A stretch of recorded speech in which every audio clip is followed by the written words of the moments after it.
There's no time. Lost. Times.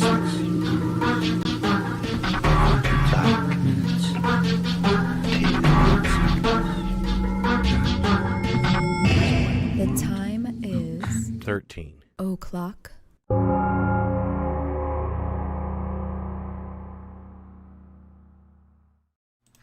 Hey, what's up? He's we're sitting here discussing this shit. That's what always happens when that the shit's damn on. Aztec sundial going on, like out of fucking the little shaft of light that comes in. The one Right, if it hits like right there, that means like it's the end of the world, or we find the Ark of the Covenant. Yeah, that's right. Fucking Tanis. Looking for the city of Tanis. That's right. Yeah, and it's like a couple little circles, an inch in diameter, one above the other. It's the places where the little joints in the damn blinds are tied. Yeah, because I have one of the blinds in that window is like broken, like half of it's broken off. It was like that when we got here. But the shaft of light has already passed to the place where the lens on the camera. Yeah, it's usually at this time of year. I've noticed it's somewhere between like 4:30 and 4:45. You get like this shaft of light that comes in and like whites out the screen for like a few minutes. These white shafts. White shaft. Speaking of white shafts. Speaking of white shafts. Tila's not going to make it tonight. She's got a date on fucking OnlyFans. She's streaming some kind of live IR act or something. I don't know what it is. Oh my goodness. Yeah, her and her hubby. Look at you, Megan. Speaking of urban legends, That's urban legend, we're right? making up all kinds of urban stuff. legend, yeah. I know a lot of Tila's fans on there. Some of them are flirting with fucking Tila in the comment sections based on her little fucking icon. They go, oh, man, that girl's fucking good looking, man. That girl's hot. And I says, man, fucking Tila's probably a dude. I never even met that girl. Never seen any kind of social media other than the little fucking little. See, icons. I've always kind of dude. You know, I've always kind of wanted to be curious. I'm always curious. Well, I'm not curious enough to actually do it. No, I'm not curious enough to actually do it. Yeah. But I'm always kind of interested to make another account as a guy and see like how it's different. Yeah. And I kind of you should make an account like a hot woman and put that in the comment section? And see the bullshit that you get like on a daily basis. Well, set up a Facebook, set up all kind of. I guarantee you that like within a day or two you will get so much like fucking bullshit. I'm a predator. And you're, man. I know. I'm just saying. It would be interesting for you to see though, like all of the bullshit that you. I'd have DJ get. Maniac following me, fucking sending me fucking super chats and shit. I'd be like some fake chick fucking sending him fucking pictures and shit. Then he's sending me fucking video clips of him fucking doing fucking obscene shit. And then I'll build a whole fucking portfolio of dirt on him. Come back later. Hey, man. A dirt portfolio. Yeah, dirt portfolio. Send me 10 grand or I'm going to post this up on your Facebook. That's how they had dudes doing that. That's some urban legend I know. shit. That actually did. Actually, it's funny. It all folds in with the subject. I was listening to one of those. It was Mr. Nightmare or something like that, and he was doing like some Reddit things. And one of the things was like the theme for these stories was stalkers. And this guy, and they're usually from No Sleep or Creepypasta, so they're probably not real because that's kind of the whole conceit of that is that you're writing like fictional stories that you're pretending are real. Some of them might be real. I don't know. Yeah. But this person got that. They got like they had all their personal info. Like they had their address, they had all their pictures, they had all their passwords and everything like that. And then they tried to like blackmail the person. And most of the time, I think it's probably better to just like ignore that kind of shit because honestly, you can post whatever the fuck you want about my. I have no shame, so I don't really care. That's Maniac just posted that joke's on you. I have no shame. Exactly. That's how you gotta play it. Don't send anybody anything that you don't fucking care if the public wants to see. So your shit better look good. You better be putting on a performance of the fucking life. And if it doesn't look good, then you have to not care about it. That shit better look good as fuck. Because that's the whole. Because that's not blackmail. That's promotion. Yeah. When they start showing the whole reason that works is because there's things that people don't want other people to see. Yeah. And it's just like I honestly can't think of a single thing that I've ever done on camera that I would care if anybody put it someplace. I think we have some material there. We have to put the. We do, but it's like. We do, but I wouldn't really care that much if it's like, it'd be embarrassing. I think it was but mostly you attacking me in that matter. It was, yeah. Well, I mean, it would be embarrassing, but I wouldn't be. I'd be like, I was just putting up with it. Sure. I just had to brace myself. Yeah. Pull that shit harder, Jen. Pull it. Oh my god. That was a long time ago, though. Now Yeah, that was a while back. I look but, better now than I did then, though. Yeah, I think I do. Yeah. but you know, it's like I said, and that's what I was thinking of. It's like, yeah, we've got some stuff like that, but it's like I wouldn't really care. I mean, I don't want it to get out, but if it did, I wouldn't be that bothered about it. I don't like. It's not. The edit it isn't. That's what I mean. It's not really. Yeah, it has to be all that. re-edited and make sure that fucking everything was fucking cleaned up in terms of fucking lighting and effects and shit. Fucking make it look more promotional, because that was just spur of the moment shit. Yeah, we just made it. We just made it for fun. We didn't like, you know what I mean?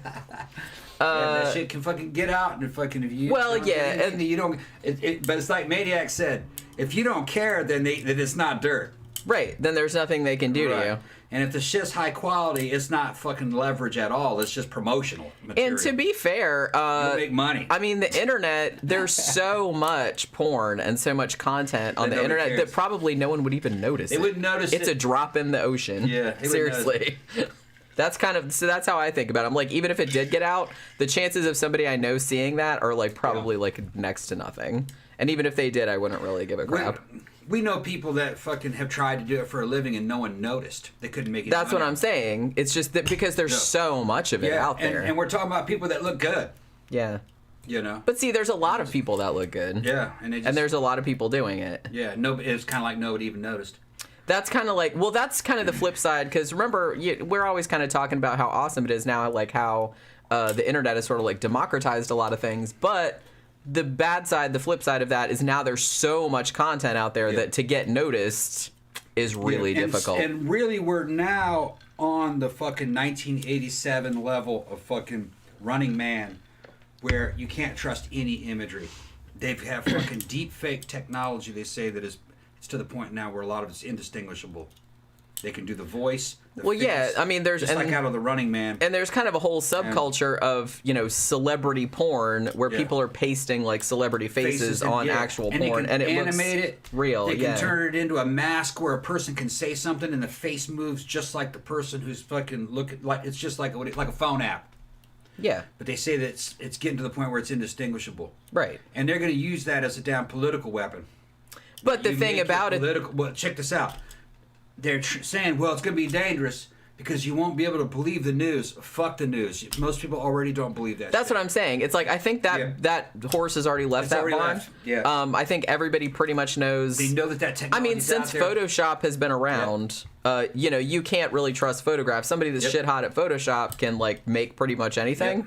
And now that we have that with videos, so I think like the current generation of people that have grown up with all that technology, they won't fall for it. They're already just kind of like, fake. You'll see an image of some candidate running for office doing some outrageous shit or saying some outrageous shit, and fucking he'll say, "I didn't say that. That's a deep fake." And what they'll do is everyone will deep fake everyone. So the only way to combat that is not to come out and go, "I didn't say that." You say, "I didn't say that." But you also make another deep fake of your opponent doing something similar to that. Doing something worse. Or worse. So everyone running for office from every political group all of them will have 30 or 40 fucking scandalous fucking videos all about them, all deep fakes. So and no one will pay attention anymore. No one will pay attention. That's the what I'm public saying. will be like, "Oh, you can't trust any imagery. Fucking people believe what they want to believe. There's no centralized information," which is actually good because it disempowers fucking bad organizations. Politicians are bad. All right? They just are. People that run corporations are bad. You're just not going to believe what you see. Which, that's not a big deal. Society will swallow that easily. I mean, it's been going on forever. It's called yellow journalism. It's just that, you know, the technology to do it is much better nowadays. Right. You can just now make an image. You just can't trust images. Back, you know, even back in the fucking 70s and 80s, they were doing that shit on fucking Weekly World News, but they didn't have Photoshop, so it was kind of crude. So you could tell that it was fake. There was stuff going on in the 90s where CIA wanted to do deep fake video of Saddam Hussein having sex with an underage boy to try to pull the rug out from underneath him. They never did it. Evidently, they didn't have the technology, or they figured it wouldn't. I kind of feel like it would be easier in that regard just to get lookalikes. Yeah, probably. I mean, that would be much easier than trying to, like, technologically, like, fuck with it. Deep faking, lying, doing false flags, been going on since before we were born. Everybody does it. I remember when I fucking joined the army to go to the fucking first Gulf War. They deep faked us. they had some fucking girl from Kuwait come up and say that the Iraqi soldiers were throwing all the babies out of the incubators on the floors and killed them all. Totally fabricated. So that never happened. We were also deep faking fucking Scud attacks that never happened with the help of CNN. So just because other nations are deep faking and doing false flags and shit, don't for 1 second think that we don't do it. We do it. Been doing it forever. It's just part of the game. If you want to wage war on somebody, you have to make an excuse to get the pub. You have to make an excuse.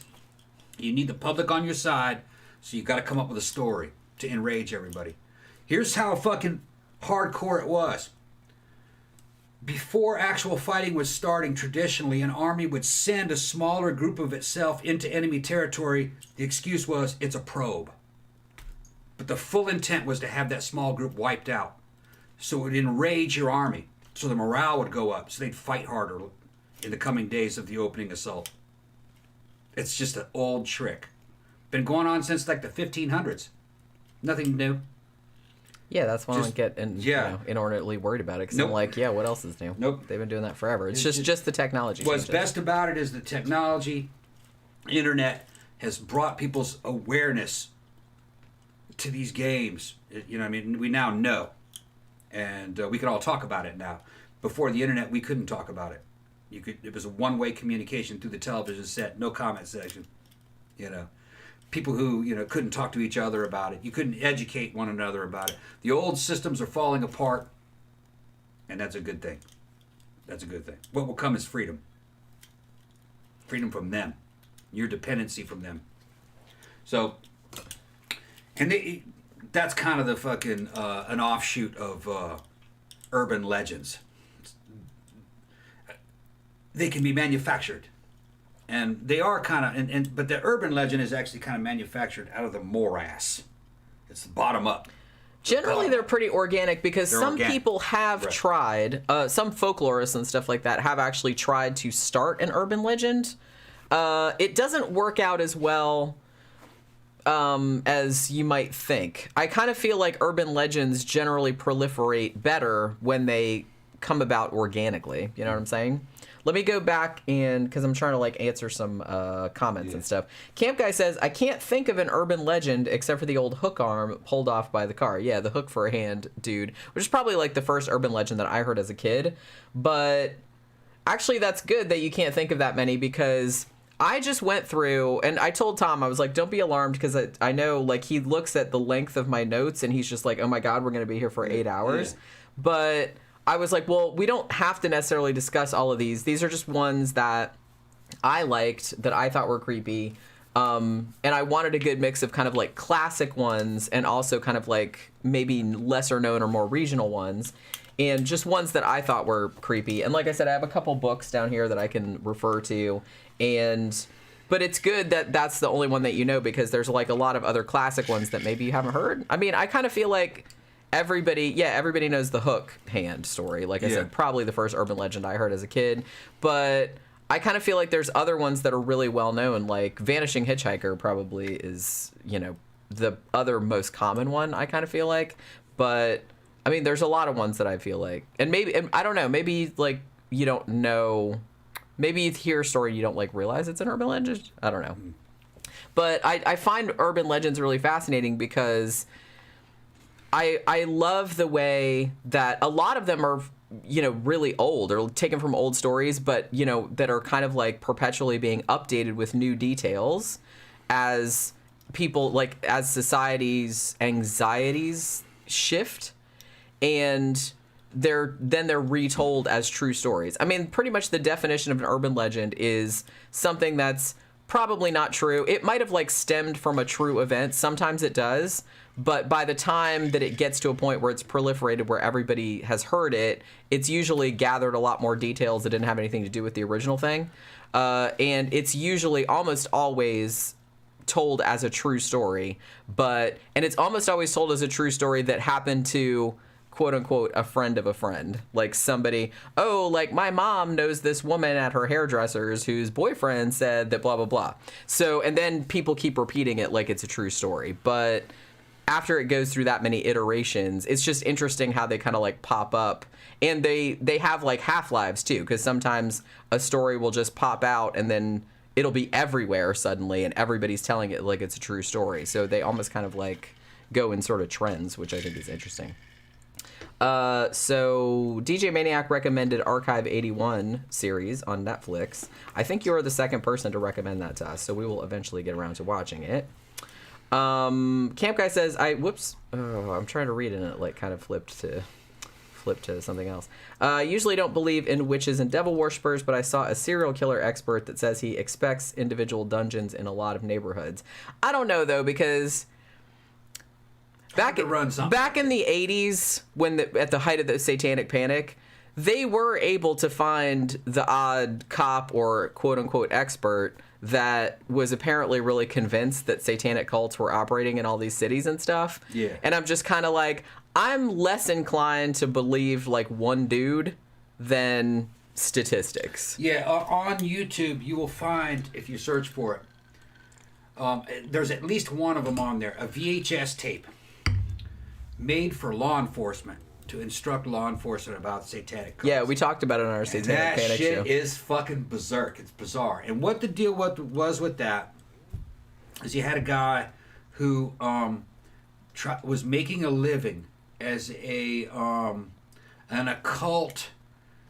How would you describe him? An occult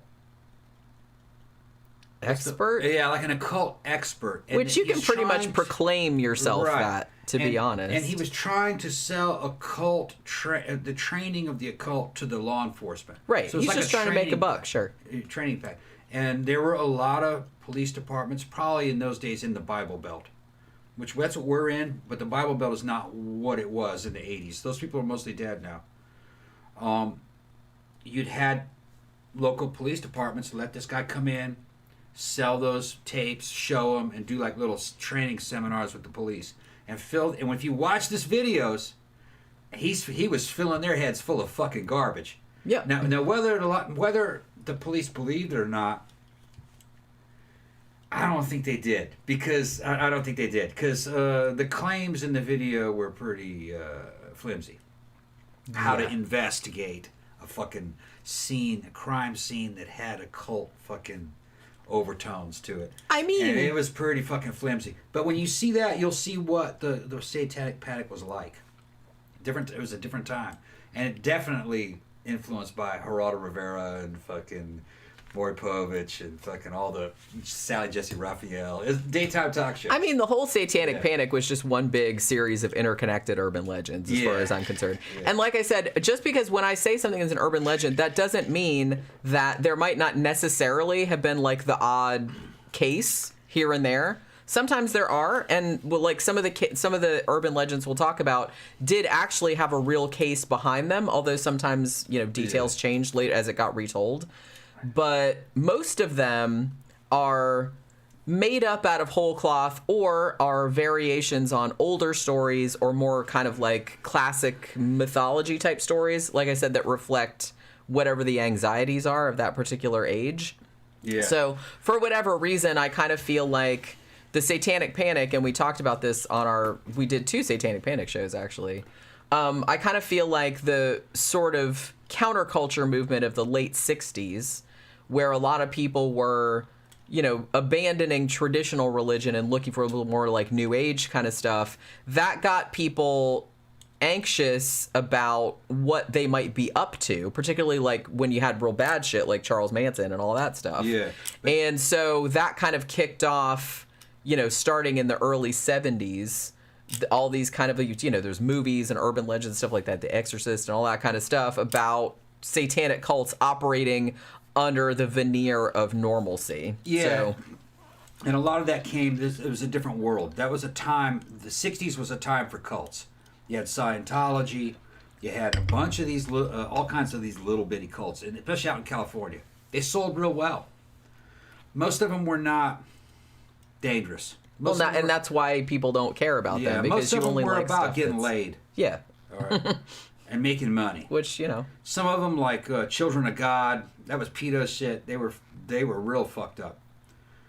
But then you had some people jump into it who tried to make money and monetize it and get famous, like Anton LaVey. Anton LaVey would have been kind of like a cross between an early goth and a carny. He was a little bit of both, and an entertainer.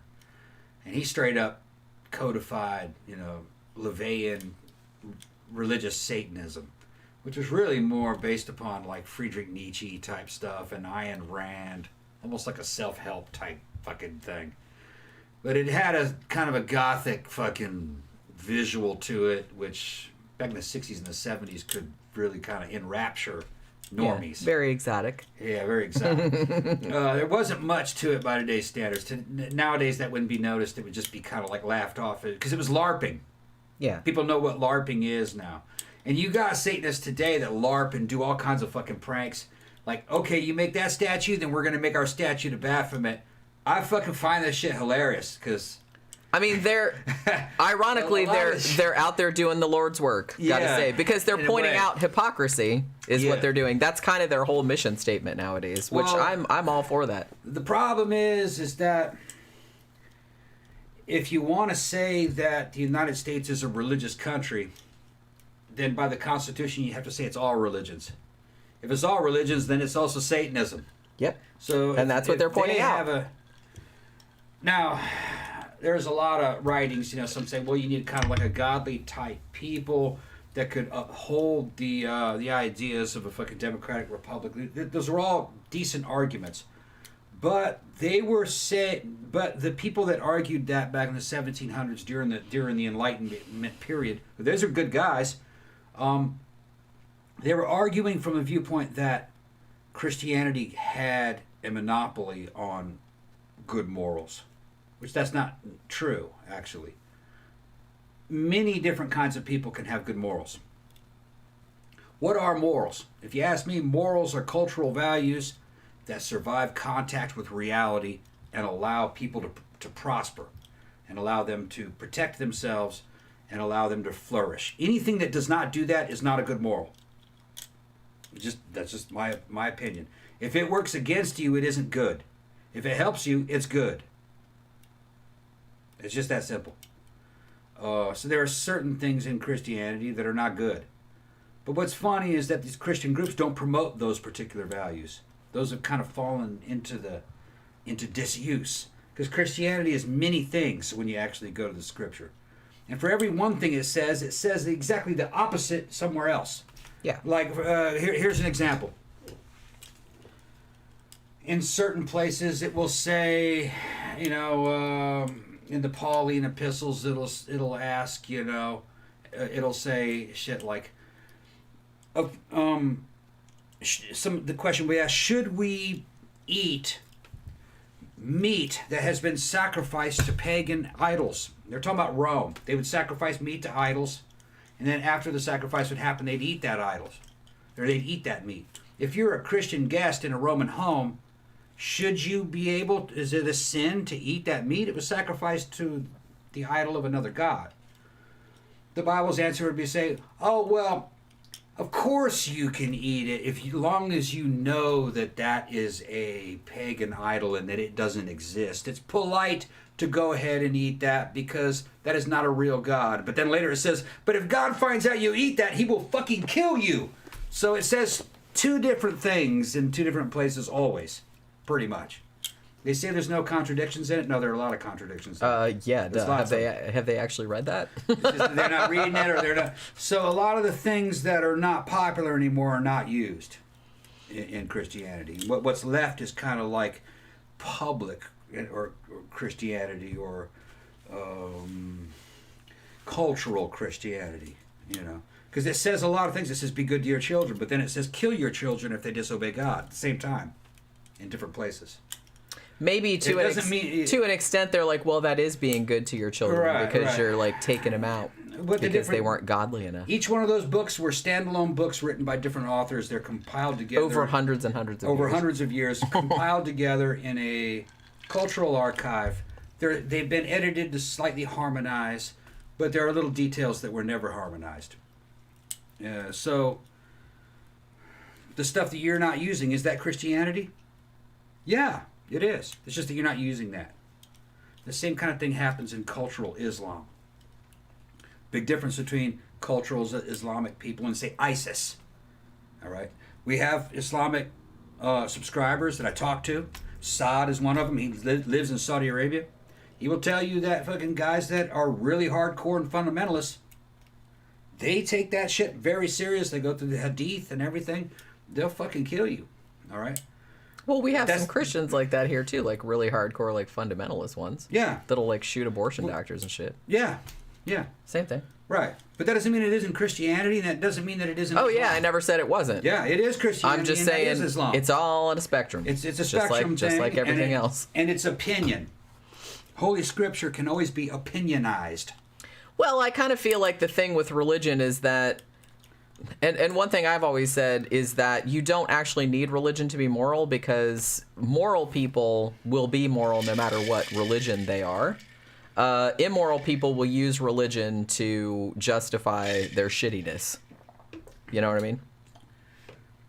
The greatest evil is to lie and to twist and to harm other people so you can get ahead of them. Yeah. Especially if you're lying, twisting, and trying to get ahead of people who you're friends with. I've just boiled it down to protect people who are your friends and family. Okay? That's the main thing. If they're your friends and family, you fucking protect them. If someone is your enemy, you go after that person if they are actively trying to get you. Yeah, I mean, they have to. If they're not, family, then just like ignore them. Right. Obviously. And that's the universal law of fucking nature. The Romans were real good at that. The Romans were the fucking masters of creation and destruction. Their version of virtue was to be good to your friends and your families and your supporters. That you're with them. Your enemies, you ruthlessly prosecute or persecute them. You kill them if they're your enemies. Because enemies are always trying to kill you and the people that you're protecting. If they're not doing that, then they're not an enemy. An enemy is an enemy. And that's the truth. That's what it's really about. And what you're talking about is let's analyze that. What is that? That's the ideology of a mafia. That's what it is. A mafia. But that's life. Nation states are doing that. Okay? That's the way it actually is. May not like it, but that's true. That's what truth is. We live in a ruthless world. Granther's Hammer says, which urban legend is real? Richard Gere and the rectum stuffed gerbil. Not true. Or, yeah, also not true. Not true. Rod Stewart drinking the bucket of smeg on stage. Not true. Also not true. Not true. Also not true. Yeah, I remember those. Neither one of those are true. Actually, the whole thing about Ozzy Osbourne biting the head off the bat, I think that's also not true. Yeah, not true. I think there might have been something about a dove. I think it might have been a dove, not a bat. But he never admitted to it that it actually happened. Yeah. I think he might have stepped on a dove by accident or something that was thrown up on stage. You got to understand, Ozzy will lie to make his story sound more exciting. But from what I remember, from what he said during an interview, and this is more in the modern era, is that it wasn't a bat. Somebody threw a dove on stage, and he says, "I didn't know it was real." Yeah, it got killed. Yeah, I've heard that story too. Right. Yeah. So I don't know what really happened. Nobody knows what really I wasn't there. Safe and Sane says Cropsey. Actually, that is a very well-known urban legend, particularly in upstate New York. But we're not going to talk about that one because we talked about that one back on... We have a whole show on that. I don't think we did a whole show about it, but we did a show on urban legends or movies based on urban legends or something like that. And it was one of like 4 topics that we talked about. So yeah, we did talk about the Cropsey thing on another show. I have to look up. I can't remember. Graham what the asked name good of it questions, book about rural legends and fucking urban legends. Yeah, it's a good idea. Yeah, I mean, the thing about it, so when you say urban legends, it kind of implies that they're just like city-based. But honestly, urban legends it's in a much more broader general sense. It means pretty much anything that's like modern folklore. So a lot of them are set in like rural areas. Yeah. You know what I mean? Actually, a lot of them are. Did you read the super chat? No, because I was... you're way that far back? Well, yeah, I was trying... There was, like, comments back there that I wanted to read, and I didn't want to lose it, and then, you know, I'm talking. And then you were talking... I'm talking too. You were talking too long. Talking. So, thank you, no need for me to. Posted pics of the white paint job on the Patreon community page for my six. Yeah, you were talking about the Mustang. How are you doing? Yeah, like, 302. Now hold on. What? That's a 68 fastback. Is that what he said? 69. 69 Mustang fastback. fastback 302 V8. That wasn't the Mach 3, I don't think. That or 68. Was that the one? I always liked the fastback bodies in every model that came out. I thought they looked really good. The notchback of the fucking Fox body looked good, but the fastback tended to be the good look. But I don't remember what 68 looked like. Was that called? Was that the Mach 1 or was it the Mach 3? That wasn't the Bullet Mustang, was it? I'm trying to remember which one the 68 was.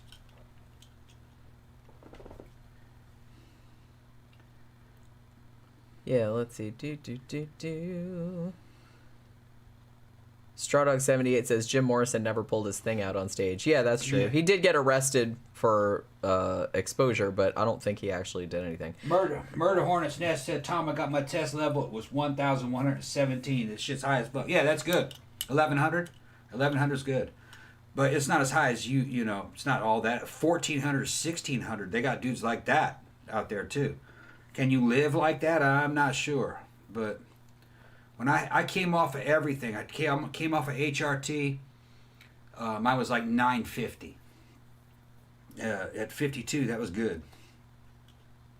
Yeah, DJ Maniac's talking. We were talking about the Rod Stewart thing about drinking the bucket of smeg. Yeah, he points out the pumped stomach has been applied to every pop star from the 70s to modern day, including Marilyn Manson, Elton John, Eminem, any pop diva you can think of. That's what classifies it as an urban legend, because as time goes on and different rock stars get famous, like whoever is the most perceived to be the most debauched or whatever, that same legend is spread about them. Because honestly, the Richard Gere gerbil up the butt thing, I've heard that about other celebrities as well, which, like I said, so obviously that's not true. I don't even why would you even think to do that? Who even thought of that legend? See, this is kind of what fascinates me about urban legends, is that they almost kind of seem to sometimes come from nowhere, and it's kind of it's specifically a gerbil up someone's butt. Where did that story come from? I don't think it happened anywhere. I mean, I'm not saying it didn't happen somewhere. It might have. There were some freaky ass people out there. But why did it get specifically attributed to Richard Gere? I mean, I've heard it, like I said, I've heard it attributed to other celebrities as well. But Richard Gere is usually the guy that gets saddled with that.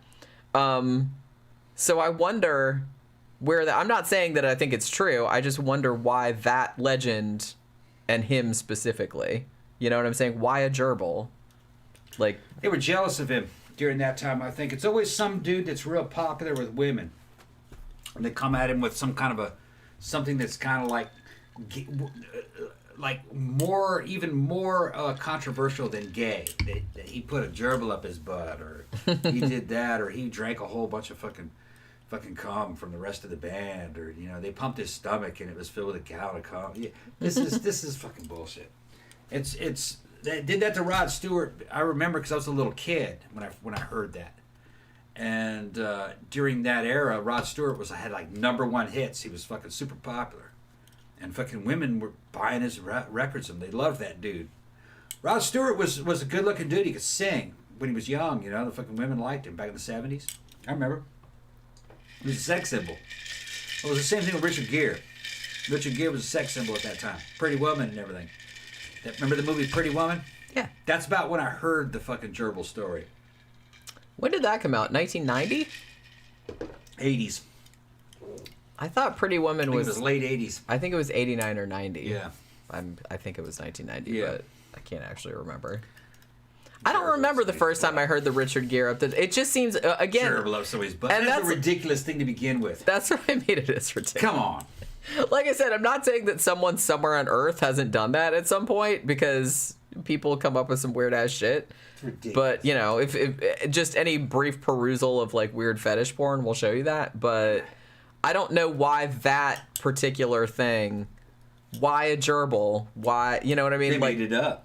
I know, but it's it just seems The so... gerbil, because it could fit. It's so weirdly specific. They were common in people's houses as little pets. I guess. So they made that shit up. And he's like, oh, my daughter had one. So, hey, I got an idea. Yeah. You put that up, put gerbil up somebody's butt. This is fucking bullshit. I kind of feel like, did we talk about the Richard Gere and gerbil up the butt before? Because I kind of feel like, remember we did the show about rock and roll legends, right? Like we talked about Robert Johnson like selling his soul to the devil and some other stuff like that. But we need to do another one of those because that was like a fun show. That was a long time ago we did that. But I kind of feel like we mentioned that.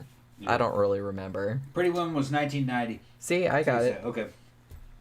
See, I heard it around that time. That's when I heard it. I heard the Richard Gere thing. Might have been before that. Jason Willie says apparently Michael Jackson slept in an oxygen chamber and owned the Elephant Man remains. Oh yeah, he did. He did actually own the Elephant Man. I don't know about the oxygen chamber, but he did actually buy the Elephant Man skeleton. A couple days ago, I actually went and watched a Michael Jackson video. It was Bad, the Bad video. Yeah, I remember that. Because I stumbled across, remember Weird Al Yankovic's Fat video? Yes. I saw that. A parody of that? Yeah, so I went back and watched the original. Ham on whole wheat. And I remember that era. And what's funny is, if you watch the Bad video, for you normies, you probably wouldn't notice it, but Michael Jackson is gothed out as fuck. He's got fucking goth motorcycle pixie boots with the fucking buckles going up the sides, fucking tight fucking black pants with a red stripe. He's got the fucking leather jacket and all the fucking buckles. He's gothed out in that. That was similar to what, say, like Daniel Ash was wearing. Yeah. At that time, and you know, Daniel Ash and fucking guys, you know, who was from Bauhaus, and who else dressed like that? Kind of a little bit like Susie. Yeah. A little bit. But it's kind of funny how he would pick out little things, how Michael Jackson would pick out little things from the underground that he liked, and he'd bring that mainstream and mix it with fucking pop music and dance and shit. And people would think that he invented that. No, he stole that. But he could dance, man. He was entertaining. I didn't like him at the time, but he could make politics has a lot to do with it. Record stations would get behind him, and record companies get behind him, and they would pump out his fucking music and try to make as much money off him as they possibly could. But he was, I'm glad that I lived during a time where I at least got to see him when he was alive and he was doing his shit. He looked alright during the Bad video. Boy, he fucked his face up later. But he looked alright during that time. Dude was weird. Jason Willie said the Bad music video was directed by Martin Scorsese. I forgot about that. Yeah. Yeah, he did. And he's just trying to, he was the first very, very popular lesbian fucking star, Michael Jackson. I was watching that and I go, yeah, he's lesbian. Okay. Yeah. He's lesbian. Whatever. I don't know. First very popular. No, leave me alone. Leave me alone. He was funny, man, when you think about it. That, if you ask me, none of that shit aged well. None of it aged well. But I'm glad that I saw that shit as it was happening, though. Because I'm glad to have the context. If a young person of today were to see that, they don't think they'd get the context of the times. John Gora says that Thriller video, though, that was awesome. Yeah, that was good. John Landis directed that. Yeah. So. No, it was real high quality shit, man. I was a little kid. Like I said, he got movie directors to work on that shit, like A-list. Yeah, I mean, I was a little kid when the fucking Billie Jean video came out, and that was like the first really well done music video. And some of the music kind of holds up. Yeah, I still like. I still like. It kind of holds up. I like that song. Now about what happened to him and everything, do I believe the allegations? Yeah, I think so.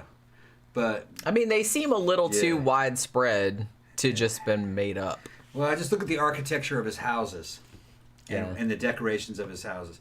Now, do I believe that those parents sent their kids there to that guy's house in good faith? Fuck no. No. I think the parents knew exactly. I would never send my kid to some dude's house. He's got a fucking amusement park in his front yard. Yeah, I don't care how fucking famous he is. No. I don't care what his name is or how much money he has. I know exactly what you do. Yeah. Are you crazy? Yes, that's exactly what was. Now, here's the thing. There's a channel on there, a channel on YouTube. It's called Razor Fist, and Razor Fist does a lot of metal reviews, and he's a Michael Jackson fan, and he actually talks about that case, and he handles it very fairly, I believe. He believes it was a setup. He's not saying that MJ didn't go that way, but he says that the parents knew and were sending their kids there for a payday, and that he believes that he didn't actually do anything to those kids, that he didn't do anything, that he was into it, but he was a hands-off type of guy, but that it was a setup, a way to make money on him, and that's a possibility. Could be. No straight guy that age with that amount of money would not have it, who is unmarried. That a rock star, he would have a palace filled with fucking single women in it, parties every night. That's not what the house would look like. It just wouldn't look like that. Okay. So I believe he was into kids. Well, I mean, he was very stunted. Yeah. Emotionally stunted. I think he was mentally at that level. Yeah. Right. And was he actually doing anything to them? Razorfist says no. Says that he wasn't. That he was kind of celibate. That's a possibility.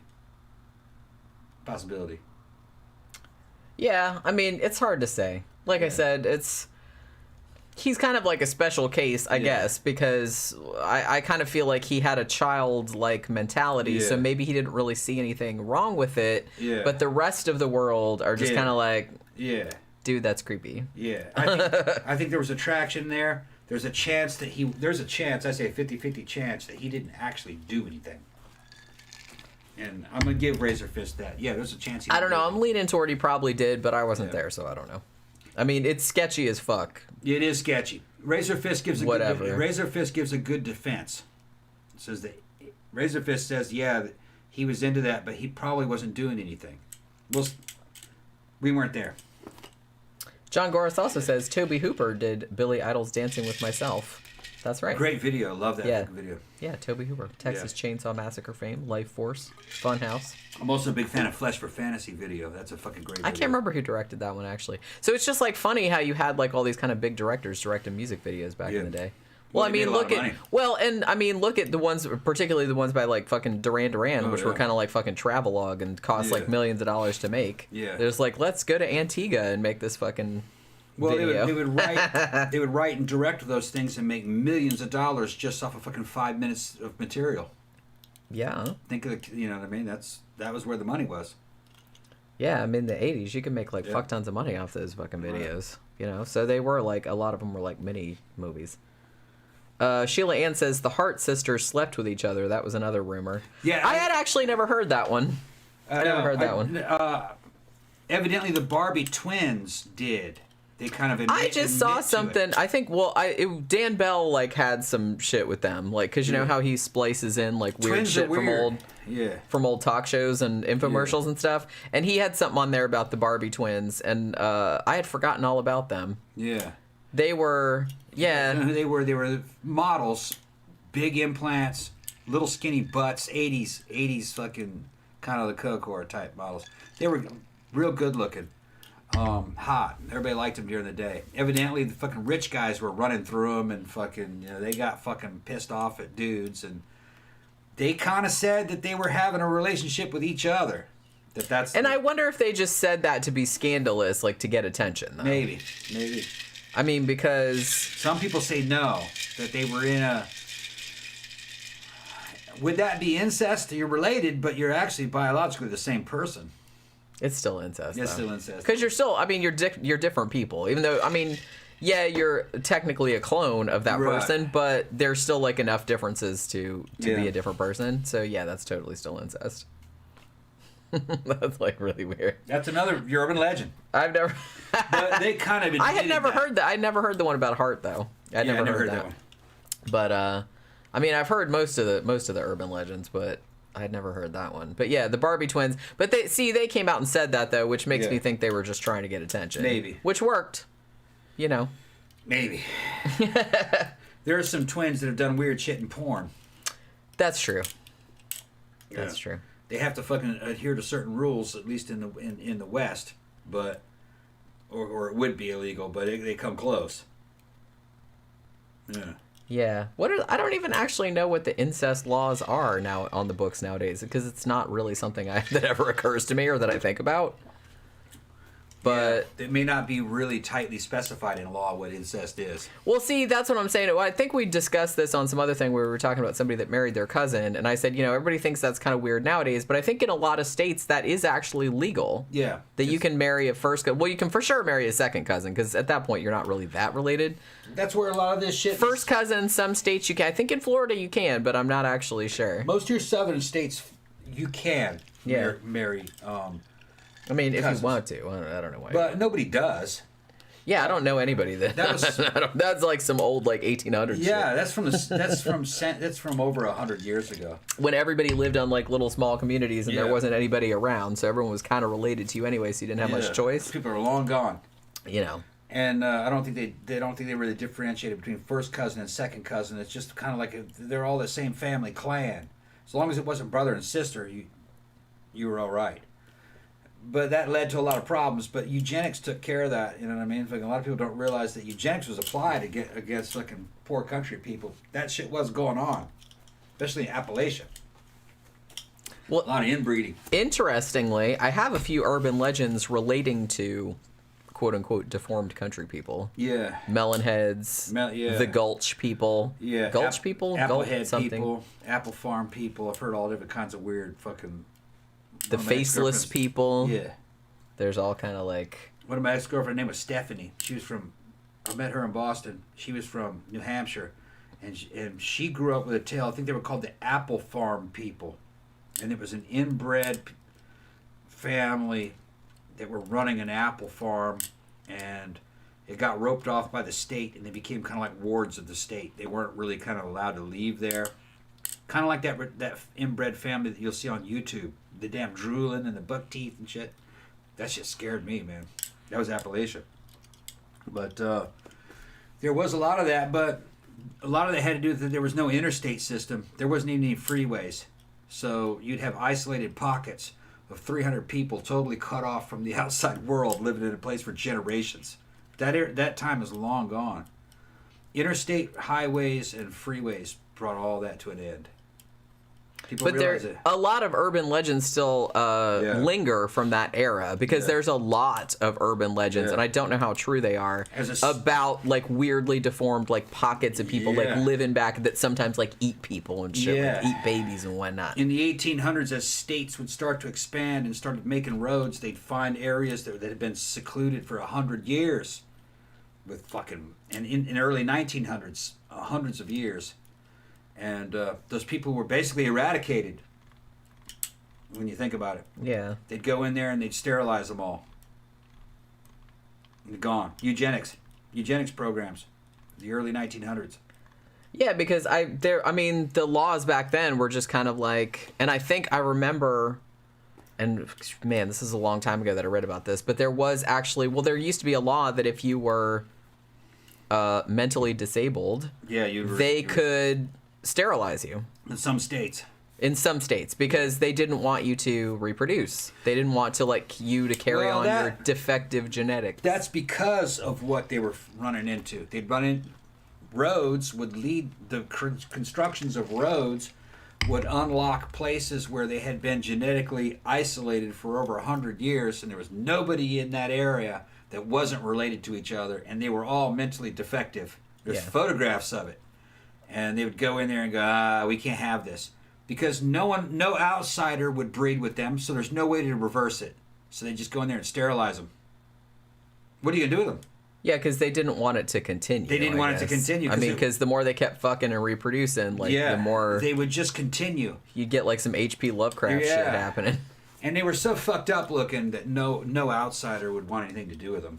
So it would just continue. So they'd go in there and sterilize them. Now, there are horror stories. There were people that shouldn't have been sterilized that were. If you went to jail, they'd sterilize you for an early release. That kind of weird shit. Yeah, because they do. Well, for a long time they thought criminality was genetic, which I guess to a small degree it probably is. It might be. But I kind you of look really fucked up. People will reject you, and you'll fall into a life. That's another thing too. Like, so to that extent, it might have a genetic component because, Right. yeah, if you look really like ugly or you look like a quote unquote criminal or what people will perceive, then people will treat you that way. accordingly, Right. which might make you resentful, which will make you act out. So, Right. so in a lot of ways, and like I said, this is kind of when we talk about serial killers, it's kind of like a combination of genetics and environment. Yeah. And that's very animal behavior. Same thing happens with big cats. If a big cat is born and there's something wrong with it, it's rejected by the other cats.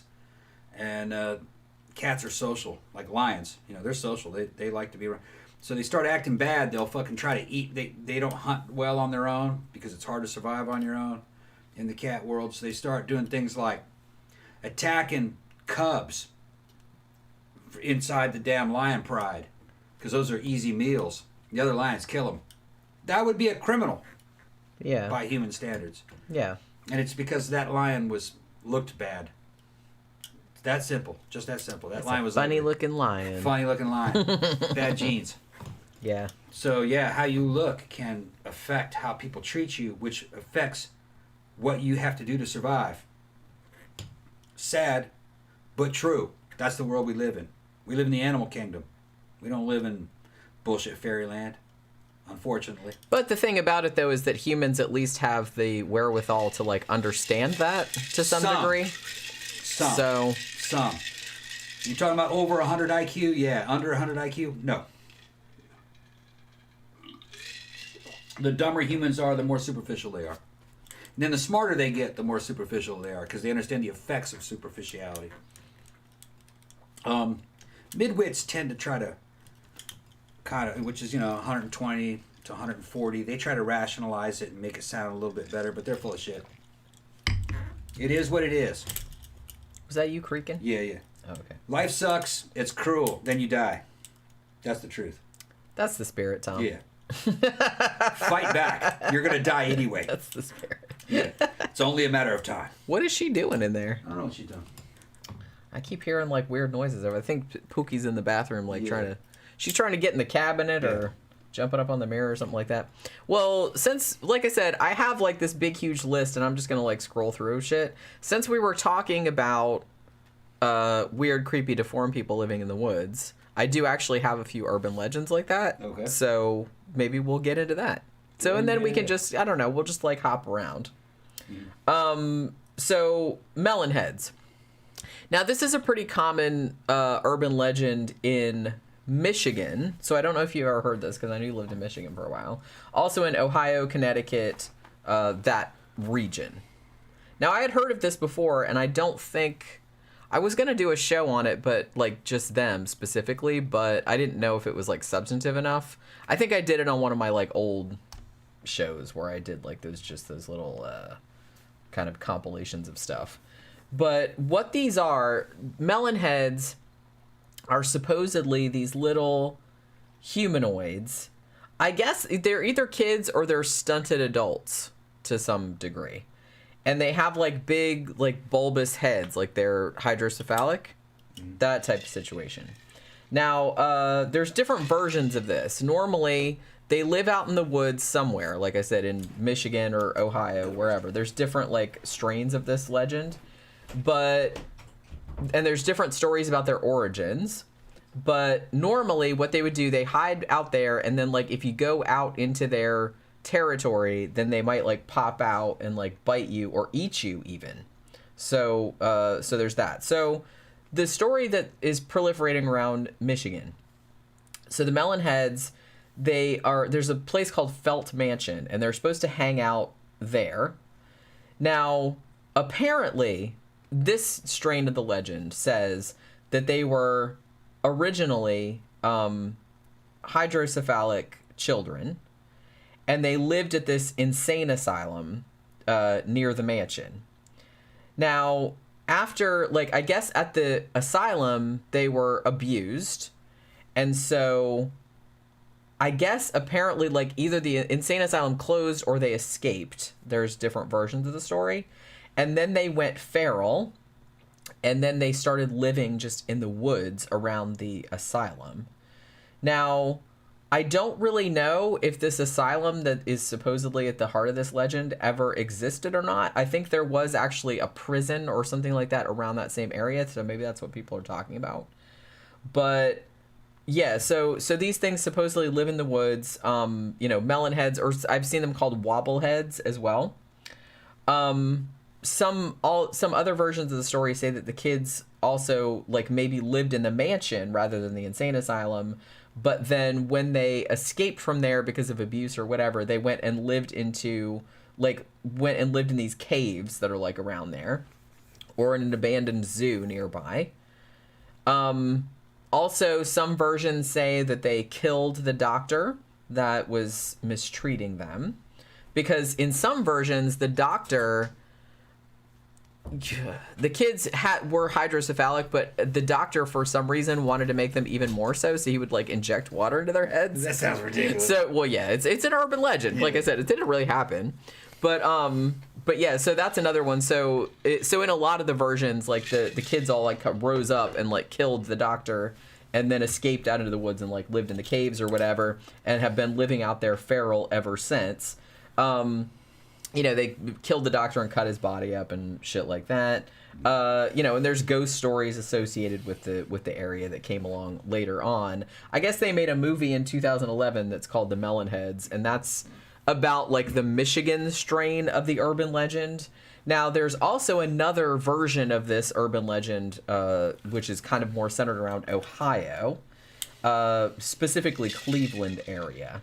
Now, in this version, the Melon Heads were these kids, and they were orphans, and they were, again, under the care of a doctor, usually called Dr. Crow, but sometimes he's given different names, and he was doing, like, weird fucking experiments on them and stuff, and so I guess the kids were normal to start out with, and then he was doing experiments on them that made their heads get really big and bulbous, and then their bodies get all deformed.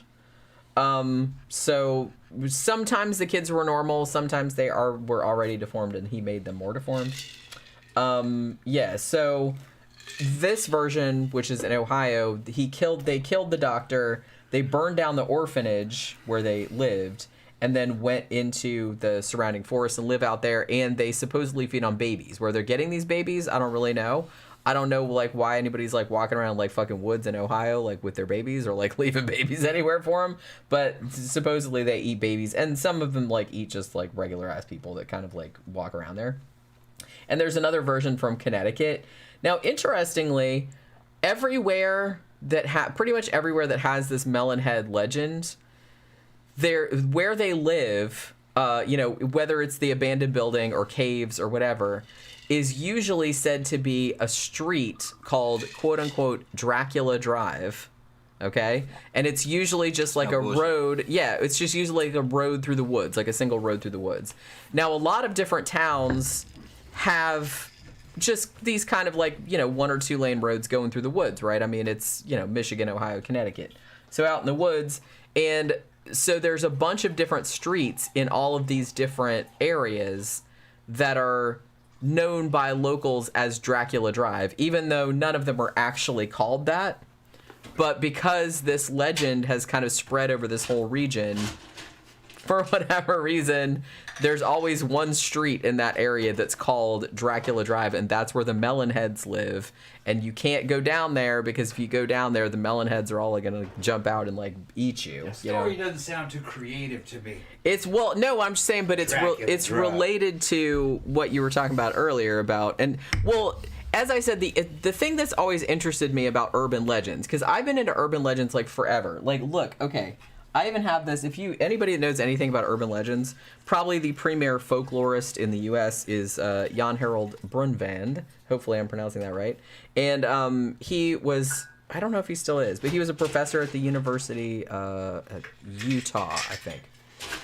And he wrote a whole bunch of books about urban legends. I have this one, this is the only one I own. But he's written a couple other ones. One was called The Vanishing Hitchhiker. One was called The Choking Doberman. One was called The Mexican Pet. And he's written others. And I've read all of those like over the years, but I checked them out of the library. So this is actually the only one I own. This came out in 1989. And it's actually really, really good. So this had all the urban legends that were popular in the late 80s that he's talking about. Because he wrote a column, like a syndicated columm, like in newspapers, and people would send him, you know, he was right there next to like Ann Landers and all that kind of shit.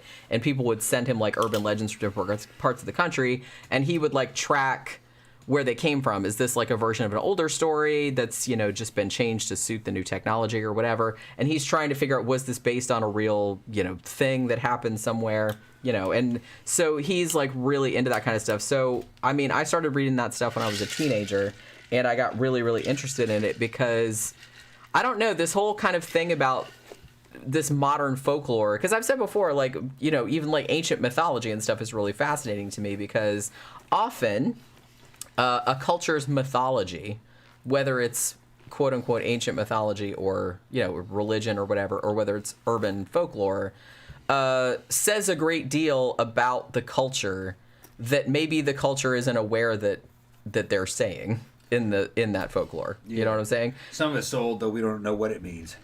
Well, yeah, that's why I'm kind of a lot more interested in like modern folklore, because you can really tell like what anxieties are being perpetrated. And I kind of feel like a lot of these stories like the Melon Heads and stuff like that, that's kind of like a more urban anxiety about these sort of quote unquote backwards country people that might be lurking around back there. Same thing as like, you know, movies that came out in the 70s, like Texas Chainsaw Massacre, Hills Have Eyes, stuff like that. You know, Deliverance, where, you know, you're thinking like, oh, you're this urban city people, like the city dweller, and you're going to go out into the woods like in Vacation, and there's going to be like these weird fucking deformed freakazoids out there that are going to eat you. Well, some of these have like, you know, grains of truth to them, which is why people, you know, continue to tell the stories, because they sound plausible. Yeah. I mean, when I'd go visit my dad in Mississippi in the 70s, it was like going back to the 1930s in certain ways. I mean, they had modern technology, but the culture was kind of unchanged in certain areas. You know, so you can imagine what it was like in the 1930s in areas like that. Some of that shit was like still from the 1800s. Yeah. So you never know what you'd run into. But see, we're not talking about some kind of like urban metropolitan, you know, area up north or in Europe. You're in a fucking tribal area, basically. It would be called, if it was in any other country, they would call, or on any other continent, they would call it a tribal area. Because that's kind of what it was. I can remember.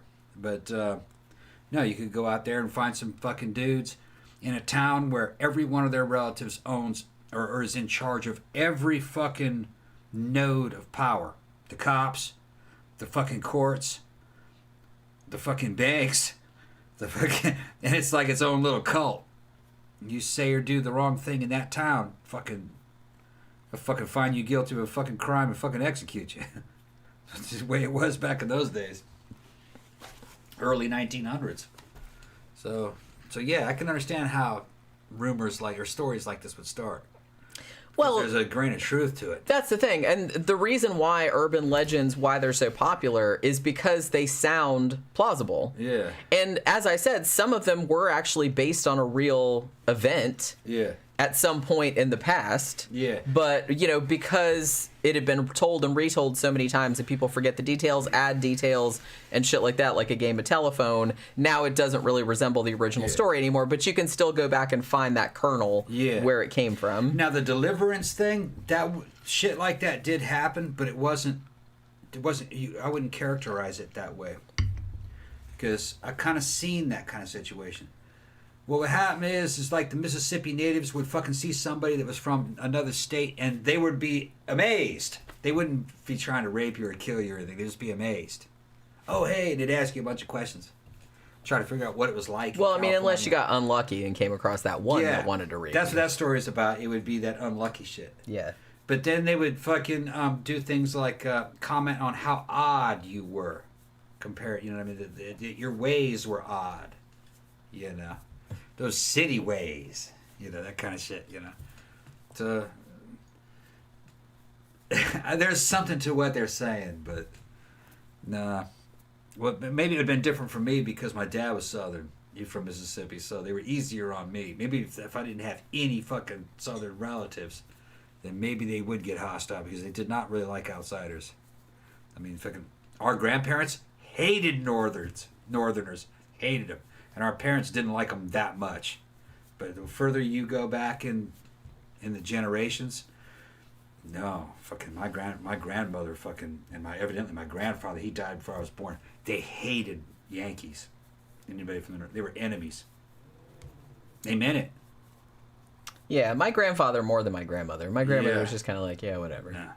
But, you know, Yeah. my grandfather was always Yankee this and Yankee Yeah, that. that motherfucking Yankee, fucking yeah, and they had their own fucking reasons, and they'd fucking go on and on about it. You know what I mean? They could not stand fucking anybody because the South had been conquered, and for many generations they considered themselves They were conquered by. They butthurt. fucking hated them. Yeah. And if you were a hardcore Yankee, if you came down here in the '70s, yeah, if by yourself, you kind of probably were taking, especially if you went to some of those rural areas, you were kind of fucking risking some shit. Somebody might hurt you. Somebody said, I used to live in the town where Melon Heads supposedly lived. It was a strip of woods near the local pool, but since then they started building houses there. Yeah, I kind of feel like this is a pretty common legend. Yeah. Granther's Hammer says, I live in Michigan. Melon Heads have been outlawed since 1983. A special Yes. police unit called Blade Runners Yes. hunt them down and retire them, if you know what I Yes. mean. But yeah, it's just, well, like I said, it's interesting because, yes, there are not so much anymore, but there were like pockets of rural people that were maybe inbred and they were maybe funny looking. And so that kind of got blown up into this whole legend that spread, and like all these extraneous details were added later on. You know, now it's like all these kids with like big bulbous heads that eat babies, you know, obviously. Yeah. That's ridiculous, but it might have some kernel of truth to it, but it's just been exaggerated so much that it's like not true anymore, you know. Yeah, Murder Hornet Returns brought up Cropsey again too. I said we're not going to talk about Cropsey because we talked about him on another show. That was, well, the weird thing about Cropsey was that was an urban legend that actually came true after the fact, because a serial killer almost kind of like took advantage of that urban legend to do his serial killerness. And that might be the only time that that's happened. Yeah. Well, no, I'm not going to say that, because I will say, you know, the whole urban legend about razor blades and Halloween candy and shit like that, which, again, urban legend. But in the 70s, one dude did take advantage of that urban legend and put poison in his kids' pixie sticks. Yeah. And saying that it came from, like, someone else's house. Yeah. So he used the urban legend of the quote-unquote Halloween sadist, which is what Jan Harold Bernvan calls it, to kill his own kid for the insurance money. Yeah. But that's the only, like, documented time that that's happened, and it was the dead kid's own dad. Yeah. Grampers is in there. For anybody who's new to the show, me and Grampers went to high school together. He's retired law enforcement. I'm fucking medical retired military. Anyway, he's saying that fucking we don't really hate Southerners. We just kind of make fun of them. That's kind of how. Right now, at the level, our generation and maybe like my dad's generation, most of them are at that level in the South now, where they don't really hate Northerners, per se. They just will make fun of them. They'll tease them. Now, we're in Florida, and a lot of people that are here right now don't come from here. So a lot of that's kind of not really a factor. But you go to Louisiana, Mississippi, Tennessee, Alabama, that's still kind of, you gotta watch it around there. They'll make fun of you. They won't fucking physically attack you unless you do something wrong. And it's not a legal-based society. Jenny didn't grow up and didn't really spend any time in Mississippi. Mississippi is not a legal-based culture, especially in the interior part of it. It's an honor-based culture, like any other tribal-type society. All right, they'll take shit into their own hands. They don't care what the laws are. So you got to be careful in those areas. And it's not just white people, black people. You piss off black people in the South, they will take care of it themselves. They don't call the cops. You know, but that's just the way it is here. It's been this way for fucking centuries. It's a tribal kind of society. But it's still Western, and the morality's kind of basically Christian, which we're talking about chivalry. You insult somebody, You don't want to do that, especially not out in a country area. You can kill somebody and bury them, and you'd never be found. You got to be careful around that shit, man. It is not civilization as you know it. But other than that, Southerners are friendly as fuck, real friendly. You just have to understand the culture. There's a cultural. Just think of us as like the samurai. It's like it was like a agrarian fucking society, kind of like feudal Japan. It was like that, and in certain areas it still is. Maria says, Florida, the farther north you drive, the more southern it gets. Yes. Yeah, that's a very common. Panhandle is the same as Mississippi and Alabama. What I was going to say is Central and South Florida are kind of southern, depending on where you are. The more rural areas are obviously more southern. Yeah. But the Panhandle is very, very southern. That's Alabama, Mississippi. It's the same thing. It's the same people. Granther's Hammer said, when I lived in North Carolina, people would tell me they hated Northerners, but that I was okay. Yeah. That's also common. It's just like Southern white dudes that they have to say they don't like black people. They have to say that. Certain generations, they had to say that to get approval from other white people. But they would say, I don't like black people, but I like Billy. He's all right. They go finish fishing. Which is really weird because, that's what I mean. My dad was like that too. Yeah. It's like he was always kind of like, my dad, he would talk like he was really racist. And but then his best friend was a black dude. Yeah, who worked at KFC. Right, which is. So they generalize, but then it's like, well, you're an exception. You're okay. Exception, right? But every black person they know is an exception, right? And that's the way. It's like so stupid. It's so stupid. But okay, a black person would understand this, all right? Because I came up around black people, worked with them. A lot of my best friends are fucking black club owners and shit. Like Big Tom, all right, and we need to have Big Tom on a show, or fucking fucking Will. Bring Will on the show. Fucking Will explain it too. I hang out with ex-military black dudes around in this area because we got something in common. A lot of these white dudes, I don't have anything in common with them. Ex-military gothic black dudes, which is that's fucking hard to find those. Anyway, oh shit, I forgot what I was getting at. What were we talking about? I'm fucking drunk now. I don't remember. I was just trying to get back to my go back subject. To the thing. I'll remember what it was. It was so okay. What it is in black culture it'd be like being real. You know what I mean? In other words, not selling out to the man. Well, Southern whites had the same thing. Being friends with black people might be considered to be selling out to other white people. Especially from my dad's generation, not so much, but really my grandparents' generation, they were really like that. To be friends with black people would be selling out. But here's the deal. So they were constantly trying to reinforce that they were white, all right? And that they were not selling out. But the black people that they knew were good black people. It was okay. That's okay to like them. Do you see? So it was silly, but it was social pressure. Black dudes do the same thing. Yeah, fuck all them white man. Fuck the man. Now he's all right. He's all right. That's why, he's okay. The other ones, nah. It's the same dynamic. Exactly. Well, like I said, it's a very human thing to other people who aren't like you. Right. But then when you meet, it's just kind of like the stereotypical somebody that's really sheltered, for example, that grew up, again, for example, in a fundamentalist household, and it's just like, whatever, they hate gay people because they don't know any, but then when you meet one, it's just like, oh my God, they're just like a normal person, or they hate atheists until they meet one, it's like, oh my God, you're a regular person. So it's like, then the fact that you have like an individual, it's like that you thought was everything you hated, but you met a person like that was just like you, and that kind of like expands your mind a little bit. The modern terminology would be virtue signaling. Southern whites and blacks had to virtue signal to their own kind that they were with their own kind, so therefore black people or white people were not good, except the ones that you knew. They were okay. And that's kind of why, no matter what had happened in the big picture, usually when it comes between individuals that know each other in the South, white or black, they got along. Like, fucking, my dad is now in an all-black town. Fucking Heidelberg, Mississippi is now pretty much all black. He's the last white guy. He loves those fucking people. They watch out for him. They called the ambulance when he was having a heart attack. Knows all his neighbors. He's friends with all his neighbors. And you go, well, times have changed. That's my dad's rationale with it. You know what I mean? But black people just saved his life. He knows that. He knows that. He loves them. And fucking he's up in the hospital when I left the show to go for my dad's fucking heart bypass.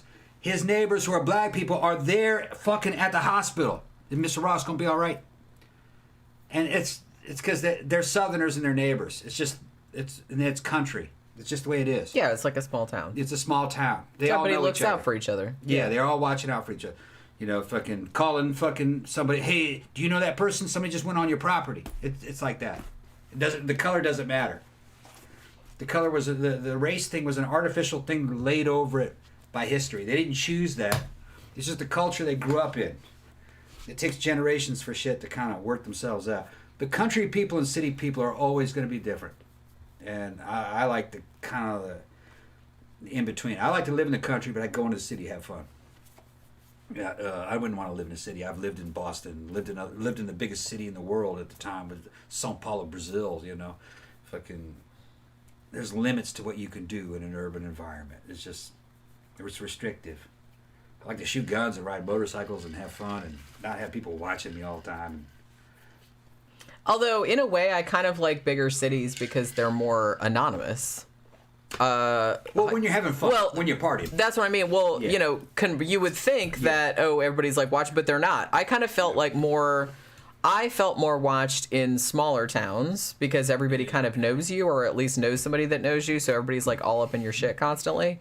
I would rather be in a big city where no fucker knew me, and you could just like walk around and like nobody would know who you are. I guess there's arguments to the different. Like I said, I like the anonymity of like there's that too. cities. It's just like if I want to build a motorcycle, I want to build it in my own garage. I don't want people to do it outside. Right. See, I don't really like care about that, so it's like that doesn't really bother me that much. Reloading fucking pistol or rifle ammunition, go shooting guns. You can't really do that in the town. There's a lot of shit that I like to do. You can't do in a city. You know, you have to be in the country to do it. Tammy says, wasn't there a story about a woman that hid in a man's closet and lived like that for years? She would come out when he went to work. I've seen several like that. I'm not sure how many of them are fake because it does seem like some of them were reported in like newspapers and shit like that. But a lot of urban legends get reported in newspapers too as true. So I'm not actually sure because you could actually fake that. But usually the story goes, some guy lives in an apartment by himself and he's just like, man, my food keeps disappearing and he can't figure out why. So he sets up, a secret camera, whatever, in his house. And then you see like a girl like climbing out of the cabin or the attic or whatever the hell. Yeah. And she's been like living there the whole time and like coming out and like eating food while he's gone and shit like that. The ones that I've heard that I do think is true is you'll hear ones where somebody who's a homeless person living in someone's attic that they can get access. Yeah, I've heard of that. Which that's not crazy. And that's not that crazy. They hear noises upstairs every now and then they never could figure out what it was. Something might be missing every now and then they find a place where somebody had made a bed and had a radio with headphones and they had fucking batteries and they were living up in somebody's attic. But that's normally in like a colder up north environment and it's somebody doing it. And I believe that there is something to that happens every now and then. Yeah, like I said, that to me does not seem that far-fetched. It's more far-fetched the smaller the apartment is that you're talking about. If you're talking about like kind of a big rambling like old farmhouse with a big attic and you never go up there, I can see that. And they're coming in from the outside. And you don't see the I could see that could happen for a while without you noticing. Tiny apartment, I don't know. I kind of feel like you'd maybe discover that after not too long. But yeah, the one I saw the one that you guys are talking about. I think it happened in Japan. And that one, I'm not sure I buy it because it's just, that was a pretty small apartment. And she lived in like a cabinet or something. And I find it very hard to believe that she had been doing that for a really long time without the dude hearing anything. You know what I mean? Yeah. I don't know. It's not impossible, but it seems unlikely. Tammy says she's living in Virginia and people are giving her crap being a Yankee from Pennsylvania. It's just going to happen. It's just going to happen. You got to fucking show solidarity with them somehow, depending on who they are. Which you got to make friends with people. That's the only way. And politics are going to... The main thing is politics. You have to understand that the South traditionally sees itself as a conquered area of exploited people. All right? And that they're used up as soldiers for the empire, and that they're kept artificially poor by bankers from the North. And all that's changing because most of your big industries are moving into the southern states now, because business environment's a lot better here. You can live for a lot less and get a lot more. So it is kind of changing, and in a way, you know what I mean? They're making fun of me, fucking grandpa's making fun of me. In a way, the South has risen again. South has good traditional values, but it's tolerant enough to where you can have fucking fetish clubs here. Okay? Depending on where you are. All right. You couldn't open one here where we live right now. No, but there's one in downtown. Yeah, but downtown you can. Yeah, yeah. But that's part of the game. It's just a game, But being born in California and living in California as a kid up until fucking 83, there isn't a big difference between where I'm at right now in Florida and say certain parts of like Northern California or old Southern California from the 70s, like San Diego. This is, to me, Florida of today feels a lot like San Diego of the 70s, which was open-minded, had a lot of fun, semi-hick, but you had enough freedom to kind of do what you want, and the fucking things were kind of affordably priced, and you had a lot of cool people moving into the area. It's like that, Places fucking wax and wane with popularity. A place will get used up, and then people will move to the other ones, and it reminds me a lot of early California, which that's great, I like that. Camp Guy said there was a rich lady back in the 1920s who had her boyfriend/lover live in her attic for like 15 to 20 years, and her husband was an alcoholic businessman and he never knew. I don't think that's impossible. I could see that. I could see that. I mean, depending on the businessman, how clueless was the dude? I've met some clueless dudes in my time. Timing, it would have a lot to do with it. The guy up there, when he's coming and going, and what's he doing? Is he sleeping there mostly? You know what I mean? Yeah, you could do it. I could totally see that. Yeah. Like I said, if it was a big house, right. If the husband wasn't all that attentive or observant, if he was at work all the time or whatever, you could totally get away with that. It would be difficult. It seems like too much trouble, but, you do you, lady. Seriously. You want to keep somebody upstairs? So, since we were talking about kind of deformed people, and since you lived in Louisiana, have you ever heard it's not Louisiana, it's Louisiana. Yes, whatever. Louisiana. Okay, so have you heard the legend of the Grunch people? No, never heard of the Grunch. You have not heard of the Grunch people. Never heard of the Grunch people. Must be something out in the bayou. This is East New Orleans. East New Orleans. And it's kind of a similar thing. So story goes, like I said, this is an urban legend. Story goes that back in the old days, in the 1800s, there were these people that were supposedly, it was a whole community of people, and they were like they were like albino dwarves, pretty much, like a whole bunch of albino dwarves. Okay, here it comes. So Grunch people. Back in you gotta understand them damn Grunch people. Grunch people. Yeah, I'm already envisioning it. Yeah. Okay. Story goes that myself in coon ass mode. The community, because back in the 1800s, everybody thought like if you were kind of fucked up looking, everybody thought, oh, the devil did it. You know what I mean?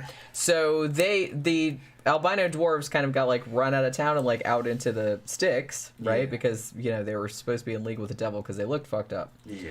Nowadays they'd be porn stars. Well, you'd have your own make all kinds of OnlyFans, sure. Yeah. There's a niche for everything. I'm just saying. So apparently this isolated community, the Grunch people, started like interbreeding, obviously, because no one else would breed with them, and so their offspring like got more and more like monstrous looking.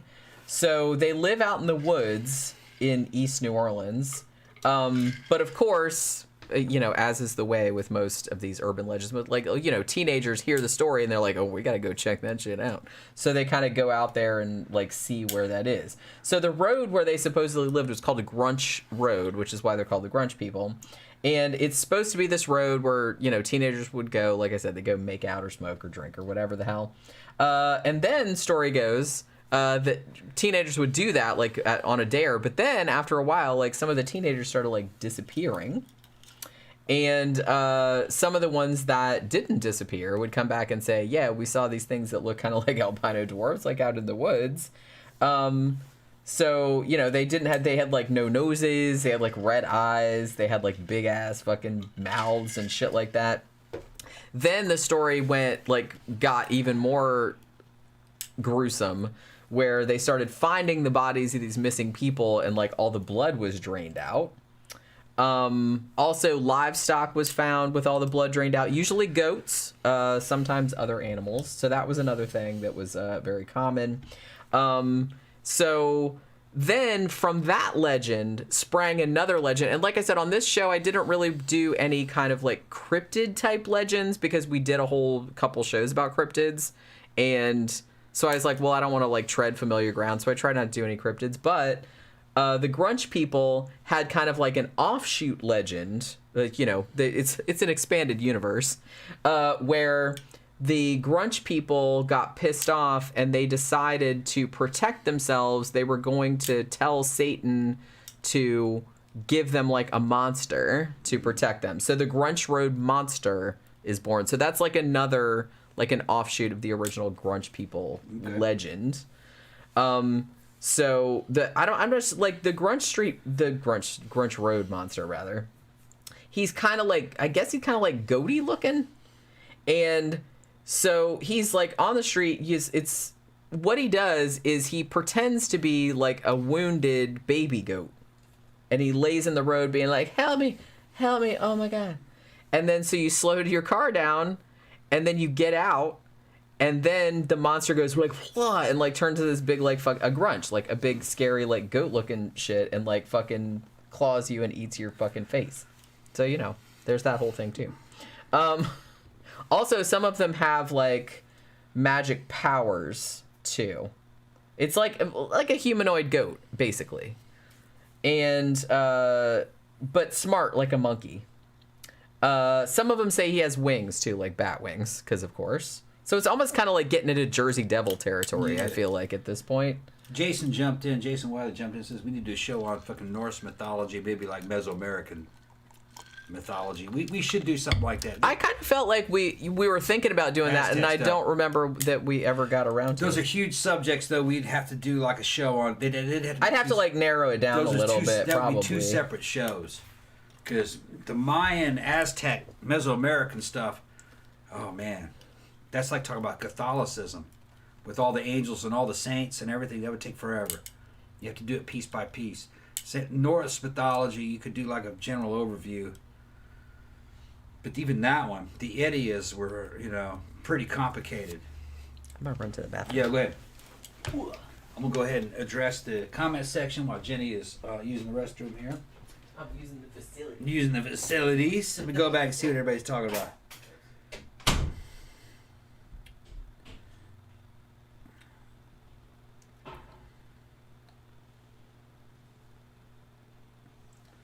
Okay. Jason said the King Arthur legends are interesting with the Merlin and the dragon, etc. Yeah. There's a lot of different there's a lot of different versions of them. You know, Le Morte d'Arthur, which is, you know, the ones that were written out of Brittany, which would be, you know, France nowadays. You know, they're pretty good.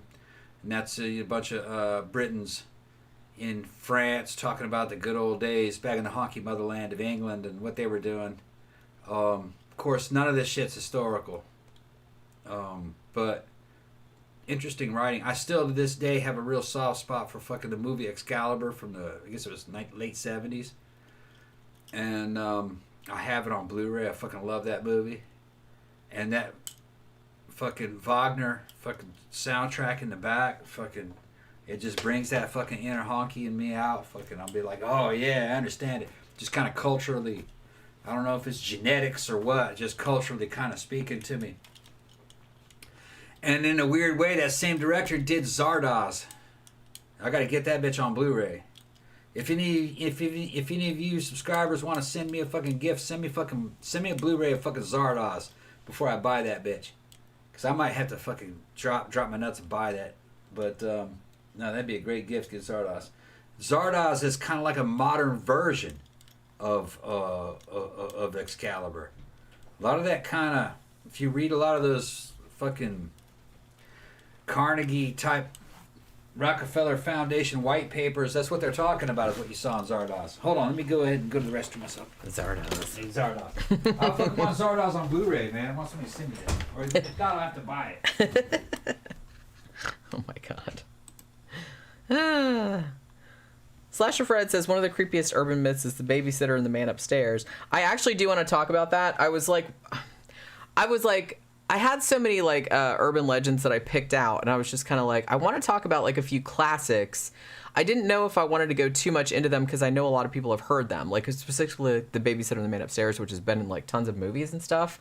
But I thought maybe it was still like good to talk about them because you could talk about like where it came from, like how old it was and stuff like that. So I do have like some classic ones that I want to talk about too. Like I said, I have a huge list, and whether we get to all of them, I don't know, but I just thought we could probably like skip around and like talk about different shit. But yeah, I always like really like that story. And one of the most fascinating things to me about urban legends is like the variations. And I'm always kind of interested to see how a story evolves, because most urban legends, when they seem to go in like cycles. So a lot of times like a particular story will kind of like proliferate like over a brief time period, like a few months or something. But then and then it'll kind of go latent for a while, but then it'll pop up in another version with like new details added, like in a new, location or something like that. And I find that really interesting, and I'm always kind of like wondering why that happens, So, I mean, it's like a massive fucking topic, and it's all day today and yesterday. I was just kind of like looking through all this shit about urban legends, looking through all my urban legend books and stuff, and I was like, ooh, I want to talk about this one, and I want to talk about that one, and it's like now I just have so many that I'm kind of like, holy shit, I don't even like know what I'm gonna do now. But another one I want to talk about too, and this is kind of like a more recent one, I guess, although it maybe kind of stems from some shit from the 90s. And I was going to do a whole actual show about this, but then I thought when we were doing a show about urban legends, I was like, well, I'll just stick it in here because I don't know, like I said, if it's substantive enough for like a whole entire show on its own. And that is the whole Black-eyed children legend. I walked in and she said black-eyed children, and all of a sudden I'm thinking about black-eyed peas. I got a whole bunch of dried black-eyed peas thinking about, all of a sudden I got hungry. Well, all we've eaten today is a single hamburger. Losing weight. So we can eat after the show. I don't know. We eat after the show. I don't know what we have in there, but we eat after the show. What's up, Pookie? Hi, Pookie. There any urban legends about you, Pook? Trying to lose some of this damn fat, man. I'm getting fucking better and better as I go. Tyler says Beast of Bray Road is right down the road for me. Yeah, like I said, we talked about the Beast of Bray Road, I'm pretty sure, like on one of our cryptid shows. So I wanted to stay away from cryptids largely because I know like there's a ton of fucking urban legends about cryptids, but I kind of feel like that's its own category. So I kind of wanted to go more with like fucking, I don't know, just like regular. Bunch of people in there suggesting like a couple months of mythology. Yeah. I mean, we should probably do that. That would be really interesting. Yeah, look at Pookie's on the show. Yeah. Hi, look at that baby. She's like, stop it. Okay. I like how she just like, you kiss her on the head and she just puts up with it. She just puts up with it. She's like, okay. She likes it. I will accept some affection from you. Mm-hmm. She's like, yep, squatch it. Look at her face. Yeah. Yeah, it's okay. You being good? She is being good. Yeah. Yeah. Look at that look she gives Daddy. Ah. Yeah. Tammy says there's a good channel on YouTube called Mythology and Fiction Explained. Ooh, I'm going to have to check that out. I really like the one, oh shit, man. What's it called? Overly Sarcastic Productions. And they do mythology and history, like, but funny. And it's kind of like animated. And they're really funny as well. It's like a girl and a guy. Jason Woolley says, aw, kitty. Yeah. Cute cat. Yeah, she is the cutest. Yeah, she's like a little monkey. Very smart. She can pick things up with her hand and throw them. Chases her own toys. And she's like, I make my own fun. She's begging for those little meat sticks, and every time I give her one, she would need it. She's like, I'm saving it for later. More. Well, she knows he keeps them in the drawer, like in the what you call it, the bedside table. Yeah. And she knows they're in there, so she just like waddles over and then like she sits and stares at him. And she goes, give me one of those. And then stares at the drawer and then stares at him. Yeah. I give her one and she goes, okay. And then she goes, give me the other one. I might eat it later. Yeah. So let's talk about black-eyed children for a moment. So a bunch of these stories, no one knows entirely where this came from. The earliest reported sighting, like written down, was from 1996. Now I kind of feel like this really took off in the internet era because there's tons and tons of stories about black-eyed kids on No Sleep and Creepypasta and stuff like that. But the first story, and this stories about this might have been circulating before this, but the first one that was kind of like written down was from 1996. So there was a guy named Brian Bethel. He was a journalist, and he was from Abilene, Texas. Now, he wrote this report. I don't know if he published it in the paper. I don't know what the fuck he did, but he wrote it down somewhere, and it was published somewhere. He says that he was out late one night in his car, and he had either just come out of the movies or he pulled into a movie theater parking lot because he had to write a check, because it was 1996, y'all.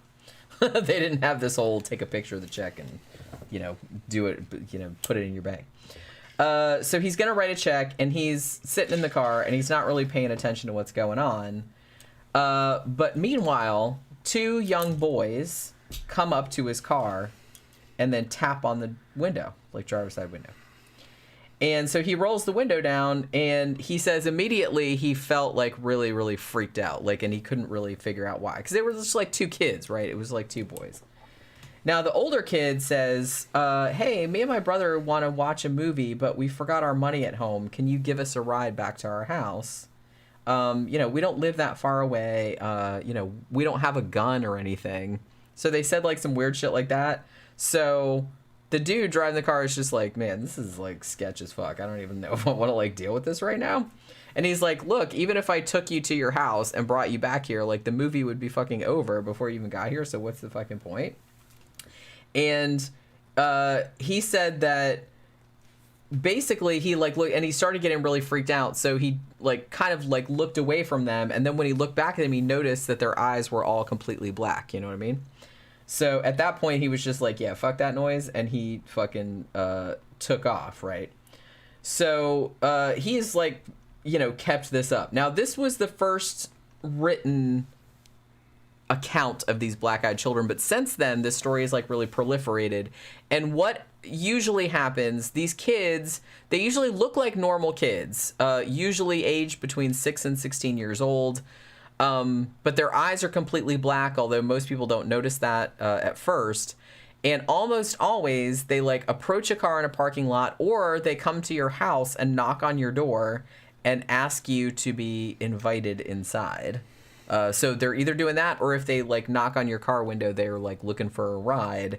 And I'm not entirely sure because I haven't read all the black-eyed children stories, but it's like I don't actually know what happens if you actually do give them a ride or if you actually let them inside your house, because most of the stories just seem to be like, yeah, these kids came to my house and wanted to come inside and they have black eyes, so I said fuck no, which, he would.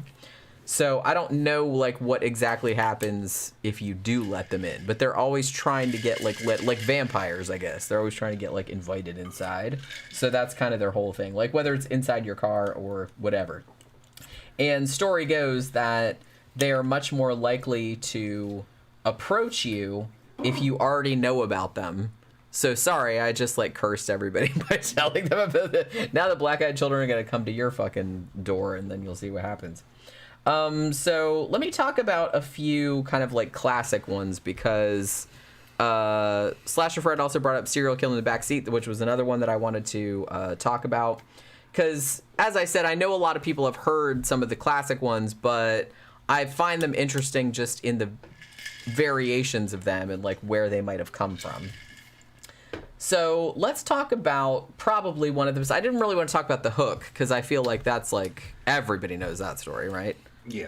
With the whole, we're making out in the car and then yeah. I mean, I was a little kid. That shit was old. Yeah, I heard that one as a very little kid. Yeah. And we've seen like variations of it in like tons of movies. That's like the story that my little fucking babysitter Kimmy would tell me. Mm-hmm. Well, she wouldn't tell me. She'd be telling all her little friends. Yeah. That's back when I was the pookie. I'd be like 6. Back when Tom was the Pookie. I used to be the Pookie. Yeah. You don't get to be a Pookie No, I'm not a anymore. Pookie anymore. You're too old. I'd be like 6. I'd be like 6, and fucking Kimmy, my babysitter, would be holding me. She's like 14, and fucking, you know, they'd be listening to the Led Zeppelin albums over at her house and shit. And she talking to all her friends, and they'd tell stories like that. And I'd be back there going, "Oh, you know." Man, I used to love Here, you take him. And I used to like, love the Hook story. Yeah. I mean, it's so gruesome. I Yeah. fucking love it. Yeah. You know what I mean? I because honestly, ever since I can remember, Yeah. I was into creepy shit. Like Yeah. if somebody was telling some scary stories, I was sitting right, plopping myself right down and like Yeah. listening to that shit. I didn't care if it gave me nightmares or not. I Yeah. love creepy shit. Yeah. Always have. It's a genetic predisposition. So I think that's why I'm always like so interested in these kind of things. Like, and like I said, the cool thing about urban legends is that, yeah, most of the time it didn't happen, but a lot of them are just plausible enough that it might have happened somewhere. But it probably didn't happen like the way that the story's told, but some of them are actually based on real things. One of the things that I was going to say, and he talks about this in this book that I had. He talks about that in here. There is a urban legend that went around back in the late 80s and early 90s. It might have gone around a few times since then, about a person that was out in the desert. I think it was in Arizona or New Mexico or somewhere. And they were shooting at one of those big like saguaro cactuses. Yeah. And they shot it and it fell on them. And it was just kind of, you know, it was just kind of like, I think the legend is called Revenge of the Plant or something like that. And the funny thing about that, like, Jan Brunvand was talking about this in his book, and he's like, guess what? This actually did happen. This is based on a true story. The details of it changed as it got retold, but he's like, it actually did happen. I think it was in Arizona. There was a dude and his friend, and they were out, like, just fucking around with their shotguns or whatever, and they were shooting out in the desert. And one of the guys did shoot at a 26-foot saguaro cactus, and it fell on him and killed him. Damn. And it's like, it was funny because that legend like proliferated, because I guess it's such a ridiculous, I mean, it's sad that that dude died, but it's just such a ridiculous way to die that it essentially became an urban legend. There was even like a song about it. Like somebody wrote like a fucking funny country folk song about it. But he's like, no, it actually really did happen. It's like somebody out there. So some of them actually do have some basis in truth. Some of them actually are based on a real thing that happened. I think some of those UFO fucking stories are also based on something that actually really did happen. There's one, I don't remember what the name of the fucking case was, but the guy fucking described seeing a damn alien monster, and they drew it what it looked like. And you look at it, you go like, man, that's an owl. Oh, I remember that one. Yeah, what was the name of that? It's like, do you not know what an owl That's looks an like? owl, yeah. And if you don't believe me, you can go on YouTube and look at some bizarre ass owls. They got some owls. You look at that would scare you if you saw it. Big. I mean, if you weren't expecting, because some of shapes. them are very large. Yeah, and the feathers and everything, the way they're shaped, they don't even look real. Look like something out of a damn movie. Like I was looking at one owl. I didn't know an owl could look like that, and it's like 3 feet, 4 feet tall. Yeah, some of them were like ridiculous. Big. Yeah. And I was like, man, I've never seen an owl like that. Well, you know how a lot I of saw that in the dark on a flashlight that might scare the shit out of you. Yeah, especially if it was going really fast, you weren't expecting to see anything, and you didn't get that great a look at it. Yeah. That's where I think the Mothman shit came from. Right. I think that was like a big ass owl. Well, in that one case I'm talking about, it wasn't flying; it was fucking standing still in a tree. Yeah. And I've seen some, even in Florida, I've seen some pretty big ass owls, like just sitting in a tree. Yeah. You know what I mean? And I knew it was an owl because it was sitting there, so I saw it. But if you were out walking in the dark and something just flew at you and you didn't really get that good a look at it and it was fucking gigantic. Down here, I wouldn't be alarmed because I would figure it was probably an owl or a fucking sandhill crane because those fucking things are massive also. But, you know. Slasher Fred says the original Twilight Zone had some episodes inspired by urban myths. Yep, that's true. Like the episode called 22, in which a woman has a recurring dream in which a nurse leads her to the morgue. Oh, yeah, I remember that one. I used to really like that one, actually. Danny Rolling Ghostface says, awesome show topic tonight. Thank you. Larry Martin says, from what I've heard on Black-Eyed Children is if you let them in, you'll get sick and probably die within a couple weeks. I figured it was something like that. I didn't know if it was like some kind of like death portent or something like that. Slasher Fred also says, or the episode The Grave, in which a guy spends the night at the cemetery. And honestly, one of the most common urban legends, which I didn't even write down, I first heard it as a very little kid. I had a book called The Thing at the Foot of the Bed. Somebody gave it to me when I was little, like in a set of books, but like YA books. And it was a compilation of urban legends, like creepy poems, creepy tips about ghosts, like shit not to do about ghosts, or what to do if you wanted to see ghosts, like look between a dog's ears and things like that. So they're all kind of like tips like that. And one of the stories in there was the classic story where, you know, somebody is either at a slumber party or at a pub or whatever. You know, there's different versions of it. And some motherfucker in town that everybody hated had died recently and been buried in the cemetery. And so people are either at the slumber party or at the pub or whatever, and they're getting kind of like all riled up. And somebody dares somebody else, hey, go to the graveyard and go sit on that dude's grave, because the story goes that he'll like reach up and grab you because he was such an asshole when he was alive. So they're like, well, to prove that you've been there, you have to like stick something into the grave, like a knife or whatever. And so the person goes to the grave and they're kind of freaking out and they stick the grave, and then like it kind of switches to the other people. And so the other people are like, oh man, that person never came back from the cemetery. So they go to the cemetery the next day and they find that the person is dead on the grave, like laying across the grave. Because what happened was that when they stuck the knife into the grave, they stuck it through their own sleeve or coattail or something like that. And they perceived that the corpse had grabbed them and they died of fright. Which, is that even possible? Can you die of fright? They say you can. I'm not sure. I'm not really sure. I mean, I guess you could. You'd have to be really fucking scared to like fucking die from that. Yeah. But that's a very common... And I've seen other variations. I've seen other variations. Actually, they did a movie on MST from the 40s or 50s called Ring of Terror. And it was similar. It didn't have anything to do with the graveyard, but it was a bunch of medical students. And the dare was you had to go and take this ring off this corpse, you know, for as a hazing. And something happened, like they went in there like to take the, and somebody like it seemed like it grabbed them, but the hand kind of went like that, and the person died of fright. So this is a very, very common urban legend. Like I said, the book that I had that had that story in it was from the early 70s. And I think the story was old even then, because I'd seen variations of it. Like I said, Ring of Terror had a variation of it, and that came out in maybe the early 50s, I want to say. Again, not a graveyard, but similar thing where, you know, you got dared to like go take something off a dead body and then thought that it grabbed you. So that's a very, very common story. It's very, very old. Yeah, there's also the urban tale about alligators living in sewers. Actually, Harlan Ellison wrote a great story about that called Croatoan, about alligators in the sewers. That was going around in the 80s. I remember hearing that as a kid. I don't think you can get enough food. That's what I mean. It's not plausible if you think about it. I mean, yes, there was kind of like a thing where people would get baby alligators for pets, because they did actually used to sell them in pet stores. I do remember that. But because they are cute when they're babies. But, you know, decidedly less cute when they get larger. Also, they could eat you. You used to be able to buy alligators as little babies the size of a lizard out of comic books back in the 60s. Which is crazy. Yeah, well, they didn't expect things to live long, so they figured, the kids won't feed it, it won't make, but, you know, they'll die. Because, you know, they were everywhere. Yeah. They were bred in captivity anyway. People trying to make damn money on them. But no, they get pretty big. Flush them down the toilet, they survive it.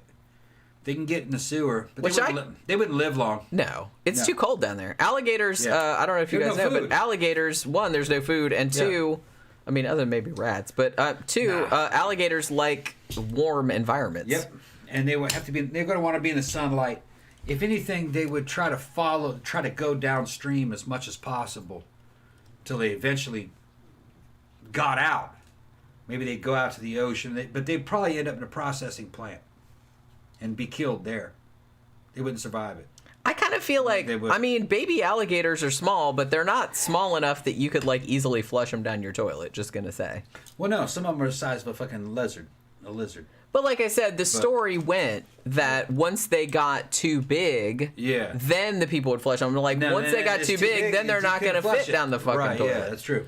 I mean, you There's a could problem maybe flush like a lizard size alligator, Right. like a really baby alligator down the toilet without blocking it up. Although I wouldn't trust it not to block it up. And they might survive it in a big city. It's possible.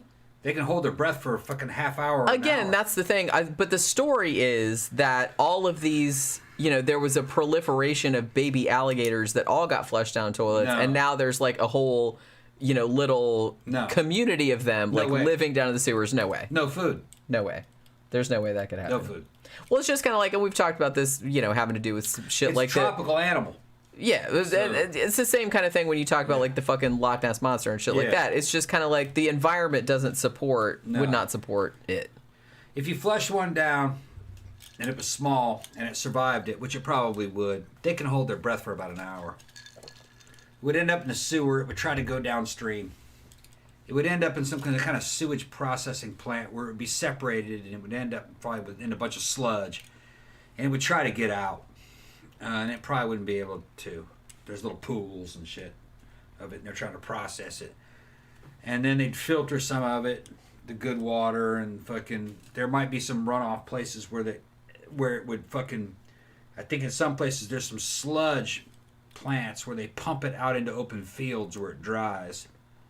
They would probably end up on that side, which would mean that they would end up in basically a garbage dump.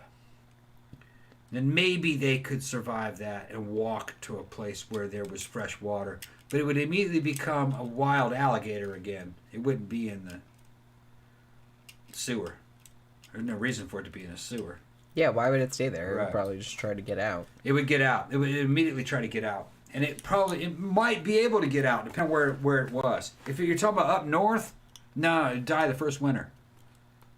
That's what I'm saying, because I Yeah. kind of feel like the alligators in the sewers myth was mainly based in Yeah. like really urban areas like New York City. And no, I'm like, there's no. no way that they No. would survive down the sewer. It's cold up there. Yeah. They First like winter. warm weather. Honestly, reptiles of any Right. kind, They die the when it first gets winter. cold, they go into like stasis. Yep. So they don't like move around and shit. They would die the first winter. I've had pet lizards. It goes under 85 degrees. They just sit there. For them They don't move. for them to go through a cold spell, they'd have to have a bunch of calories to make it, and that wouldn't have happened up north. And no, alligators can't survive up north; they die.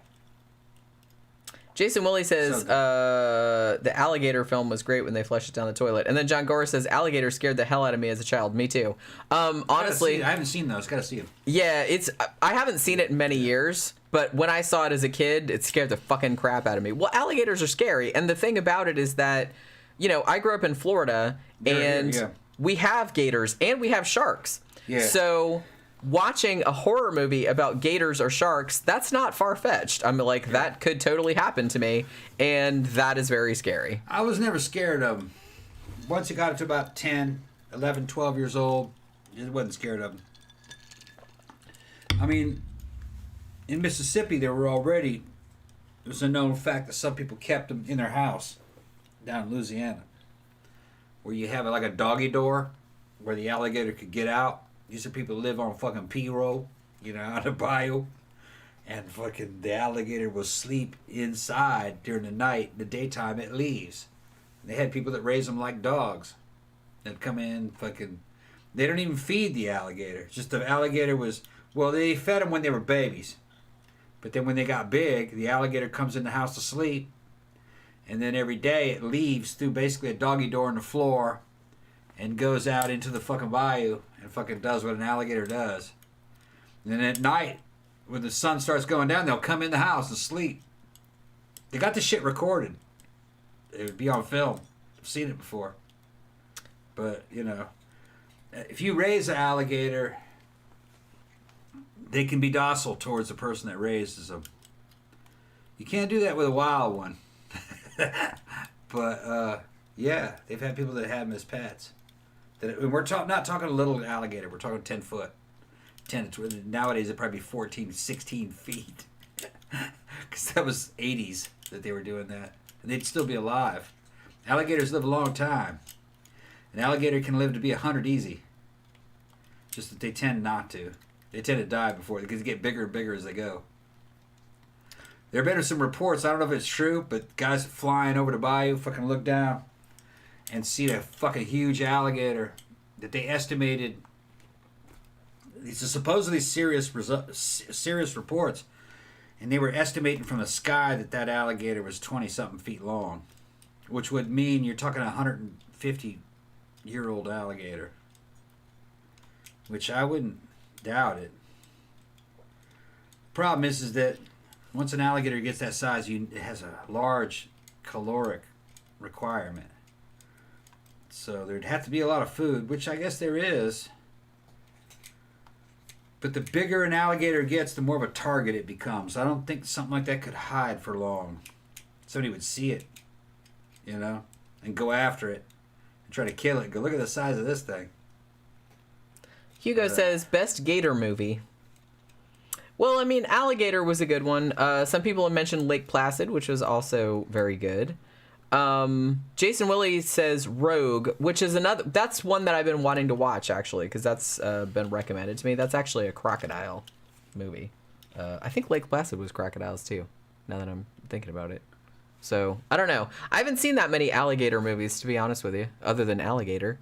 All the other ones were crocodiles. It was funny, when I would fucking go to Louisiana when I was a little kid back in the 70s and early 80s. Because, my cousins are Cajun. And they weren't worried about alligator. They were worried about gar, which is we call alligator gar.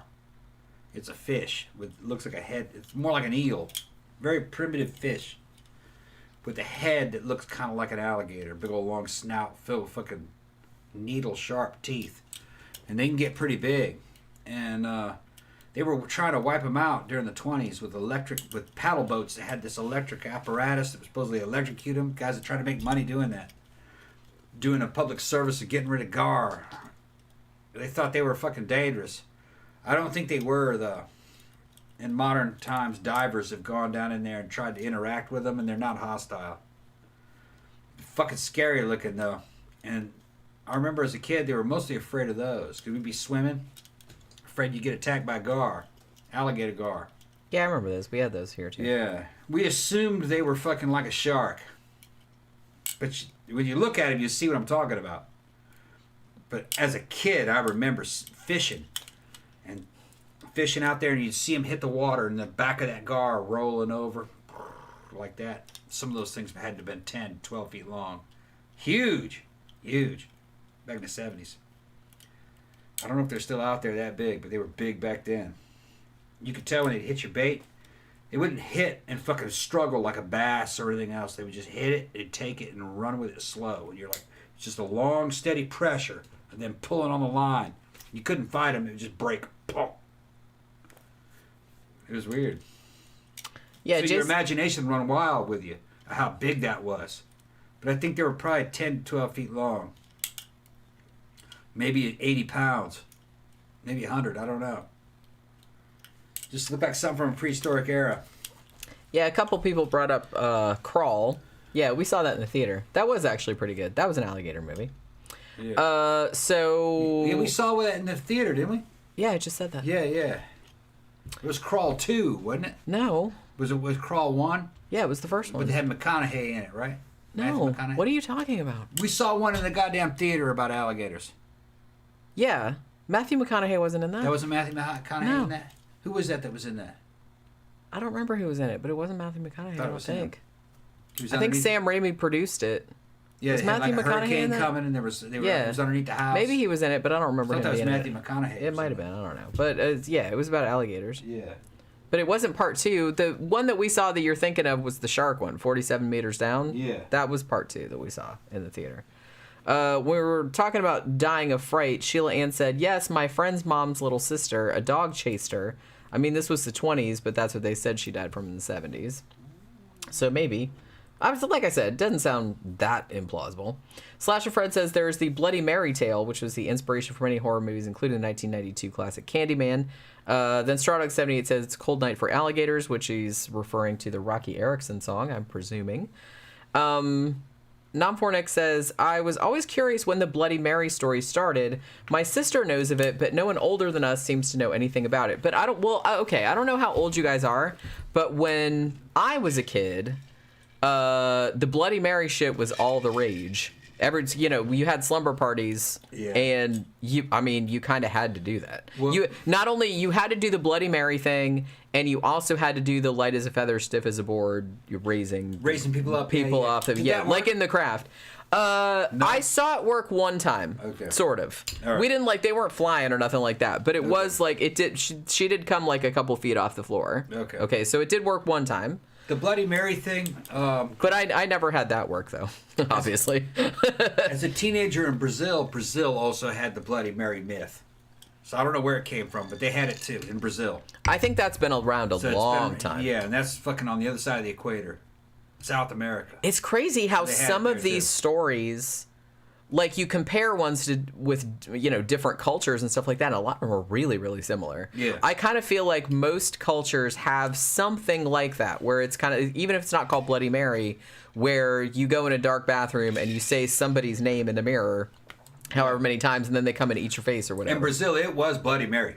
Same thing. Yeah. So it got it somehow. And it was bloody. And honestly, like I said, there's, Candyman obviously is the most obvious thing that took off, that played on that. But, when I was a kid, it was Bloody Mary. But I know that there's different variations. We saw a great Brazilian horror movie. I was just going to say that. Yeah. That was recent, a couple years ago. Yeah, and I think it was called Bloody Mary versus something. What was that called? Yeah, it was like a bunch of ghost hunters, and that was, they were fighting the ghosts that came out of the mirror. Over the past couple years, we've been watching some Brazilian horror movies that are very much like the classic American horror movies from the 80s and the 90s. I recommend them. We've seen like 3 of them in the past couple years. They were all great. Yeah. Funny shit. It's kind of like Evil Dead type funny. Ghost Killers versus Bloody Mary, I think was what it was called. Something like that. Something like that. That was good. I think it was on Shudder, actually. It was a ripoff of Ghostbusters, and they're having fun. But way gorier. Yeah, they know it's it was super gory. Yeah. It was like a mix. It was like a mashup of all the American horror stuff all together in a Brazilian story. Funny as shit. See it subtitled. Don't see it. Don't see it dubbed. See it subtitled. Well, I recommend that for any foreign movie. Don't ever watch the dub. The acting was good. Fucking the humor was real good. It had a lot real gory. And then there was another Brazilian one about remember that demon? Yeah. And they were homaging 70s horror, Brazilian 70s horror. It was kind of like Italian 70s horror. They were homaging that too. And that guy kept coming out.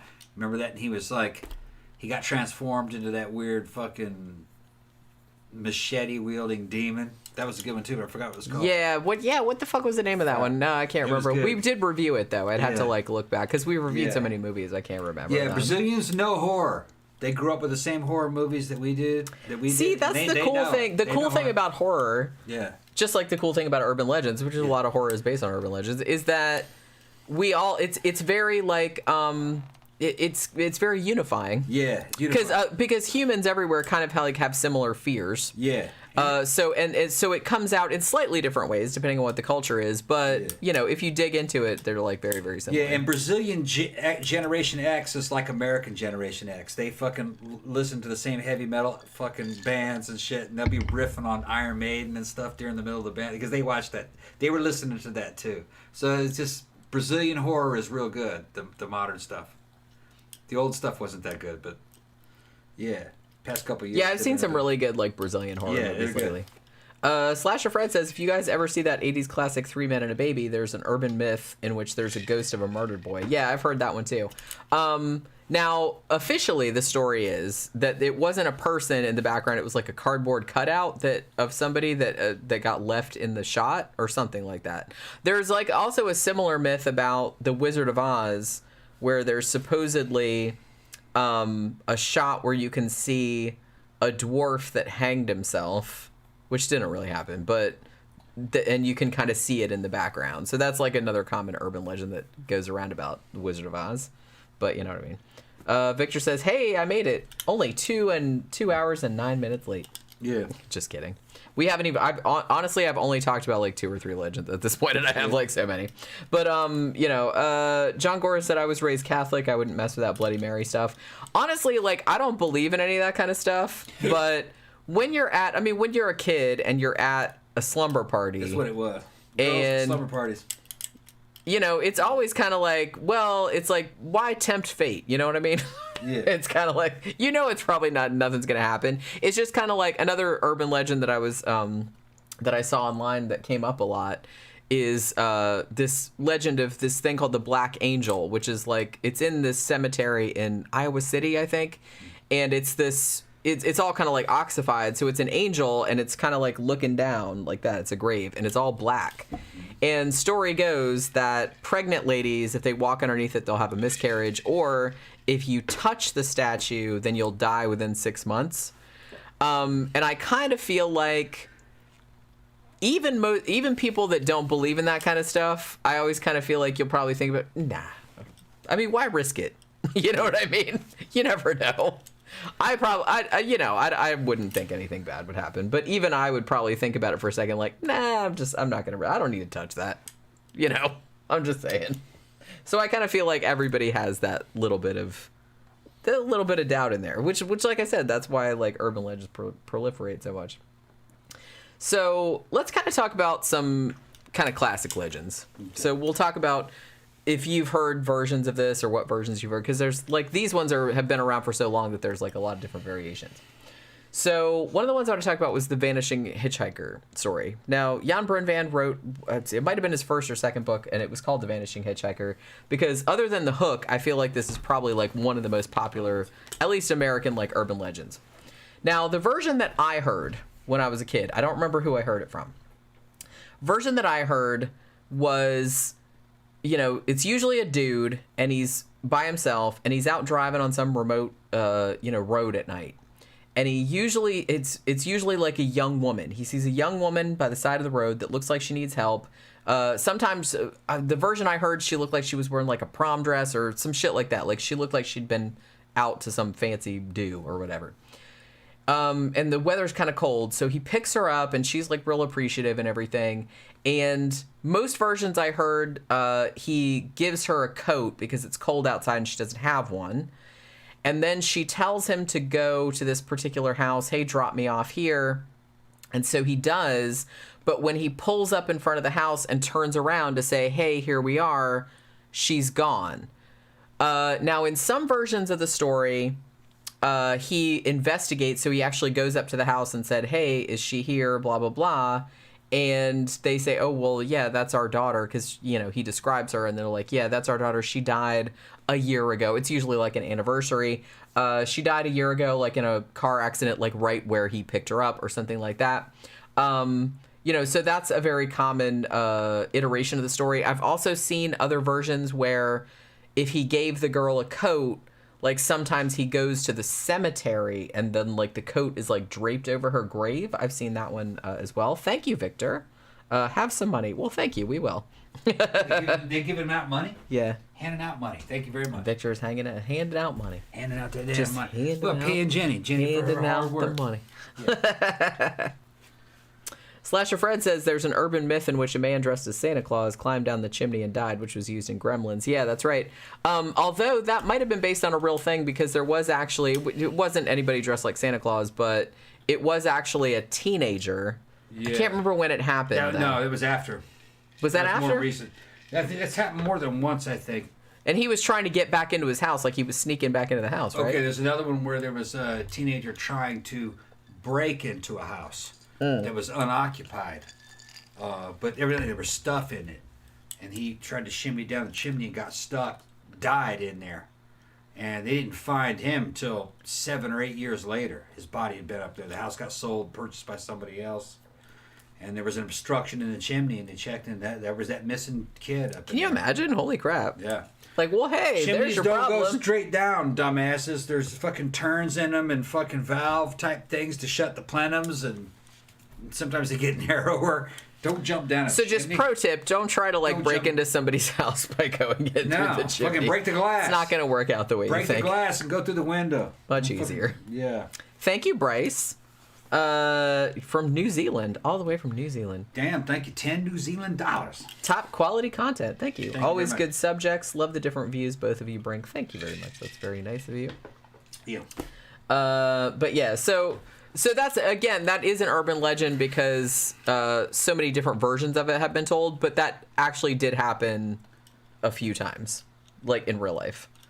I can't remember the year that the one I'm thinking of. It was a teenage boy, and I think he was trying to get back into his own house because he was trying to sneak back in because he wasn't supposed to be out or something like that. And he then, like, obviously he went missing, and like his family freaked out, and I don't think they ever found out what happened to him because I think that somebody else had bought the house and then they found the body in there. It was like a skeleton. So it has happened in real life, but Okay, so it's happened more than once. yeah, I think. Yeah. Like I said, I can't remember, and I'm probably like propagating yet another version of an urban legend now by just saying because I don't remember the details. Weird fact. You guys can look at it up on YouTube. Just look at the urban exploration. There are many, many abandoned houses and places of business in remote areas of the United States that are just left untouched, sometimes for decades. Like you can find an old abandoned fucking ski resort out in the middle of nowhere, fully fucking outfitted, and walk into it and nobody's been in there in 10, 15 years. Weird. Same thing with houses. Vacation houses. Fully fucking furnished. Somebody's personal property in there. He'll die. No relatives to give it to, and it just sits there. Weird.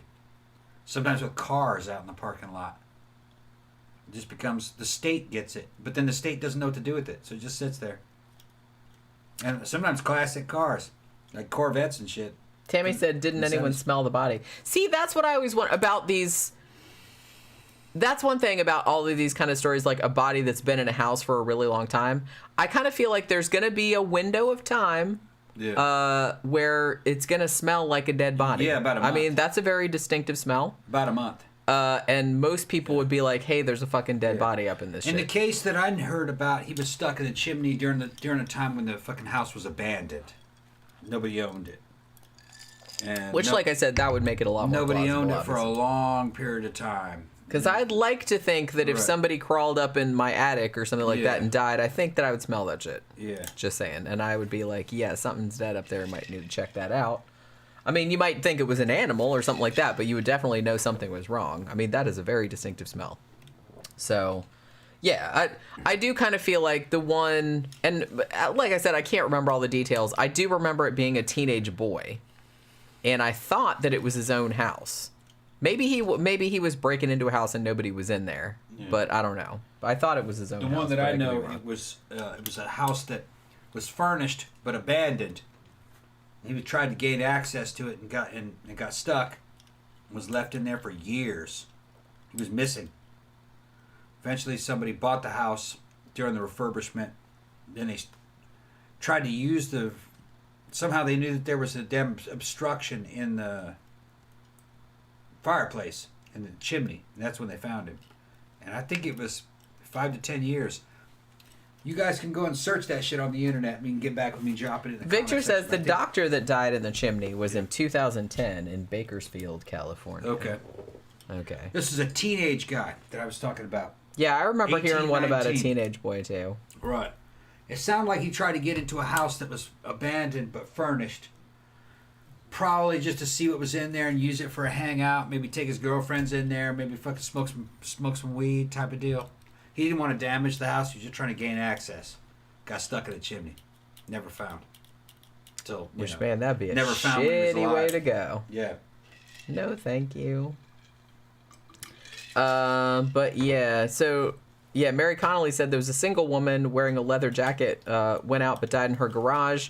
Her bills were set on automatic. She had a large account due to inheritance. She was in the car park for 10 years. Yeah. I have heard of that happening. I mean, and I think we talked about the other day, like somebody Yeah.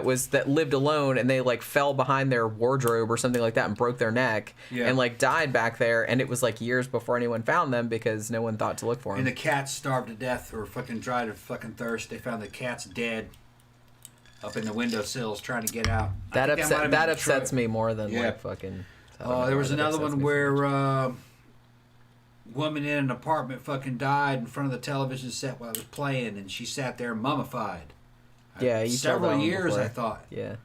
With the television going. I think it was 2 years. Somebody 2 said years. last time you told that story. Yeah. Right. And her rent was being paid. She had some kind of automatic deposit going, and the electricity was being paid. But they eventually had to gain access to the apartment and found her mummified corpse sitting there watching television. Died of a heart attack. Well, like I said, she didn't. Yeah. She didn't know. No. So more upsetting for the wrapped up people in that had to blank- find her. Wrapped up in a blanket, watching TV. Shit. But yeah, so Vanishing Hitchhiker story. Even though I've actually seen variations of the Vanishing Hitchhiker story turn up on like Unsolved Mysteries as like a real thing, even into the 80s. But this story is very old. According to Jan Brunvand, there are versions of it going back to the 1870s. And they actually have versions of this story pretty much all over the world. There's a bunch from Asia. There's even like different there's a Mormon version. There's all kind of different stuff. And there's another subversion where like, a different version where it's not necessarily good. Because mostly the most common version that I've heard was it's almost always a dude driving the car and it's almost always a girl that he picks up. And the girl had usually been killed in a car accident at the very place that he picked her up.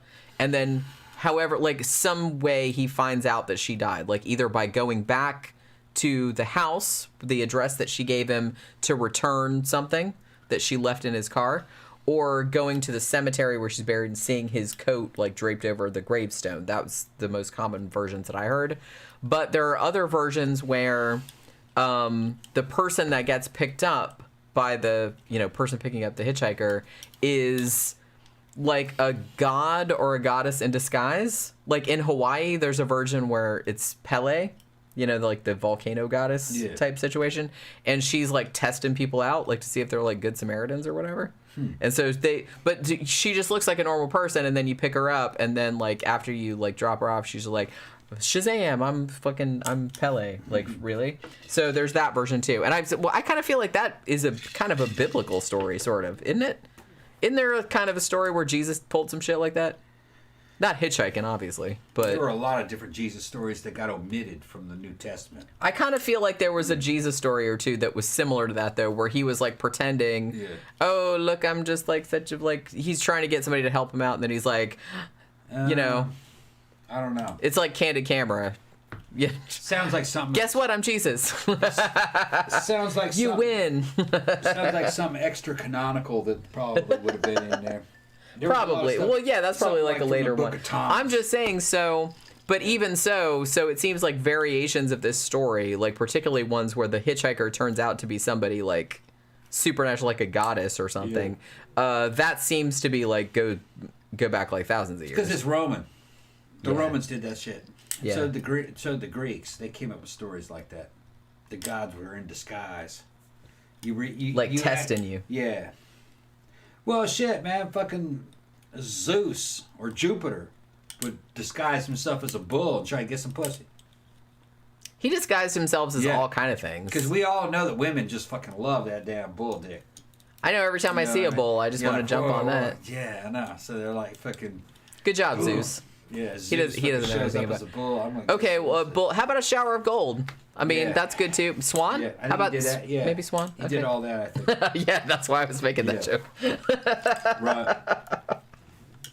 He's That's some- just trying different shit That's out. some penis envy right there. Where you have men coming up with religious stories that says, hey, you know what? Don't tell nobody.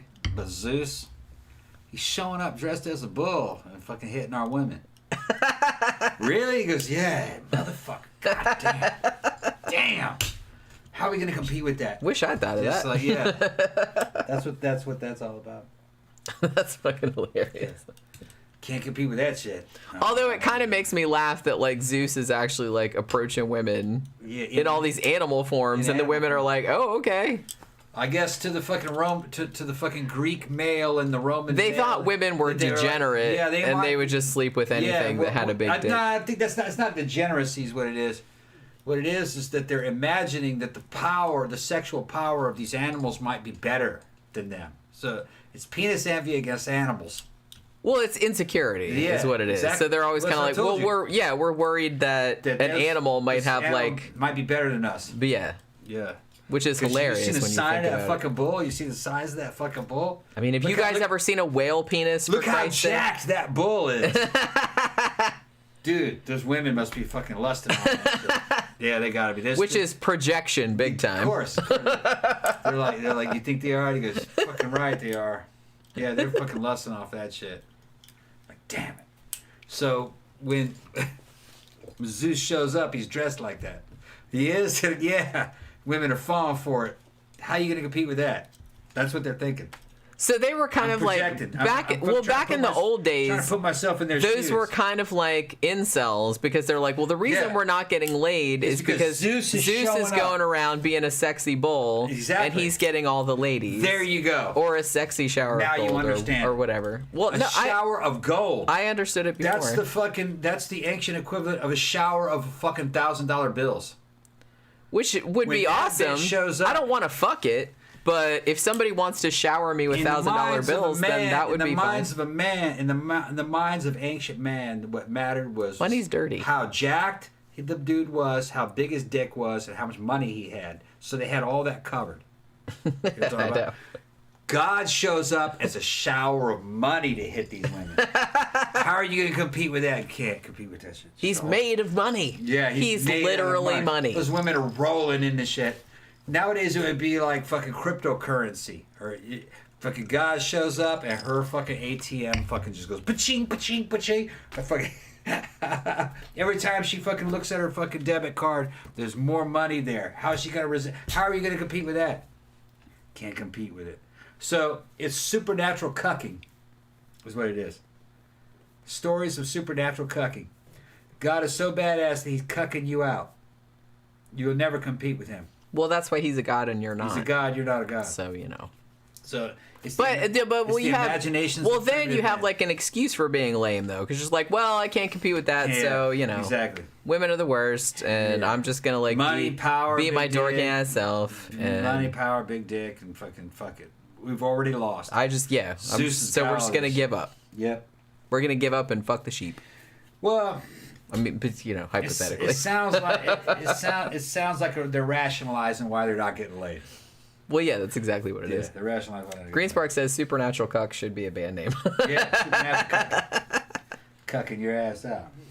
Slasher Fred says there is an urban legend about a family on vacation and the grandmother dies and they put her body on the roof of their car, and it was used in the 1983 classic Vacation. Yes, that's true. And actually, I think that he talks about that in this book, actually.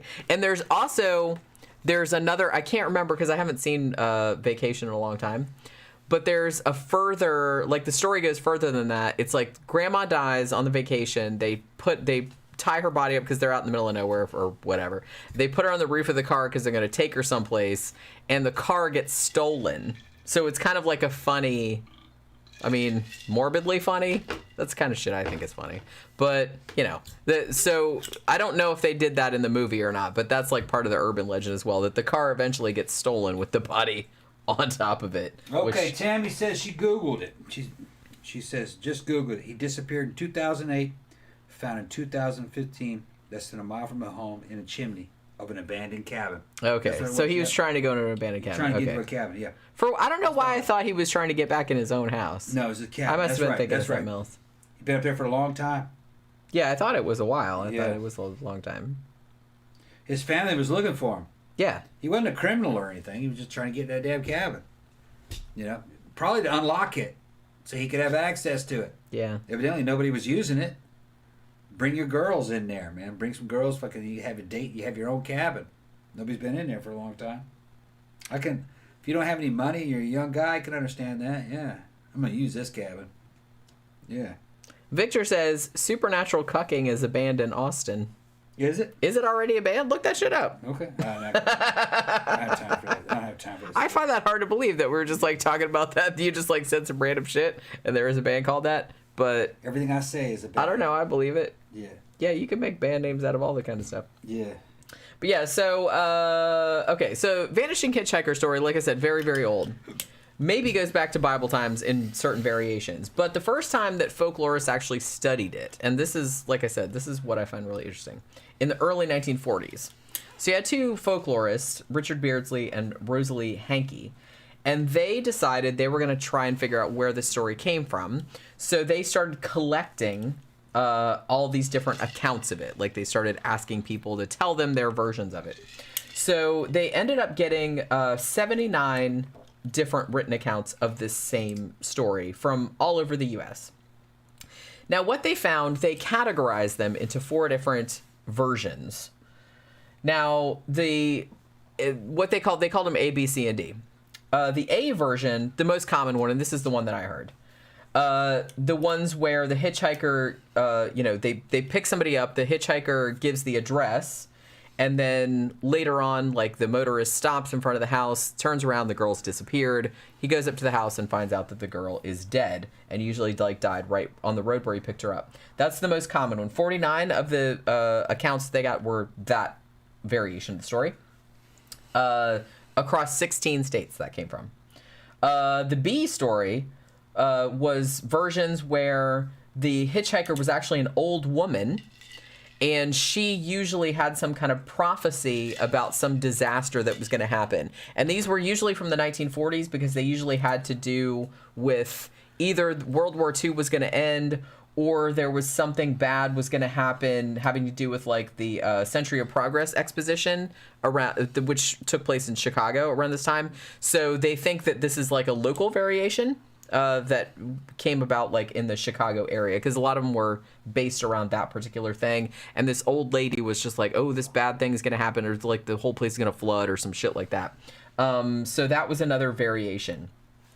There were also other variations where the girl is actually doesn't get picked up on the road, but she's at, like, a dance or someplace like that, and then she leaves a coat or something on the grave. That's, like, the third variation. And then there's another one where where the hitchhiker is usually figured out to be, like, some kind of saint or deity or something like that. So that's another version. And there were also versions, this is very strange, I had actually never heard this version, but there's another variation where it's actually not the hitchhiker who turns out to be a ghost, but somebody stops and picks up the hitchhiker, and it turns out that the driver of the car is a ghost. There's also another variation where it's actually 2 people on a train who start talking to one another. It's usually a man and a woman, and they start talking to each other, and one of them is reading a book about ghosts, but then says, oh, I don't really believe in them, and then, like, the other passenger, like, vanishes, so they were a ghost the whole time. So that's, like, kind of another variation of this, but this is, like, a very, very old, very, very common legend. So another one that I wanted to talk about that probably a lot of people have heard, and actually I think they even put this one, because this one, a variation of this was in Scary Stories to Tell in the Dark, like the book series, and then I think they put it in the movie that we saw, the Guillermo del Toro one. So this is called the spider bite, or the red spot. Very, very common, kind of squicky urban legend. And this started out in the 1970s sometime. Came from England, and then kind of went across the United States. So usually the protagonist is almost always a young woman, like a teenager or someone in her 20s. And she's usually from somewhere that's colder, whether it's England, whether it's, somewhere in New England or New York City, somewhere like that. Story usually goes that she goes on vacation somewhere warm and in the South, usually somewhere like Mexico, Southern California, something like that. She's usually sunbathing on the beach by the side of a pool, something like that, and is bitten on the cheek by a spider. At this point, the bite swells up into this big boil, and she goes home to get medical treatment. And the doctor lances the boil, and then a whole bunch of baby spiders crawl out of it. Yeah. So this is a very common, and there are other variations of this too. It can't be true. It's not. No. But it's a very, very common urban legend, and there's a little bit of weird. Again, we're talking about anxieties, because a lot of people don't like spiders. Okay, I get that. I don't mind spiders, so it doesn't gross me out all that much. I don't want them crawling on my face, but but it doesn't like bother me as much as it might bother other people. But again, there's kind of that thing about, because almost always it's almost always a girl, because vanity, and you have to be beautiful and blah blah blah, and there's like usually a whole thing about, oh my god, I have this big zit, now it's a big boil, and it's a whole like I'm not pretty anymore thing. So almost always the girl at the center is from up north somewhere. Yeah. And she's vacationing down south somewhere hot or somewhere foreign, and it's like a foreign invasion type meme. There's a whole subset of urban legends that are like that. There's one called the Mexican Pet, which actually Jan Brunvan wrote a book called that. And the story goes that this like uber white couple goes down to Mexico on vacation, and they buy a pet that they think is a chihuahua, and then they get it home and it gets sick, and they take it to a vet, and they're like, yo, that's a rat? Bullshit. I know, but like I said, that's a pretty common. But like I said, so there's a lot of this kind of like distrust of the foreign, going on in these urban legends, which is very, very funny. There's like that's a strain that goes through there. All right, so now, what? Tammy messaged me. She says the article goes on to say that he was only wearing a shirt, no pants or shoes. Talk about the guy that tried to get down in the damn chimney. Interesting. Now I don't know where the pants and the shoes were. I don't know if they were found on the roof or if they were found. But he was probably trying to take all that stuff off while he was stuck in that chimney to get smaller, to continue going down. Maybe that's or what to it go was. up. But yeah, I don't know the details. Wouldn't surprise me if he tried to take his pants off to get down there. Maybe he was stuck in there and somehow was able to. Trying to get out, like thinking pants, that he would be like. That he'd be able to go down. If he took his pants off, he'd be able to slide down even further. But you'd think they'd probably find the pants at the bottom of the damn. Yeah, that's never mentioned, is it? Unless they found the pants a long time ago and took them away. Didn't know that there was a Guess body they're like, stuck hey, up random there. pants. Random pants, random shoes. Although for you would think, fireplace. I would think that if you found pants and shoes at the bottom of a chimney, you'd think you'd look up and be like, hey, who did that belong to? Well, maybe the person that found the pants and the shoes was dead, long dead. Didn't think much of it. Like, who's trying to burn this up? And then threw it away. Then that maybe. person died. Or never told anybody about it. And then died later. It's probably what it was. Trying to get skinnier to go down the fucking shaft. A bad way to die. You'd be up That's there, what I'm saying. That would suck a lot. You'd be there at least 7 days till you died dehydration. Yeah. Yeah. Begging to get out of there. Dark. Just looking at the damn fucking light coming in through the top. Yeah, no thanks. Ooh. So again, No way to get up. Don't be sliding Don't down. fucking go down a slide chimney, down no dumbasses. chimneys. Yeah. Please don't. It's like nobody wants to go like that. Stupid. There's a Darwin Award, natural selection. Me and Jenny came from a whole generation of natural selections. They'd let our asses out fucking during the day when we were little kids and said, don't come back till dark. Fucking When the street lights come on. That's right. Come All home for fucking dinner. The kids that didn't end up on fucking America's Most Wanted or whatever. Or on the back of the milk carton. Yeah, on the back of the milk carton, they survived. It was just as nature intended. That's fucked up, Tom. That's how it was. Fucking go out and fucking have fun. Don't come back until the fucking street lights come on. And sadly, a lot, because I know like a lot of people that grew up like that, like particularly in the 50s and everything like that. Oh, you could just ride your bikes all day and it was fine. Yeah. It wasn't fine. There was a lot of serial killers and kidnappers and pedophiles running around back then too. It's just they didn't really like talk about it as much. It was rare, so it wasn't in the. Although not as rare as you might It think. was in it. It's not that Hey rare. man, fucking, we'd be out fucking in California. Fucking, I was a little kid. Fucking running around, and fucking dudes would stop the car, ask us for direction, and be like, nah. We'd run from them. Yeah. We knew better. If you had instincts, fucking, you don't talk to strangers. Parents told you. Well, the scary thing get though outta was here. that sometimes it wasn't a stranger. Like if it was a small town, like it was somebody you kind of knew, but then they Yeah. turned out to be like a fucking. No, psycho. usually the person that did get you was somebody you knew. That's what I'm saying. Yeah. Victor said I literally almost got kidnapped as a kid. Yeah, I think that a lot of kids grew up in that era did have like some weird like close calls, sure, because it was fucking weirdos back then too. It's not. I remember it. It wasn't some idyllic, golden age or something like that. There was fucking perverts running around back then too. We had defenses though. We had defenses. We were always fucking got each other's back. There'd be a bunch of us, there'd be a gang of little boys running around fucking Carson, California, with a pack of damn dogs.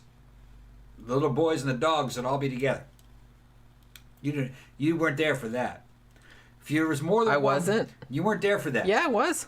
What are you talking about? There'd be like 3 or 4 boys you grew up with. I had brothers. I had to fucking tell you, and there'd be about 7 or 8 fucking dogs following you around wherever you went. And then we go down the wildlife preserve and shit. And the dogs would fucking attack people if the fucking would protect you too. If we'd start fighting with each other, the dogs would fucking choose sides. Which kid they were gonna support in the fight. But that's just the way it was, you know. But no, it was natural selection. Yeah, but that's victim blaming. That's not victim blaming. Yes, it is. It's just if you made the wrong decisions, you died. It is victim blaming. That's the way it goes. That's fucking the world. You should probably stop talking, Tom. The world. You should probably kills stop. people. You should probably stop talking. Oh, Tom. stop it. Tammy says the rest of his clothes were folded, laying inside the cabin. He was also upside down in the fetal position. Article goes on to say it might have been murder. Wait a minute, hold on. Read that back again. What did they say? The rest of his clothes were folded, laying inside the cabin. He was also upside down in the fetal position. Article goes on to say it might have been murder. Upside down the field in the chimney. Yeah. So maybe somebody dropped him down there? I don't know. Maybe he went down head first? I don't know. I mean, why would you do that, though? I kind of feel like if you're going down that... Well, that's what I'm saying. A normal person would not go down head first because that's stupid. So maybe somebody else put him in there. I mean, weirder things have happened, you know? Weirder things have happened, but also dudes have done stupid shit and tried to go down something like that head first. Well, yeah, I'm not saying that. I'm just saying that... They found one kid... Okay, they found one kid in a gymnasium. He was missing for fucking days. And then, you know those exercise mats that they had? Yeah. Remember those things? Well, they had rolled them up into tubes and had him standing up in a corner. And kid was missing for fucking days. They found his ass fucking head first going down into one of those tubes. Oh, yeah. He fell down in that tube somehow and couldn't turn around and get back up. And they couldn't hear his cries for help. And he was upside down in there and fucking died. Now, fucking thing about it is that the reason why it was remembered, there was all this controversy. It was pretty much an all-white school. And that kid happened to be a black kid. And they were kind of accusing people, maybe somebody threw him down there. But no, that's not what it was. Fucking, he was popular. He was playing around like any other kid, and decided to fucking during gym class decided to go down one of those fucking in one of those rolled up mats. Fucking for some reason head first. I guess because he thought he could come back out, but no, you couldn't. And it was high school. Terrible, but it said it wouldn't. It would kill you pretty quick because you're upside down. It has something to do with fucking the way the blood flow goes. I mean, that still wouldn't be fun, though. No, terrible. But they said he probably was dead within about 10 hours. That's a long 10 hours, just gonna say. Well, at least it wasn't 7 days.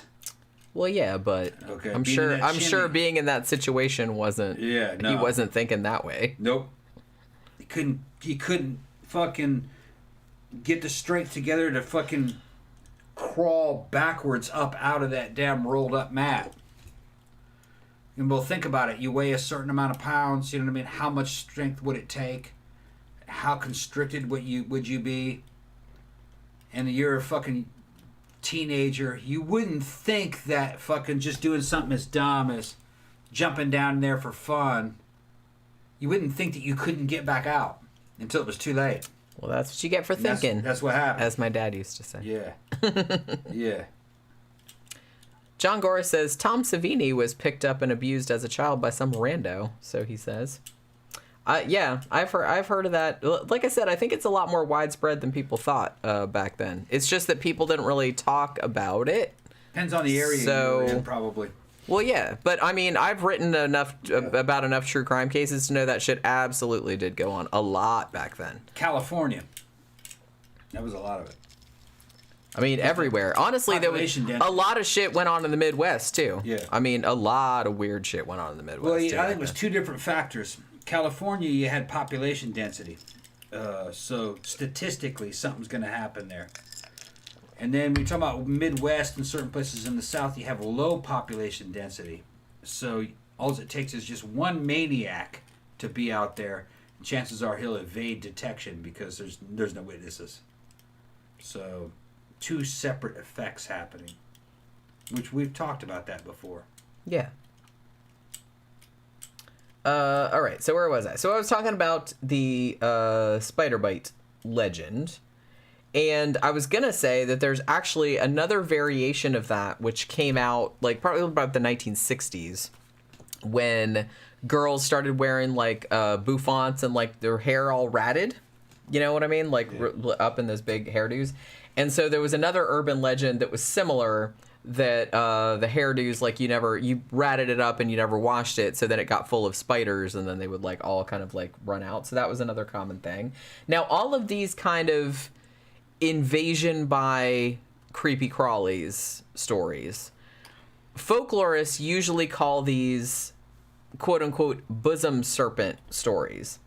Now, this is from a Nathaniel Hawthorne story from 1843 called Egotism or the Bosom Serpent. And that's pretty much any urban legend that has to do with any kind of like usually gross animals, like insects, like you know the thing about earwigs like crawling through your head and shit like that, because that was a big thing in the late 80s too. Hold on 1 second. Camp Guy and a couple other people are chiming in about the guy in the rolled up mat. They think that he accidentally dropped his shoe down in there because his shoe was there, so he tried to go down and did. That's a fucking good explanation. That sounds about right. He went down there to get his shoe. DJ Maniac says the spider bite one exists in modern times, except they update it to people with dreadlocks. You can imagine all the shit I've heard for 30 years. Yeah, anytime anybody has a hairstyle that looks like they don't wash it, you know what I mean? They're going to have this thing, oh, they got bugs in their hair. And that's, like I said, that's been going on forever. Like since, well, the 60s, like with the bouffants, because that was like the big, you know, with the fucking ratting and stuff to make it really big. And people perceived that it wasn't clean or you didn't wash it. So that was another thing. It was almost kind of like a low-key way to call people dirty. You know what I mean? Because they were like all full of spiders. But like I said, the bosom serpent story, folklorists call it that, again, based on the Nathaniel Hawthorne story. And there are other variations of this where there's another legend. Usually it has to do with like a mom and a baby. Like usually the baby will be like in a, you know, a carrier or some kind. The mom goes to like pick strawberries like in a strawberry field and leaves the baby like sleeping in the carrier like at the end of the row. And because the baby has milk on its lips or something like that, for whatever reason, a snake is attracted to the milk on the lips, which doesn't happen because snakes don't drink milk, but whatever. You know what I mean? It's an urban legend. Like I said, it doesn't have to make sense. Yeah. It only kind of makes sense if you're so like, oh, that's a good story. But if you think about it for 2 seconds, they're like, wait, what? Snake doesn't give a shit about milk. No, snakes don't eat milk. So, so he's attracted by the milk on the baby's lips and either crawls down the baby's throat and suffocates it or strangles the baby, like trying to get the milk. So that's like another very common legend, which he also talked about in this book as well. Those fucking milk snakes. I know. Yeah. Milk snakes. Incidentally, the reason that this is called, I mean, if you couldn't tell from the illustration, the reason this is called Curses Broiled Again. Thank you, Zach. Did you hear the one about the couple who stays in the hotel room for their anniversary and watches porn, but it's of them on their wedding night? I have heard that one. Didn't they make that into a horror? Well, I don't know if it was exactly that, but there was a horror movie called, was it called No Vacancy, I want to say? And it was a couple, and they stopped at this, like, shifty motel. I haven't seen it in a long time, so forgive me. And then they found, like, all these videotapes in there that were, like, porn or, like, snuff porn of people that had stayed in that exact room. So I kind of feel like that's a pretty common... I think he talked about that in here too, because this book is like, the first section is like horrors, and then it's all like about automotive stuff, which some of those are pretty horrific too, because honestly, the urban legends that last the longest are frankly like the most gruesome ones. Like one of the automotive ones that he talks about in this is One story that was going on in the late 80s, it might still be like pretty common nowadays, but it usually has to do with two semi-trucks, and they get in some kind of like head-on collision. Usually it's kind of like they're on mountain roads. One of them's going up a mountain and one of them's coming down the mountain, and like they hit each other head-on. And both drivers are killed, and the wreckage is so intertwined with one another that the tow truck or whatever takes the wreckage away like without pulling it apart. And then later, like at the dump or whatever, like everybody's like, well, man, what's that smell like coming out of that shit? And they pry the semis apart, and they find usually like a VW Beetle like smushed in between the two trucks, and like 4 or 5 people dead in there, like just like smashed all to hell. Again, talking about anxieties about driving, especially in these like little compact cars and stuff. There have been like some really grotesque car accidents. I'm not saying that, but as far as I could determine, there's never been an accident exactly like that because honestly, if 2 semi-trucks hit each other head on, which has happened, they wouldn't just leave them fused together like that. I mean, especially if they thought that maybe there was other bodies, or they just wouldn't do that. So it just wouldn't happen that that you would leave like a whole car in the fucking... No Need for Me Too says, wow, still going awesome. Shit, I haven't even got to most of my stuff. I mean, like I said, we don't have to cover everything that I talked about in here, but... We got a lot of stuff. But yeah, so I mean, I just wanted like a good like combo of like shit to like talk about. But yeah, so this book has got like all kind of different stuff, and he's got stuff like one that I just saw in a movie the other day. There's an urban legend about somebody. It's usually like a dude, like a working class guy, and he works on some kind of construction site or something, or in a factory or whatever, and he somehow gets like caught in a piece of machinery, but not killed outright. But it's always kind of like some sort of situation where, well, they can't get him out of the machine without killing him, but they can't turn on the machine again without killing him. So they have to like call his wife, and his wife has to come and like kiss him goodbye because they're going to turn the machine on and he's going to die. So that's another very common one. And that's kind of like all over the world, because he collected ones from like New Zealand and shit like that. All that was different was like the machine involved. But see, I can't see how that would happen though. I can't see how, like, I can see how somebody could get stuck in machinery, obviously, and killed, because that happens all the time. But I can't see how you would get stuck in machinery, whereas you can't leave it off or turn it on and the person be, I don't know. I mean, I get take a machine apart and get that's what I'm saying. So I kind of feel like I get why these stories are popular, but as I said, if you think about them for 5 minutes, it's like, that's probably not true. But here's another story. This is actually one of my favorite urban legends, and I've seen a lot of variations of this. Let's see if you've heard this. You probably have. I feel like a lot of people have heard this one. So this one is called The Licked Hand. Have you heard that one? Do you know what I'm talking about? Okay. Licked hand, no. Now, there were versions of this going around. I don't know.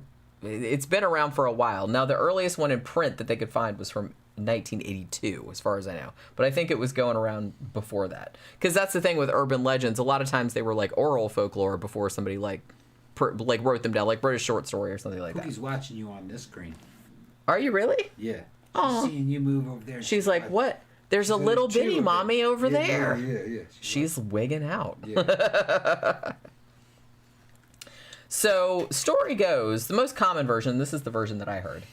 So, there's a young woman, it's usually like a college student or something like that. She usually lives alone. And she has a dog. And she's listening to the news and hears over the news that there's, the obvious killer on the loose. Like I said, it sounds like a horror movie. So she locks all the doors and the windows in the house, but in most versions of the story, she forgets one window. It's usually like a basement window or some window you don't think about, or a bathroom window or something like that. So she goes to bed. Her dog comes with her, and her dog goes under the bed and goes to sleep. She wakes up in the middle of the night, and she hears a dripping sound coming from the bathroom, which freaks her out. She's so freaked out that she's kind of too scared to get up and find out what that noise is. but it makes her feel better. Like, she puts her hand down under the bed and she feels the dog, what she thinks is the dog, lick her hand. And she's like, okay, well, the dog's there. Everything's okay. The dog's not freaking out. So everything's fine. So she goes back to sleep. Next morning, she wakes up, goes into the bathroom, and finds her dead, mutilated dog hanging in the shower with blood dripping down onto the tiles, which is what the dripping noise was. On the shower wall, written in the dog's blood, are the words, "Humans can lick too." I love that story. I don't know why. Obviously, it didn't happen. Definitely bullshit. That's a great fucking story, though. Now, there are, like, some different versions. That story always used to, like, freak me out. I'm like, oh, that's such a good story. I've seen this in movies, too. Now, there are other variations. It's not always a young girl. It usually is. Sometimes it's kind of like a half-blind older woman.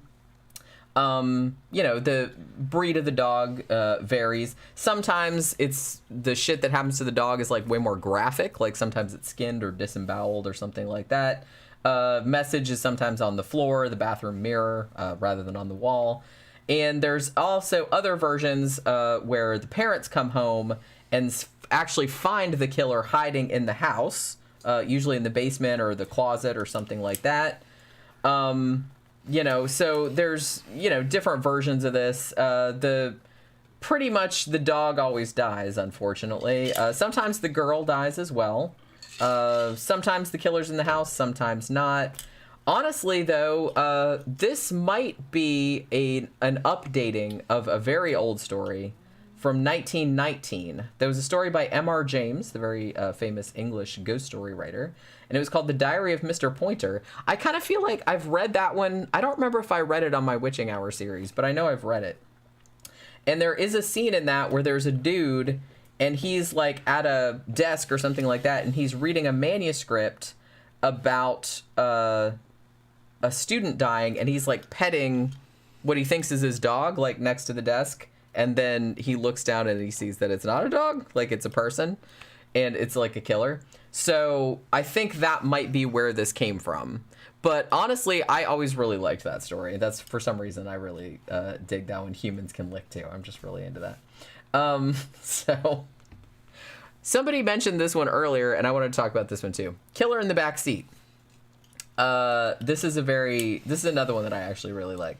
This story is also known as high beams. And you'll know why in a second. This is very common in the US and also in the UK. This was first collected by folklorists in 1968. And they got the stories from students at Indiana University. It might have been circulating prior to that, but that's the first time that it was collected by folklorists. So that's like the earliest written record of it. So story goes that there's a woman and she's on her own and she's driving. And there's a car truck that's following her. And this person that's following her keeps flashing their high beams. And they're like driving really close to the car, sometimes even like bumping her on the bumper and shit like that. And she's like freaking out, thinking, oh my God, this is a serial killer, which is what you would think, because it's like, what the fuck? So she does that.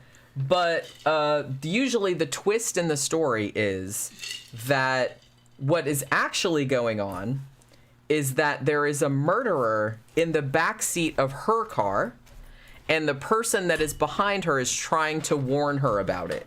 And the reason that they keep flashing their high beams is that every time the killer kind of pops up to like kill her, he turns his high beams on to like scare the dude and to like duck him back down.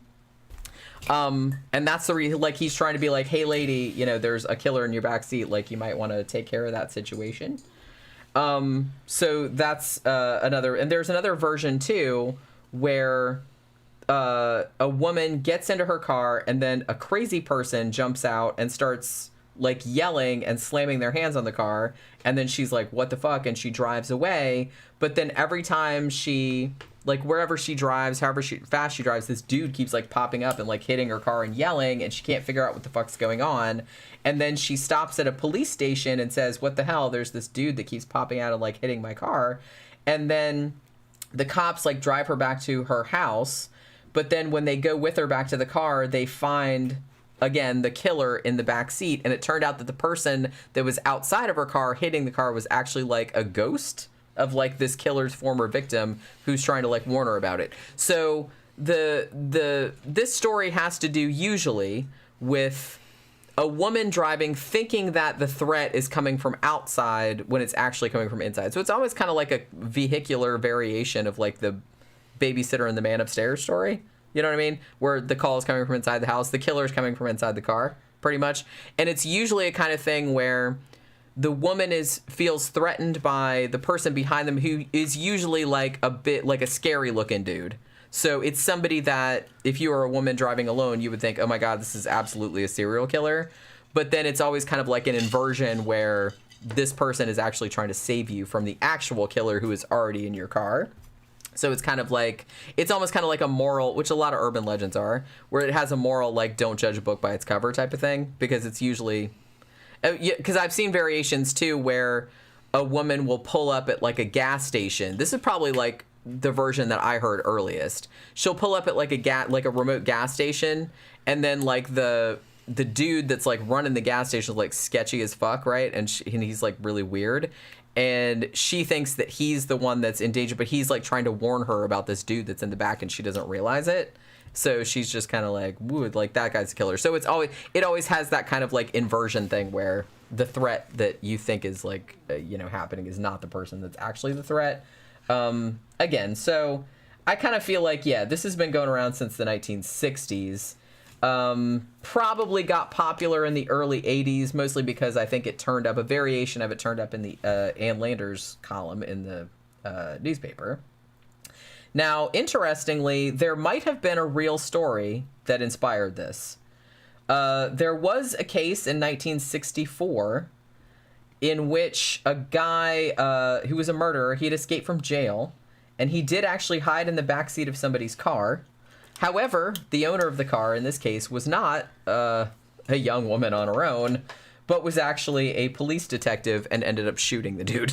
So that actually, so he really did pick the wrong car. But that might have been where the story originally came from. So it did actually come from like a real story, sort of. How long have you been online? 3 hours? 3 hours. Okay. Why? You just keeping track of the fucking time, because you have a lot of material left. You say you didn't have to do it all. We'll just see if I'm just skipping around. Okay. Like just talking about stories that I like. Okay. You know what I mean? Right. There's a couple that I definitely do want to get to because I like them and I don't think they're as common. Because you said you wanted something to eat. So well, eventually, yeah. So we may want to end this within about an hour. Yeah, that's fine. Okay. I mean, 4 hours is fine. Okay. Slasher Fred says there is an urban tale where a teen girl discovers her deceased lover hanging upside down by his feet. Yeah, that's usually that's not usually the Hook story though, because the Hook story, they usually both get away, right? I mean, that's like a close call type of story where they find the hook on the handle.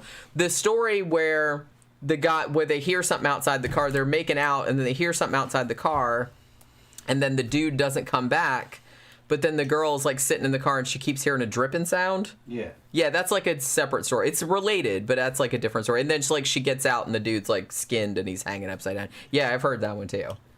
It's for some reason I associate that with the Hook story, but I guess that's kind of like a teenagers making out in their car urban legend. There's like a whole subset of those. So another one I want to talk about is the choking Doberman. Have you heard that one? The choking Doberman. Now, this is a urban legend originating in the U.S. Now, what happens with this one? This was actually Jan Brun Van wrote a book called The Choking Doberman and Other New Urban Legends. That was back in 1984. And this was a pretty common... I think it's older than this, but this, for whatever reason, this was kind of a hot legend around the early to mid-'80s. And basically what happens... So there's a lady, and she lives by herself again. And she goes out one night with her friends. She comes home, and she has a dog. It's usually a Doberman. Although in more recent iterations of the tale, it's usually a pit bull or a Rottweiler. But in the 80s, it was almost always a Doberman. She comes home, and the Doberman is choking. So she gets freaked out and takes the pet to, like, an emergency veterinarian. The vet says he has to do a tracheotomy. And it's like, I'll call you back and come back when I can tell you what's going on. So the woman gets home, and then the vet calls her and says, "Get out of the house right now, because what the dog was choking on was 3 human fingers." And maybe the dude whose fingers is still in your house. So the woman ends up calling the cops. They search the house, and they find the fingerless dude hiding in a closet who is passed out from blood loss. I'm not buying it. Well, obviously, why do you have to say that every time? It's an urban legend. By its very nature, it is not true. All right. So you don't have to say you don't buy it. Nobody buys it. It's an urban legend. All right. That's kind of goes with the territory. Now, interestingly, there might be, as I said, there's more recent versions of this where the dog breed is changed. Sometimes has a little bit of a racist spin on it, where it'll say, oh, it was a black man's fingers or a Mexican man's fingers. Like, they're Mexican fingers, clearly. Yeah. Like, I think that's like so dumb. Mexican fingers. Yeah. You can pick them out of a fucking lineup easy. Right? It's like that. But like I said, that all of these kind of little details that get added, it just says something about the person telling the story that is like very funny. But yeah, so originally it was just, and obviously the number of fingers changes. Sometimes it's 3, sometimes it's 4, sometimes it's 5, whatever. But there is actually a really old version of this, sort of, from, if you would believe it, from 1800 BC. And this was kind of a story. There was a dude named Llewellyn the Great, which is very Welsh, so I'm assuming this is like a Welsh story. And he had a dog named Gellert, I guess. And in this legend, Llewellyn leaves his young son at home with the dog, and he goes out hunting. Llewellyn comes back, and the dog runs up to him and has blood all over his face. And like a dumbass, Llewellyn first jumps to, oh my God, he has blood on his face. That must mean he killed my son. So he kills the dog. What? And then he goes and finds, actually, his kid is alive, but there's a dead wolf. So the dog had actually killed the wolf, like protecting the boy. And this asshole, like, killed the dog because he just, like, jumped to fucking conclusions. So that's, like, kind of similar. They think that maybe that's where the germ of this story came from. But again, very, very common. I think the first written appearance of it was 1981. And it was kind of printed as maybe something that happened, but they printed it in the paper, but they were like, well, we heard this story, but we couldn't verify any of the details of it. So to make of that what you will. So that's what they printed. But it did kind of seem to be going around a lot in the 80s. I don't think I said, because I started to say something and then I think you interrupted me or something, No. No, that never happens. I never interrupt you. Yeah, never. But this book, why it's called that, is because one of the hot legends that was going around in the late 1980s was the story that a woman it's usually like a bridesmaid, and she decided she wanted to be like super tan because it was the 80s, you guys, and that was like all the rage. You had to be like super tan. And she went to like a whole bunch of different tanning salons, because apparently tanning salons in the legend had like limits on how long you could be in the tanning bed, so you didn't. Not true. Which, yeah. But like I said, according to the legend. So she had to like circumvent that by going to a bunch of different ones. And then she started, I think usually most of the time the legend started with she goes to all these ones, and then she's kind of like, she started smelling really bad. And like her mom complains to her about it, and she ends up going to the doctor, and the doctor ends up telling her very seriously, well, you have gone to all of these tanning beds and you have cooked your insides. Yeah, right. Which, like I said, it's not good to like lay in tanning beds all the time, because ultraviolet, you will get skin cancer. But I think they're confusing ultraviolet rays with microwaves. And heat. Those are two different things. Right. It, like I said, it's not good to like lay in a tanning bed for too long, obviously. But you're not going to cook your insides like it's a microwave. It's not a microwave. But they're kind of like acting like it's a microwave. If you cooked your insides, you would feel the heat. You wouldn't be able to stand it. So it's like, how funny is that though? It's like you're gonna be fucking second-degree burns. A bridesmaid in a wedding, and it's just like, yeah, I'm gonna be in all these fucking tanning beds, and then your mom's like, why do you smell like boiled pork? Yeah. Wow, I smell delicious. Because you're cooking your insides. I remember the tanning craze. That was the fucking California look. Back in the day. Yeah. Yeah. I kind of feel like that's why. I think that's why that urban legend is not really around all that much anymore, because people don't really do. You're right. The tanning bed thing. In the 80s, it was very big. They made a lot of money. They did. Yeah. Because everybody wanted to be super. Everybody wanted to look like Malibu Barbie, pretty much. Like, you had to be super tan and like super All you had to blonde. do is buy a couple of them damn tanning beds, and you could fucking rent a fucking retail space in one of those strip malls. And you could make a living on that, just having these chicks fucking sit in that damn fucking bed on a timer, like it was a service. I guess it was a service. I mean, in certain parts of the world, I mean, it seems like a waste in like Florida and California when you can literally just like lay outside for free and get the same thing. It's okay to get some color with you're Caucasian, get some color. Good, it's good for you, but overdoing it is bad for you. I mean, you need a little bit. You need some vitamin D. But Yeah, some of that shit they were doing was fucking. They were just like tanning themselves fucking bronze constantly. Not if you're white, that's not good for your skin. You don't have the melanin content. Yeah, you're just gonna get skin cancer. A cancer. black person wouldn't even notice that. Wouldn't even notice those UV. They're born with fucking protection for that. I mean, my pale ass, I'm just gonna get skin cancer. We are glacier gliders. We weren't meant for that. Yeah. Fucking. Right. I was honestly, I never even. I don't think I ever even tanned. I just went from like pale as fuck to burned. Yeah. Yeah, I did with nothing in between. I can tan. It just doesn't last long. Yeah, a couple weeks and it's gone. Because my mom used to take me to the beach when I was a kid. Because my mom loved the beach. I didn't love it, but you know, we would go. And honestly, I tried to stay out of the sun, but even like after a brief time, I would just get super red and just peel. Yeah. Well, if you get too much, you peel. And my brother one time actually got heat stroke. Like his face swelled up.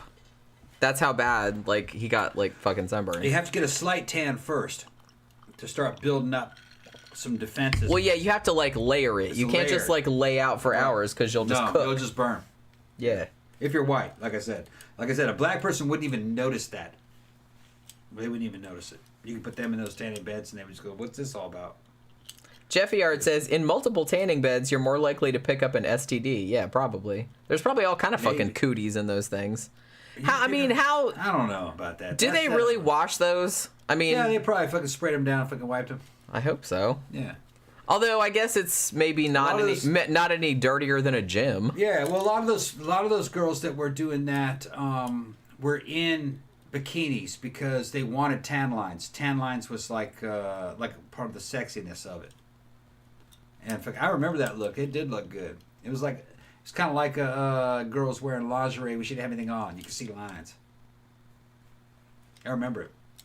Well, yeah, I do too. I'm the same age as you. Yeah. He always says I remember it like no one else does. I'm like, I know. I remember it. She's trying to read in what I said. No, I just remember it. I remembered it. It was good. It was just a different time. I didn't like it. I thought it looked trashy, but you know. Depended on the girl. Yeah. Fucking. Because they always had like this bottle blonde, and they always had like these really dark roots. It just looked real trashy. All right, well, you got Grampers in here, man. We were in Michigan during a lot of that time, and you had some girls that were up north that had nothing to do with the beach. They shouldn't have been tan for shit, but they did have fucking bleach blonde hair and fake fucking tans. It was kind of orange-looking tan. Yeah, because they put it on. I mean, the tanning shit they had back in the old days, that lotion was like terrible. And where we lived in the Michigan area, it was Scandinavian women. These are like fucking Polish, girls of Polish descent, fucking... some of them were like Swedish, and they don't tan too well. You know, it would take a long time to get a decent tan on them, but they were tanning artificially. They kind of looked orange, and the hairstyles of that day looked like something a damn poodle would wear. You know what I mean? Fucking curly hair. Well, they were big, and their hair was like real thin because they bleached it, and it would get like crispy. Exactly. And then they would like kind of dried out, and then they would kind of like crimp it and put like a bunch of hairspray. Yeah. Like kind of stick it up, so it looked really thin and wispy and crunchy. And then them bitches, at the same time, we're listening to too much fucking Bon Jovi, and they were wearing fucking fringe leather jackets and fringe on their boots and shit. They didn't have trying to look like some kind of biker girl. And they didn't have motorcycles. Although that was a special type of chick. We call them Taylor Billies. That's what they looked like. They kind of had that. But you know, the girls we were hanging out with in Trenton didn't look like that. A lot of them were like kind of like punk rockers and new wave type girls. That's you know, they chicks like Mary Lynn, and remember the other ones, fucking oh shit, I'm trying to remember, fucking Gene Petrowski. I'm still in touch with Gene Jean doesn't look anything like she used to. She's a little punk rock girl. It was the first girl that I ever fucking messed with. She had a tattoo, and that shit was a big deal back in the 80s. She had a black... girls didn't have tattoos in the 80s unless they were like crazy. Biker mamas. I got pictures of Jean. I'm gonna pull up a picture of Jean from back in the 80s. She had a fucking like a faux hawk, and it was fucking black, and she wore all kinds of fucking cool little punk rock outfits, and she had the tattoo of a black widow on her back shoulder. It was fucking hot as fuck. Back in fucking 87. She was underage for a tattoo. Too young for a tattoo. She still had it. She was probably about 17. And then Grandmother's probably remembers them. Fucking the other two punk rock girls, fucking shit, what was their names? They were fucking superstars back. They were superstars back in the day. And I'm getting sidetracked. Yeah, no shit. Yeah, Bill Olinger's friends. He knows who I'm talking about. You're talking about people who 99% of us don't know who that is. Bill Olinger was a fucking cool punk rock guy. Fucking we went to school with. Camp Guy says, I've already had about 3 basal cell carcinomas and 1 squamous cell cancers cut off my skin. Yeah. Skin cancer, it's a thing. And a lot of people do have in Florida. Man, you see some people, not so much nowadays, but like you see some older people walking around Florida that look like fucking leather boots, man. Yeah. Especially people that have like, lived outdoors, like they're really into like boating and fishing and shit like that. Some of these people, man, that's really, really bad. I don't know. I never got into it. Like I said, my mom's really into the beach and she used to take us a lot as a kid, but I didn't really like it. I mean, it was kind of fun, but I didn't really like being out in the sun. I didn't like being sunburned. I kind of like swimming in the ocean, but sharks, I like swimming in a pool better than sharks. All right, I got a picture there. There's Jean. Remember Jean? Graham? That was 1987. Yeah. Oracle says, my stepbrother died from skin cancer. Yeah. He had a landscaping business.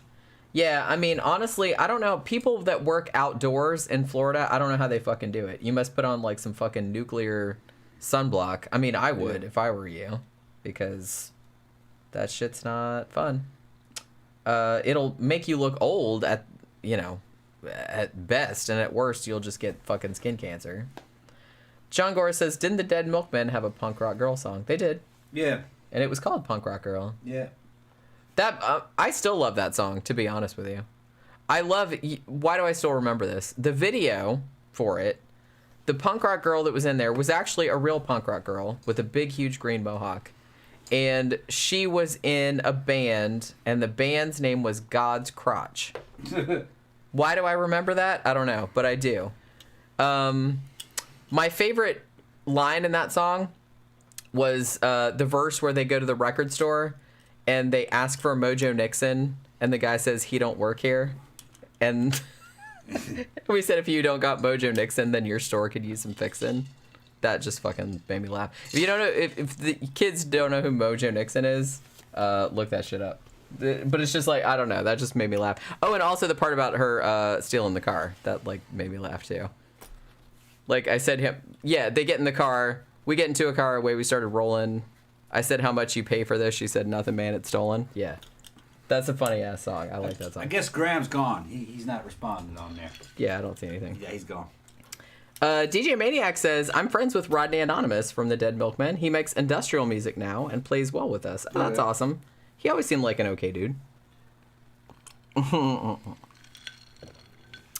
Yeah, Oracle said the one that died of skin cancer. Yeah, 30. Died when he was 30. Yeah. It'll happen, like I said. Shit, man. Janet says, I grew up in Nebraska. We sunbathed on roofs, used baby oil. I burned to a crisp. Swede here. Yeah. I also have had basal cell carcinoma. Yeah. Yeah. A lot of Michiganders are like fucking Scandinavian.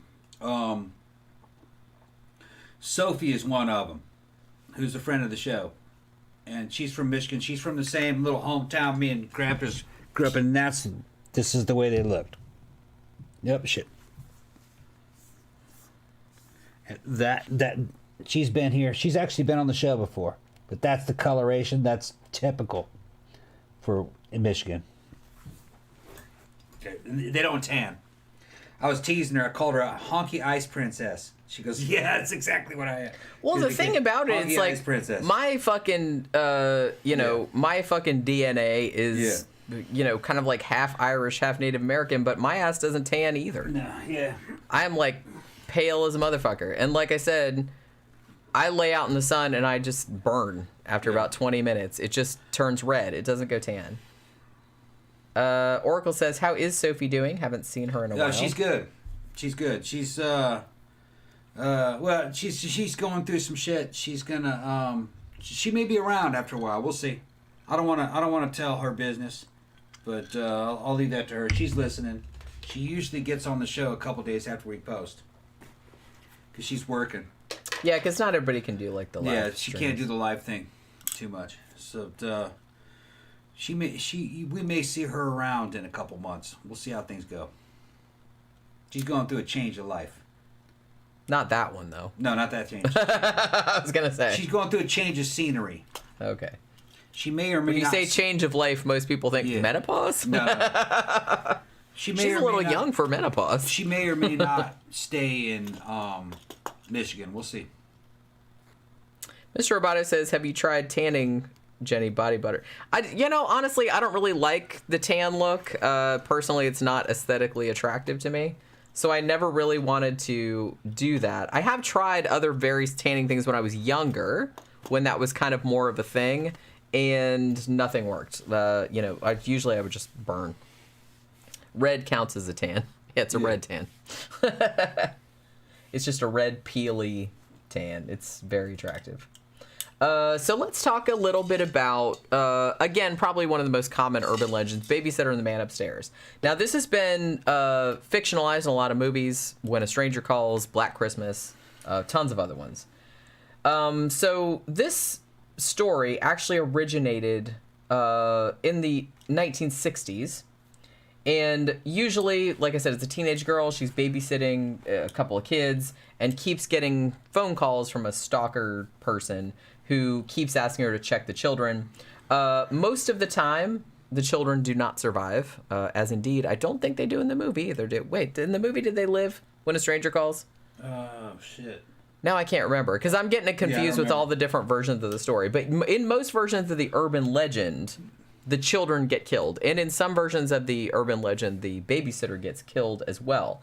Now, what a lot of people might not know, though, is that this urban legend possibly stemmed from a real case.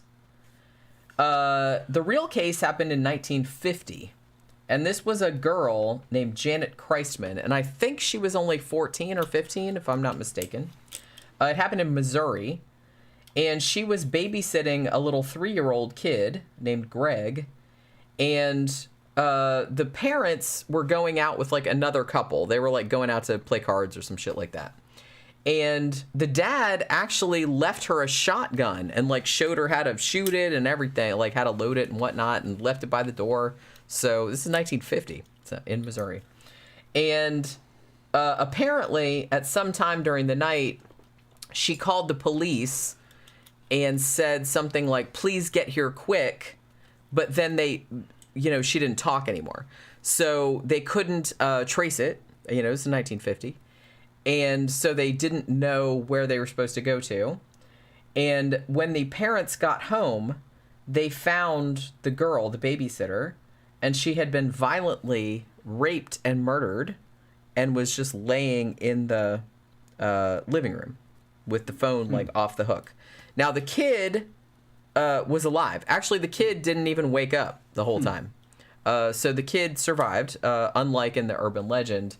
But unfortunately, the teenage babysitter was raped and murdered.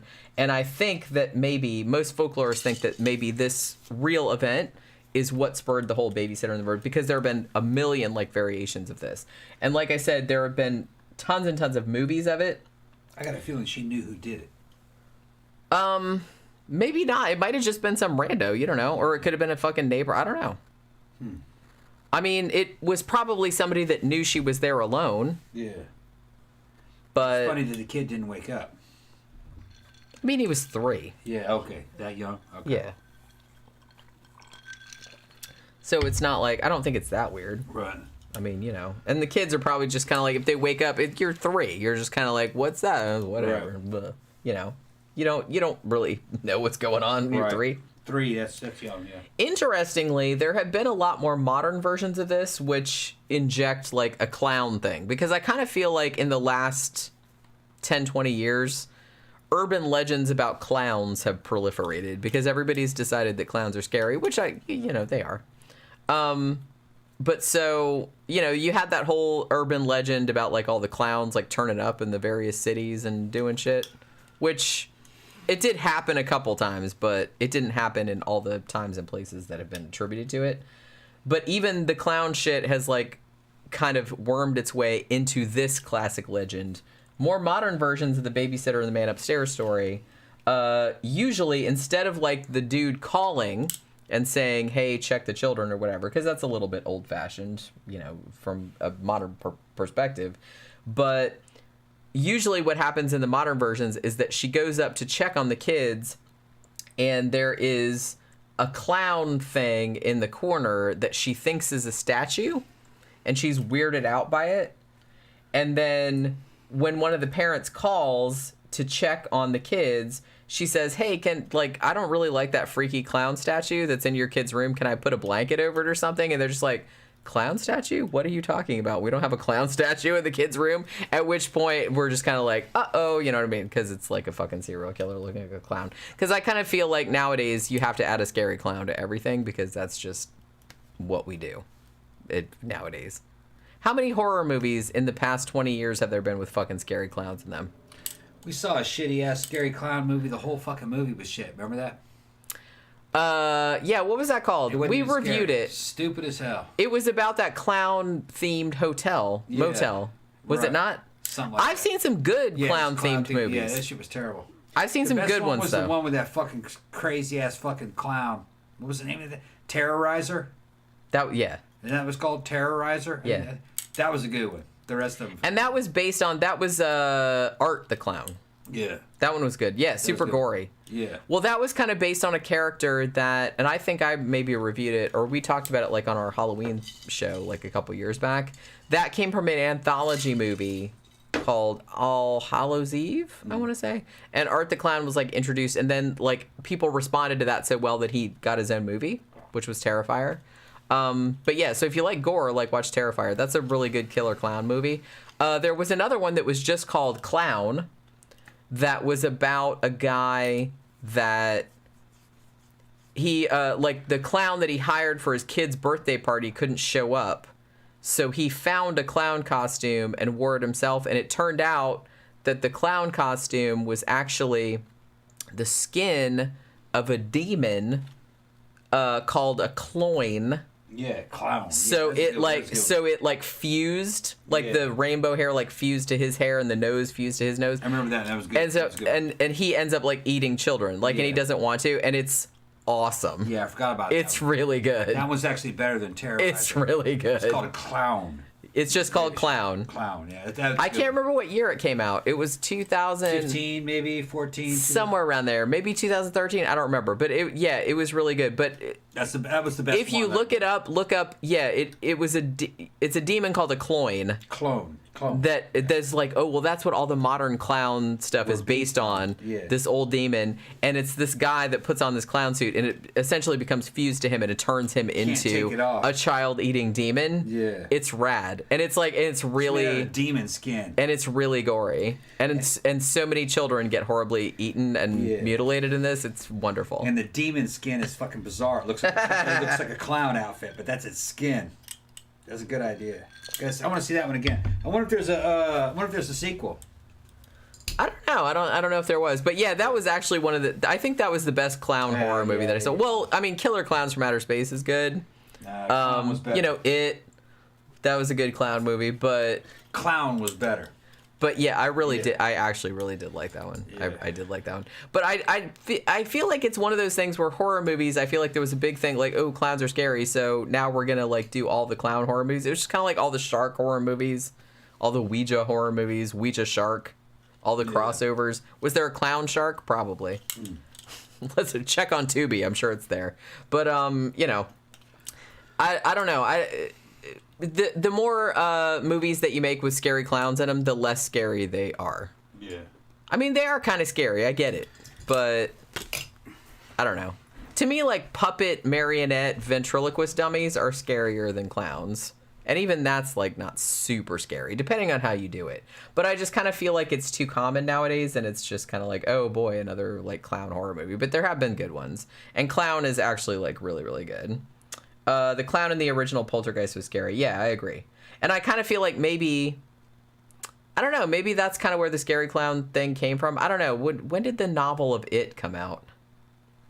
Because I kind of feel like, you know, Pennywise kind of went a long way toward that. But I feel like maybe that was more the movie that did that than the book. And I don't think the movie came out until 1990 or 1991, so I can't remember. Mr. Roboto says, is the Jersey Devil an urban legend? It is. We're not going to cover it because we talked about the Jersey Devil on one of our cryptid shows. And like I said, I kind of feel like cryptids and urban legends, even though they're kind of the same thing. We did cryptid shows, so I wanted to keep that kind of separate. I mean, yeah, folklore. I mean, folklore and urban legends is kind of the same thing.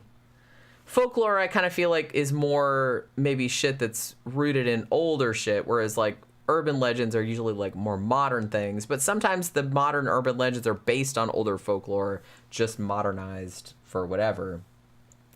But yeah, so yeah, I think the kids did die in the movie, right? In When a Stranger Calls. I know they've made more than one movie about the babysitter legend, but that's the one that most people remember is When a Stranger Calls, and we've talked about that before too.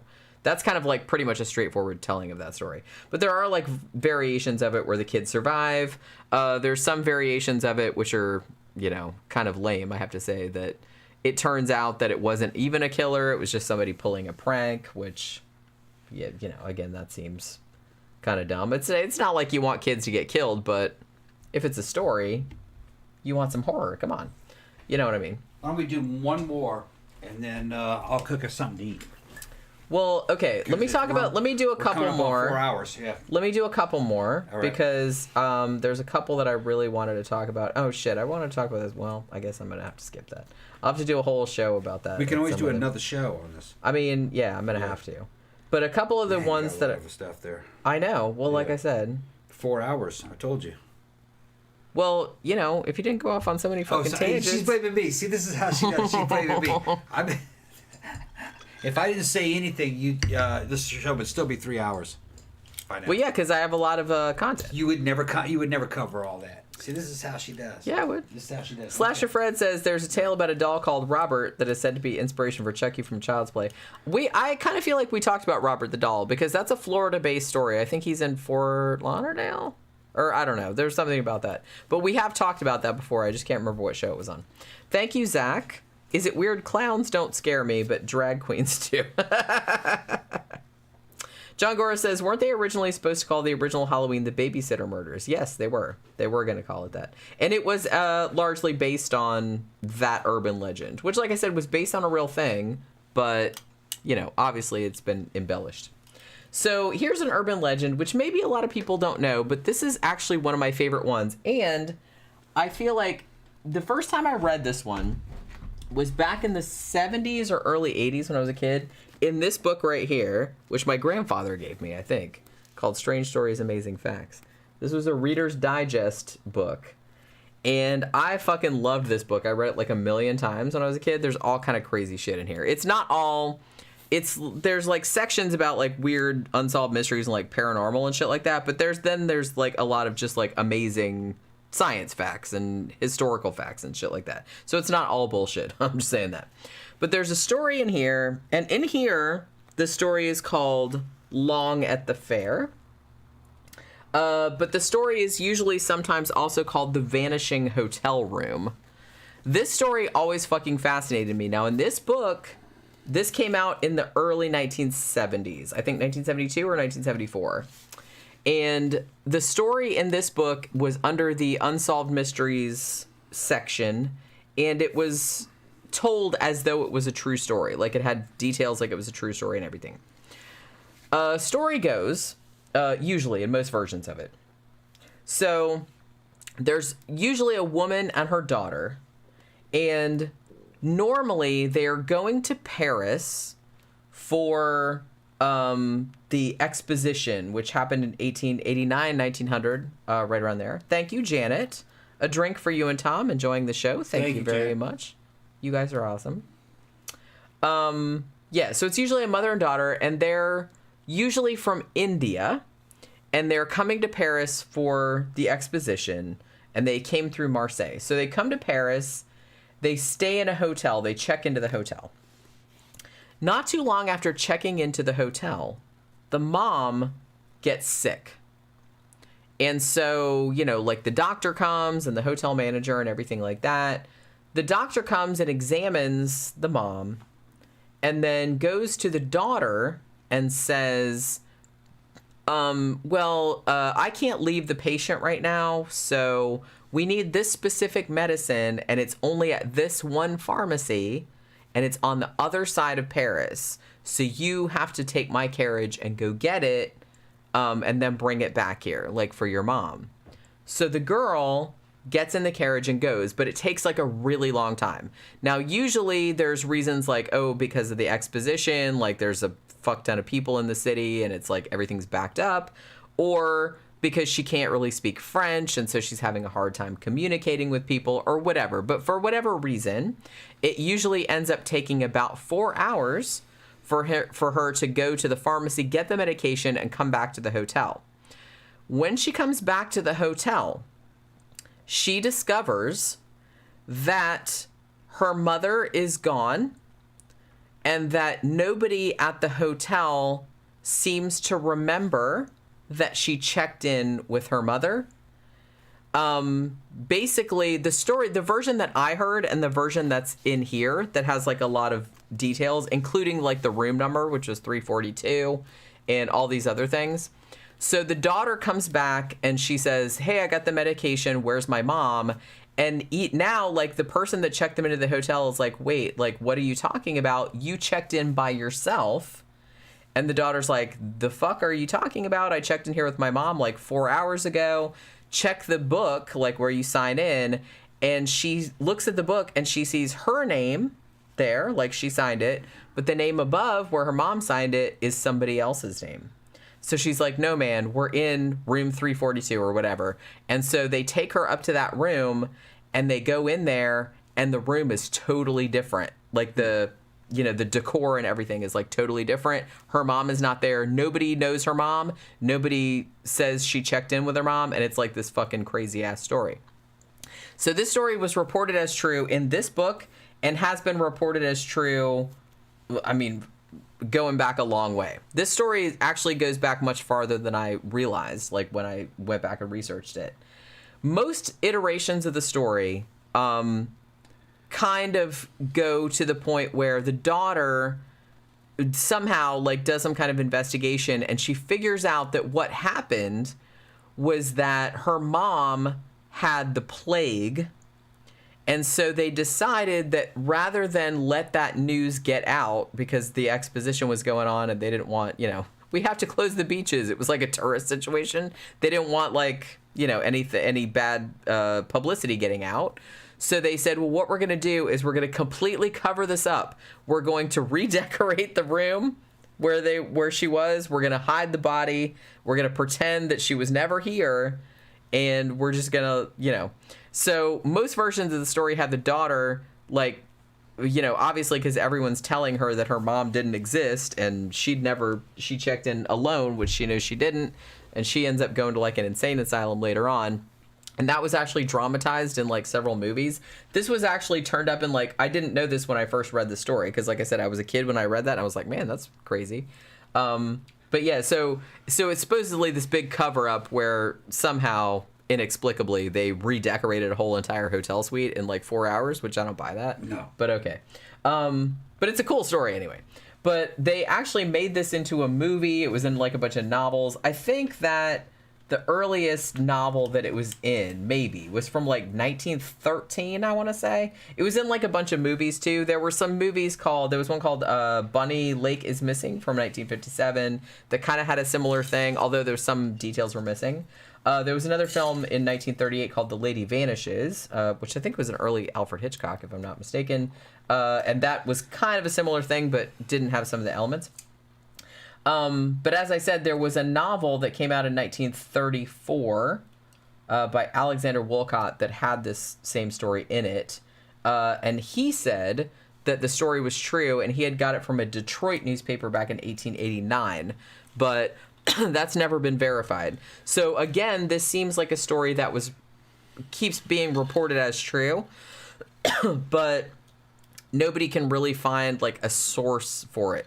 And like I said, it's a cool story, but it seems far-fetched. People like this story because it kind of it kind of feeds into this whole like paranoia shit about, I mean, how would that feel if you like just, your mom's sick and you go off to get medication, 4 hours later you come back and everybody pretends like they don't know who your mom is and you weren't with your mom and the room's different that you checked into. I mean, how fucking freaky would that be? And then they just keep telling you that. Gaslighting. Yeah, and then like eventually you just think, well, I must be crazy then. And that's usually how most of the stories end up. I don't know why, like, I always really liked that story. I don't know, it just has a very Rosemary's Baby vibe to me, where it's like everybody's like gaslighting you into like thinking that your mom. But like I said, some of the stories do have like the resolution where she found out that it was like a big cover up because the mom had the plague and they didn't want anybody to know about it, so they disposed of her. I don't know why they would redecorate a whole hotel room just to like do that, but you know, you'd think they would just kind of maybe change a couple things around, but not like a whole entire. 4 hours really doesn't seem to be like long enough to do that. So another one I wanted to talk about. Oh, I was going to say too that the show Beyond Belief. Do you remember like that show? I think it was, sounds familiar. Yeah, it was on like Travel Channel or something like that. They actually portrayed this as a true story as recently as 2002. So this is still circulating, or was at least like 20 years ago, as a true story. And as I said, in this book, they did actually portray it as a true story. Far as I know, it's not. I don't know where it came from, but it has been in a lot of novels and shit like that, so I kind of feel like it's just been kind of, I don't know. It's just one that I always really liked. Here's another one I want to talk about really briefly, the Black Volga. Now, this is actually not an American one. This is a Poland, Hungary, Russia, Belarus, Ukraine, Greece, Mongolia. This is a story that kind of went around a lot in the 1960s and 1970s. And this is, usually it's a black car, and it goes around, like, abducting people, usually children. Now, different versions of the story give different versions as to who's driving it. Sometimes it's priests or nuns. Sometimes it's Jews. Sometimes it's communists. Sometimes it's vampires or Satan. Russian mafia. There's all kind of different like fucking shit. So this car is specifically, usually in the older versions of the story, is a Black Volga, white wheel rims, white curtains, or other like white things inside the car.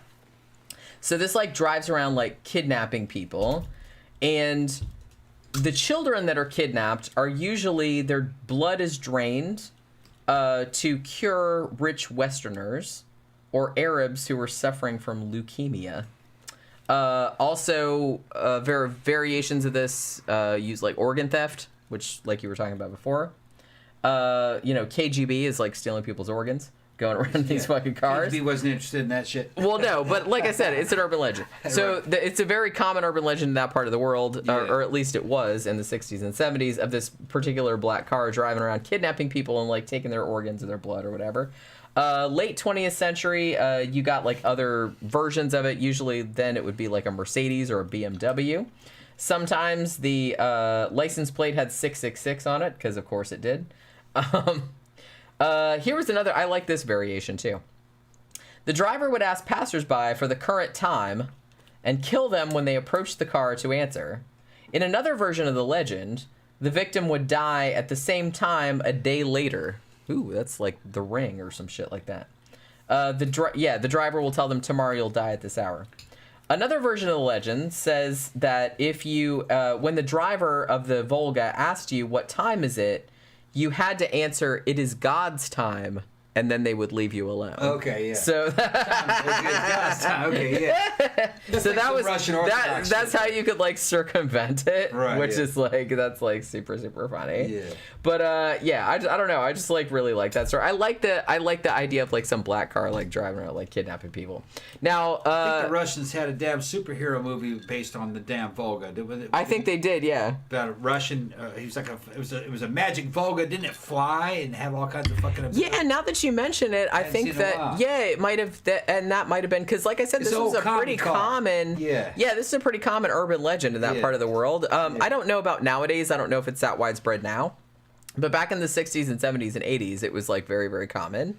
Yeah. So yeah, I imagine there was I like think it was some like kind of 2010, 2015, around that period. I saw a damn Interesting. Russian superhero movie. The guy had this damn fucking flying, shitty fucking black commie car from the Soviet era, and he's like not really respecting. He's like, oh, this old car, and it turns out it's kind of like the Batmobile. It has all kinds of special powers and shit. I want to see it you again. can like throw some tacks like to Yeah. flatten your tires and lasers and shit Yeah, like that. he's kind of like he's kind of like a Russian regular guy, you know what I mean? And all of a sudden he's got this badass car, and he becomes a superhero because of it. I wouldn't mind seeing it again. It was okay. It was fun. I think it was a Volga. I mean, there have been a lot of movies based on urban legends because people were making fun of him because he was driving it. It yeah, was just an old communist car, you know, and everybody else had modern cars like Hondas. right. You know, I want to see it again. The thing about urban legends is that the nice thing about them is that nobody owns that story, so you can make a movie based on that. You don't have to pay Right. anybody. So, Yeah. you know, there's that. Now, so the last one I want to talking about vehicular kind of stuff. There was other shit I wanted to get into a whole cursed paintings thing, but we're not going to get into that. So I'm going to have to like save that for another show. This is one that I just found today. I had never heard this one before. Apparently this is a Philadelphia specific urban legend.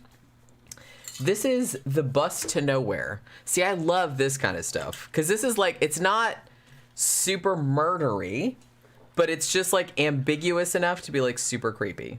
So apparently in the Philadelphia area, there is a bus that looks kind of like their regular, you know, city buses, but it doesn't have like a destination on it or anything like that. And the story goes that if you are having like a really like hard time in your life, like you fucking hit bottom in whatever, you know, problems you got, this bus will kind of like drive by and kind of like look at you or whatever, and then like it'll come back around. Yeah. And if you you have to hail it. Yeah. If you hail it, you get on. They don't charge you any money. The driver does not look at you. Yeah. You just get on the bus. None of the other passengers look at you. So you get on this bus and you just sit on this bus. And while you're on the bus, you can't see like the outside. It's almost kind of like it's in some kind of weird like dimension or something. Yeah. And you're on the bus for as long as it takes you to sort out your shit. You know what I'm saying? So you could be on there for like hours. You could be on there for years. The bus, it moves, but it does. You can't like see where it's going.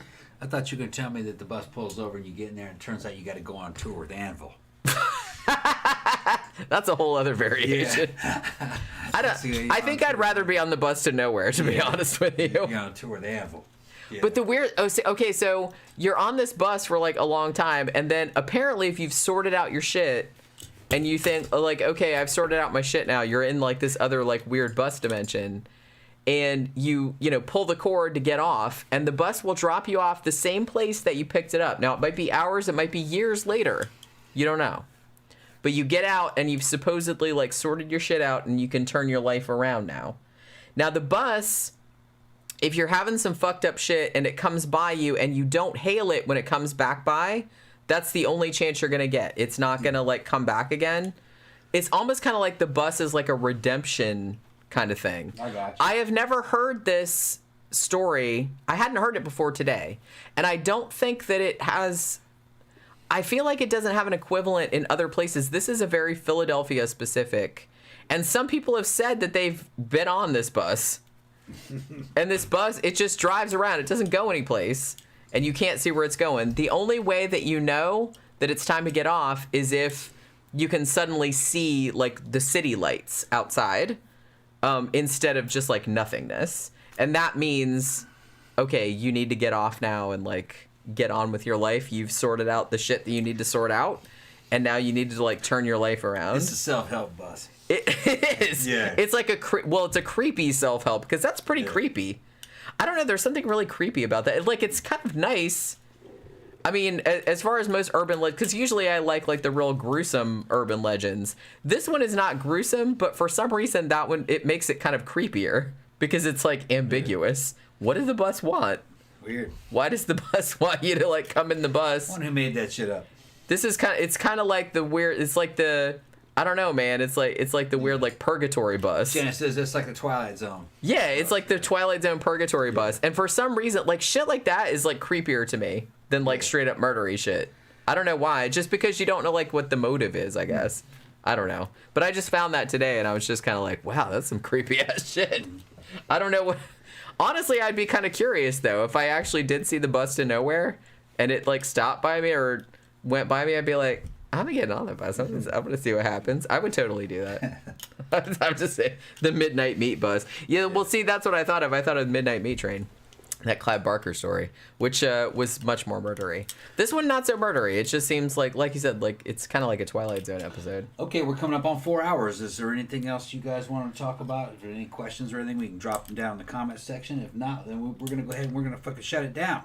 Yeah, I guess not. Like I said, there was some other stuff. I wanted to get like into cursed paintings, but because I had a couple of those, but I don't know. Well, I'll save that for another show. Save it for another show. We might, probably some of this stuff probably do a whole show on 2 or 3 of those. Yeah, I probably could actually. We should. You know what? We should do a whole cursed objects show. I'm gonna write that down actually, because then I can talk about the paintings that I had. Yeah. Although we did a show about like I remember we did one. We didn't do a whole show about it, but we talked about. Remember the Dybbuk box? That we talked about?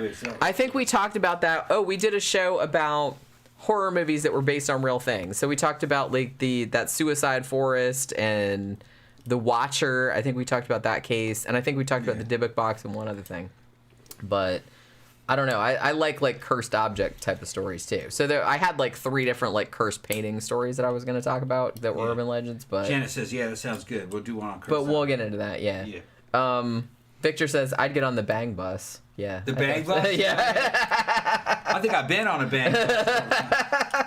Jenny might have been on that too. I probably was. They just drive You around. should get on the short bus. That's all Florida shit, by the way. All this porn you guys are fucking jerking into, that's all Florida. Down the Miami area. Actually, some of the shit's around here in Orlando. I've fucking recognized some of the fucking backgrounds. Some of the shit. They got freakazoids up here. Well, yeah. Like I said, all the weirdos from the rest of the country moved to Florida. Because, like, oh, it's nice and warm down there. We're sick of winter. So all the fucking freaks moved down here. You can't do that in Hollywood anymore. The porn scene has left California. It's just not a good environment for it. Fucking, but Florida, yeah, it's fucking, it's slamming down here. Last time we fucking went to, what was the fucking club? Nights, fucking. What, Escape? No. That's Southern Nights. Southern Nights. We were at Southern Nights at one time. Remember they had some fucking porn star chicks that were in the VIP area. And we're like, VIP area? What kind of fucking shit is this? This whole fucking club is VIP. And that bitch is up there by herself all the time. Fucking whole night. Remember that? Yeah. Remember that? Kind of. Yeah, fucking that club was a good club. I like that club. I think it's still there. It's still there. We just... the dude who threw that night's dead. We've had a lot of people in the scene have fucking died in the last few years, creepily. They're fucking with bad drugs. Well, it wasn't always that. Sometimes it was cancer. We had a guy die like in a car accident. That happened too. Right. The particular guy I'm talking about who was running the club scene who fucking he died from that was drugs. And I was like, well, what drug was it? And they were like, we don't really know. The family's not really saying anything. And fucking, I was going, I wonder if that was fentanyl. Because they said that fentanyl is cheap and real easy to OD on. And he wasn't fucking really rich enough to OD on coke. It must have been fentanyl. I don't know what it was. I don't know. I wasn't there. I hadn't seen him in a while. Yeah. Like, then I found out he died. He had too much weight on him to be a fucking coke addict. Yeah. He was eating. I would think of fentanyl. Oscar says, Tom, did you see the video of the huge crocodile that had eaten that guy? Which guy? They were hauling it on the tractor, a massive crocodile that had a dude in its stomach. I don't know what guy you're talking about. I've seen a lot of crocodiles, a lot of alligators. Crocodile? There's no crocodiles in Florida. We only have alligators. Well, no, he didn't say it was Florida. Okay. He just said it was a crocodile. No, I didn't So see that could be anywhere. Could be anywhere. Seen a lot of that shit. I mean, I've seen crocodiles that were easily big enough to eat a person, so Yeah. I'll have to look. I don't know if I want to look that up though. It's like An that's alligator kinda can scary. get fucking huge, man. I don't know if an alligator is bigger than a crocodile. The No, maximum- crocodiles are generally bigger. Are they bigger? Yeah. I mean, I've seen some big ass alligators too, but generally, if you Yeah. see those big fucking giant motherfuckers, that's usually Yeah. a crocodile. I do know this.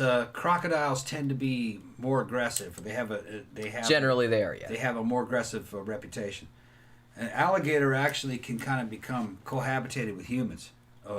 Me and my dad had been fishing even when I was a kid and have alligators swim up next to the boat and start begging for fish. And the fuckers won't go away. Give them a couple fish, they'll stand there. You give them 3 or 4 fish, they'll try to get the 5th fish, they'll try to get the 6th fish. And they won't go away, so then you just hit them with a fucking fishing rod. Pow, pow, and then they'll submerge like a submarine and disappear. You know, because you don't want those fuckers around the fishing boat all day. They'll eat the fish that you caught. You're reeling one in, and they'll go for it. And then what do you end up with a damn alligator on the end of your line? And of course you can't get a fucking 12-foot alligator into the boat. So you got to break the line, and then he's swimming around with a fucking hook in his mouth. So beating him with a fishing rod is actually a humane way of get the fuck out of here. You're gonna get hurt. But at Lake Clarko in Mississippi, there are a lot of pet alligators that size. Coming up begging for fish. I was never really scared of them. Victor points out that Florida, and this is true, Florida is indeed the only place in the world that has crocodiles and alligators living together. That'd be the Everglades. No, I didn't know there was crocodiles there. Yes, there are. They must have been released into the wild, or maybe how did they get up there? Well, the thing about Florida, like I said, we have so many invasive species that are like Yeah. not even invasive species. There's fish that don't because belong here. there's Yeah. everything. Nothing belongs Yeah. here. Nothing belongs here. Because of I mean, I'm not going to say that, but the climate is such that if Yeah. you release anything pretty much into the wild, it's going to proliferate. Yeah. Fucking Nutra. It's hot and humid, Yeah. and there's animals and woods and Yeah. swamps and shit like that everywhere. So there'd be like, Nutra don't belong here. They're in Louisiana, and it's like a giant rat type thing. And they love eating those damn water plants. And they're an invasive species. There's kind of like a bounty on them, on Nutra. So guys have taken to eating them, because Cajun will eat anything. And you can make good food out of them. Even Gordon Ramsay went down there to experiment with what they were doing with Nutra. Another one that it's been rumored that capybara are down there, which is a big fucking Brazilian giant groundhog the size of a dog. I don't know if it's true, but might be just a rumor. But a Nutra, a capybara, you would think that could survive the Everglades or like I said, most animals Yeah. find the climate in Florida to their Yeah. liking. like boa constrictors are really not from here, an anaconda, but they're I was here. gonna say a lot of people have them as They're- pets. If they yeah. escape or people release them into the wild, They're we have like fucking whole now they Yeah. live here. Yeah. They didn't used to, they're not native to here, No. but they were just kind of like, hooray, all right. And there's a lot of fish that don't belong here that are fucking thriving. Jeremy Wade was getting into that. Some of them are fucking big, like what's it called, arapaima, Yeah. which they're giant and they're dangerous.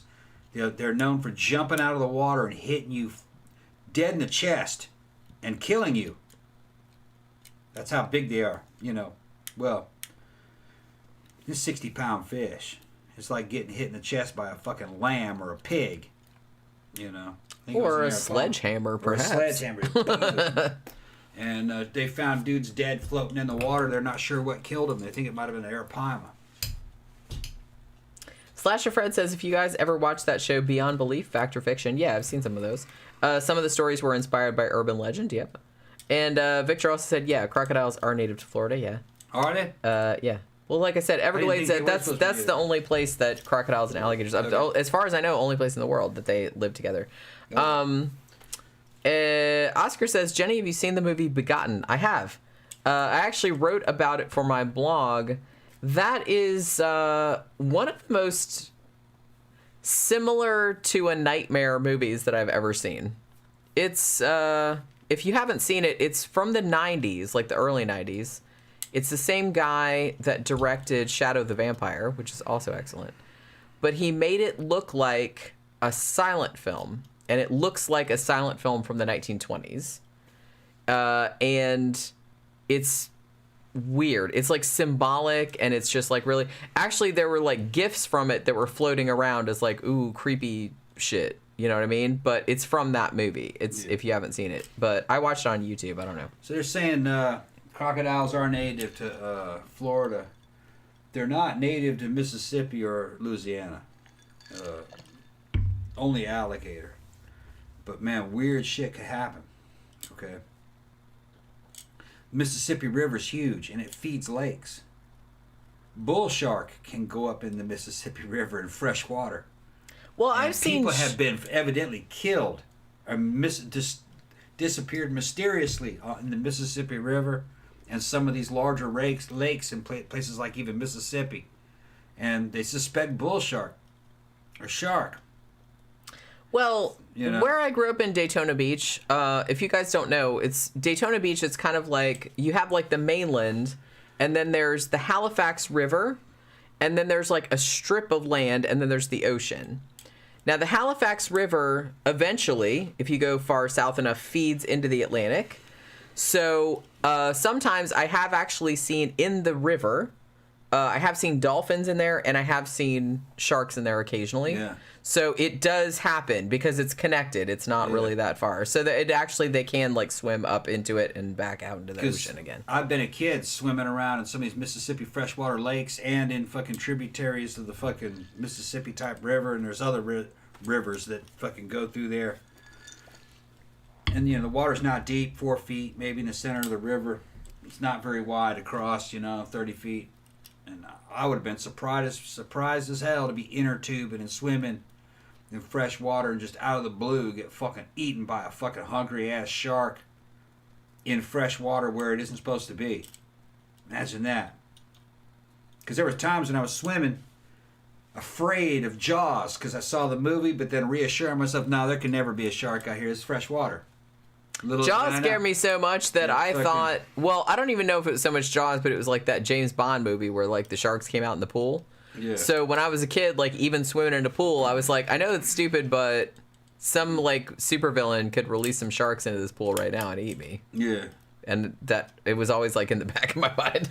There's all kinds of fucking YouTube videos of people going in their backyards and fucking seeing black bear, see that all the time, and then they go in their backyard and they look in the pool and there's a big ass fucking alligator in their pool. They're like, what? Alligator just chilling. What you doing? Get out of my pool. Like, no, I'm good. What? This is nice. Pool. Yeah. And in clean water, clean, fresh looking water, you can see right to the bottom. Fucking 11-foot alligator just sitting up in there going chilling. In your backyard, in your pool. In the middle of the fucking...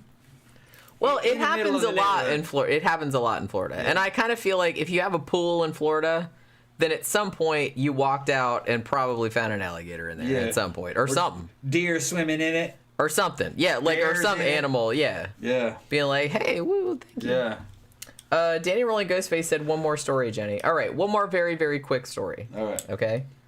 We're going to talk about the 100 Step Cemetery. All right. I just heard about this. It's literally Danny's like a really short story out of It's a really short story. Okay. Now, this is in Brazil, Indiana.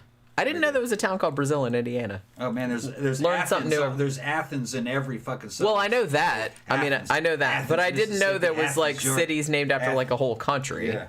I know that there's like a lot of European cities have equivalents in the U.S. because that's duh. But I didn't know like let's call the town Brazil. Yeah. Brazil, Indiana. So there's a cemetery there, although I'm not entirely sure like where the cemetery is exactly, but it's supposedly in this town. Now, the graveyard dates back to the 1860s. Legend says there's all of these kind of like steps. I've seen like pictures. I don't know if this is actually the real cemetery or not, but there's like all these steps. Honestly, recently I saw an Asian horror movie. Was it Japanese? And it kind of had a version of this legend. So I'm not really sure. Maybe this legend is like all over the world. So the legend is there's all these like stone steps. What you're supposed to do is you go to this cemetery and you climb the steps and you count them. Now there's 100 steps, and you count the steps on the way up. Now, at this point, you get to the top of the steps, you turn around, story goes, that you see a ghost who's supposedly the undertaker of the, the first, caretaker of the cemetery or whatever. And he's standing there. Now, he shows you a vision of how you will die. Okay? Now, then you walk back down and you count the steps again. Now, if you count the same number of steps going down as you did going up, then the vision that you got shown at your death was not true, will not come to pass. But if you count a different number of steps, that means the vision that you saw will come true. Now, some people have tried to circumvent this shit by saying, well, I'm just going to go up, because there's like steps, but there's also like a hill next to it. I'm just going to walk up the fucking hill. Well, apparently, if you try doing that, then some unseen force will smack your ass down to the earth. Pow! Okay. And leaving a big fucking red handprint on your back, which stays there for several days. Okay. So, and as I said, this is very interesting because I can't remember what the name of it was, but I just saw, I think it was a Japanese horror movie. We probably talked about it on the matinee show, but it was like a few months ago, that had something like this where they were counting the steps. So they must have this same legend in other countries. I kind of feel like there's a lot of legends around stairs and bridges and shit like that. Because there's one too, a bridge in Alabama that apparently back in the 50s, some couple was driving across this wooden ass bridge and they somehow drove off it and, drowned or whatever, just like in Beetlejuice or Carnival of Souls. And story goes now that you drive to the middle of the bridge and you stop your car and turn all your lights off. And then you turn around and you see the ghosts of the couple in the back of your car for a second. And then they leave wet spots on your back seat. You know what I mean? Yeah. Which, rude. Yeah. But okay. Those stories. I mean, it's a good story. Mike Coe says, think about all the deep sea creatures that are still thriving for hundreds of thousands of years. That's the kind of shit that gives me nightmares. Because we have no idea what the fuck is going on down there. When I was a kid, I used to have this book that my grandpa gave me. And it was all about sea creatures. Because I was fascinated. I wanted to be a veterinarian for a little while when I was a kid. So I was fascinated by animals. And especially sea creatures. And so it had this thing where there were 3 fold out illustrations, and they were showing you all the different types of life forms that lived at different levels, of the ocean. Here's the shallow water fishies, and here's the middle water, whatever the fuck they call it. Yeah. And I think it was just called The Fishes. It was blue. Yeah, I had it. And those deep sea fish. And the scary one was the fold out with the deep sea fishes, and that's some alien looking just shit. all teeth. All the all the teeth, and all the ones with the weird lantern shit hanging off of their heads and all this other shit. They didn't all tell of you them they were were only blind. 2 inches across though. Well, I know it's they tried to make them scarier than they were. Yeah. Although that book also had really horrifying close-up shots of sand sharks and stuff. Because sand sharks, they're not, I've seen them many times, because like I said, I grew up in Daytona, I hung out at the beach all the time, so I saw them. I've had them brush against my legs and shit like that. They're right there. They're not super aggressive. They're not one of the ones, usually if somebody gets bitten by a shark, it's not usually a sand shark, because they don't usually see people as prey. But a close-up of their mouth, they look fucked up. Their teeth are all... They look like monsters, honestly. Yeah. But they're not super aggressive. But, the pictures that they had of sharks in this book traumatized me for fucking life, I gotta say. Because most of them were, close-ups, and I'm scared of sharks anyway. And, no thank you. No thank you. I'm staying out of the ocean from now on. So, yeah. So, what are you gonna make to eat? What are you gonna make to eat? I'll go down there and look. I'll see. You gonna make something I'll good? come up with something. Do we have I can make some japagay. I was gonna say, let's do. I got, do we have some ramen kind of shit? That's what I'm saying. Ramen kind of shit sounds good. You want some of that with ground beef? Or more kind of more traditional ramen with eggs in it if we have any. Yeah, I can do that. I mean, if you'd rather not do that, we don't have to do that. But I'm just saying. I don't have the right meat to go with that. If not, I have a bunch of Mexican stuff, tacos. I got the fresh tortillas that I made. Oh, okay. Still. Well, maybe we can do that. Taco with something like that in it. All right. We'll see. All right. Let's go. So we didn't do too bad. I didn't like cover some of the stories, but like I said, the cursed painting stories, I want to get into that. So we might do a whole show about that at some point. But you know, I covered some stuff. Y'all should talk about the Phoenix Lights. I think we already did a show about that, didn't we? Already did a show on it. We haven't done Lost Dutch. We haven't done the Lost Dutchman Mine? Yeah. Right. Yeah, we haven't done that, but we have done Phoenix Lights. Did Phoenix Lights, and there's something to it. Something happened. I don't remember how long ago that was, Right, but we yeah. did do a show about that. They saw All right. something. Yeah. So thank you, everybody, for hanging out with us on this Wednesday evening. We will be back again on Friday night for our regular drunk-ass sidetrack show, where we just talk about whatever, like we usually do, even when we have a topic. But, you know, we can legitimately, legally, like, talk about whatever we want. So come back on Friday evening and hang out with us again, and have a good rest of your night. Have a good Thursday, and we will see you guys on Friday evening. Bye.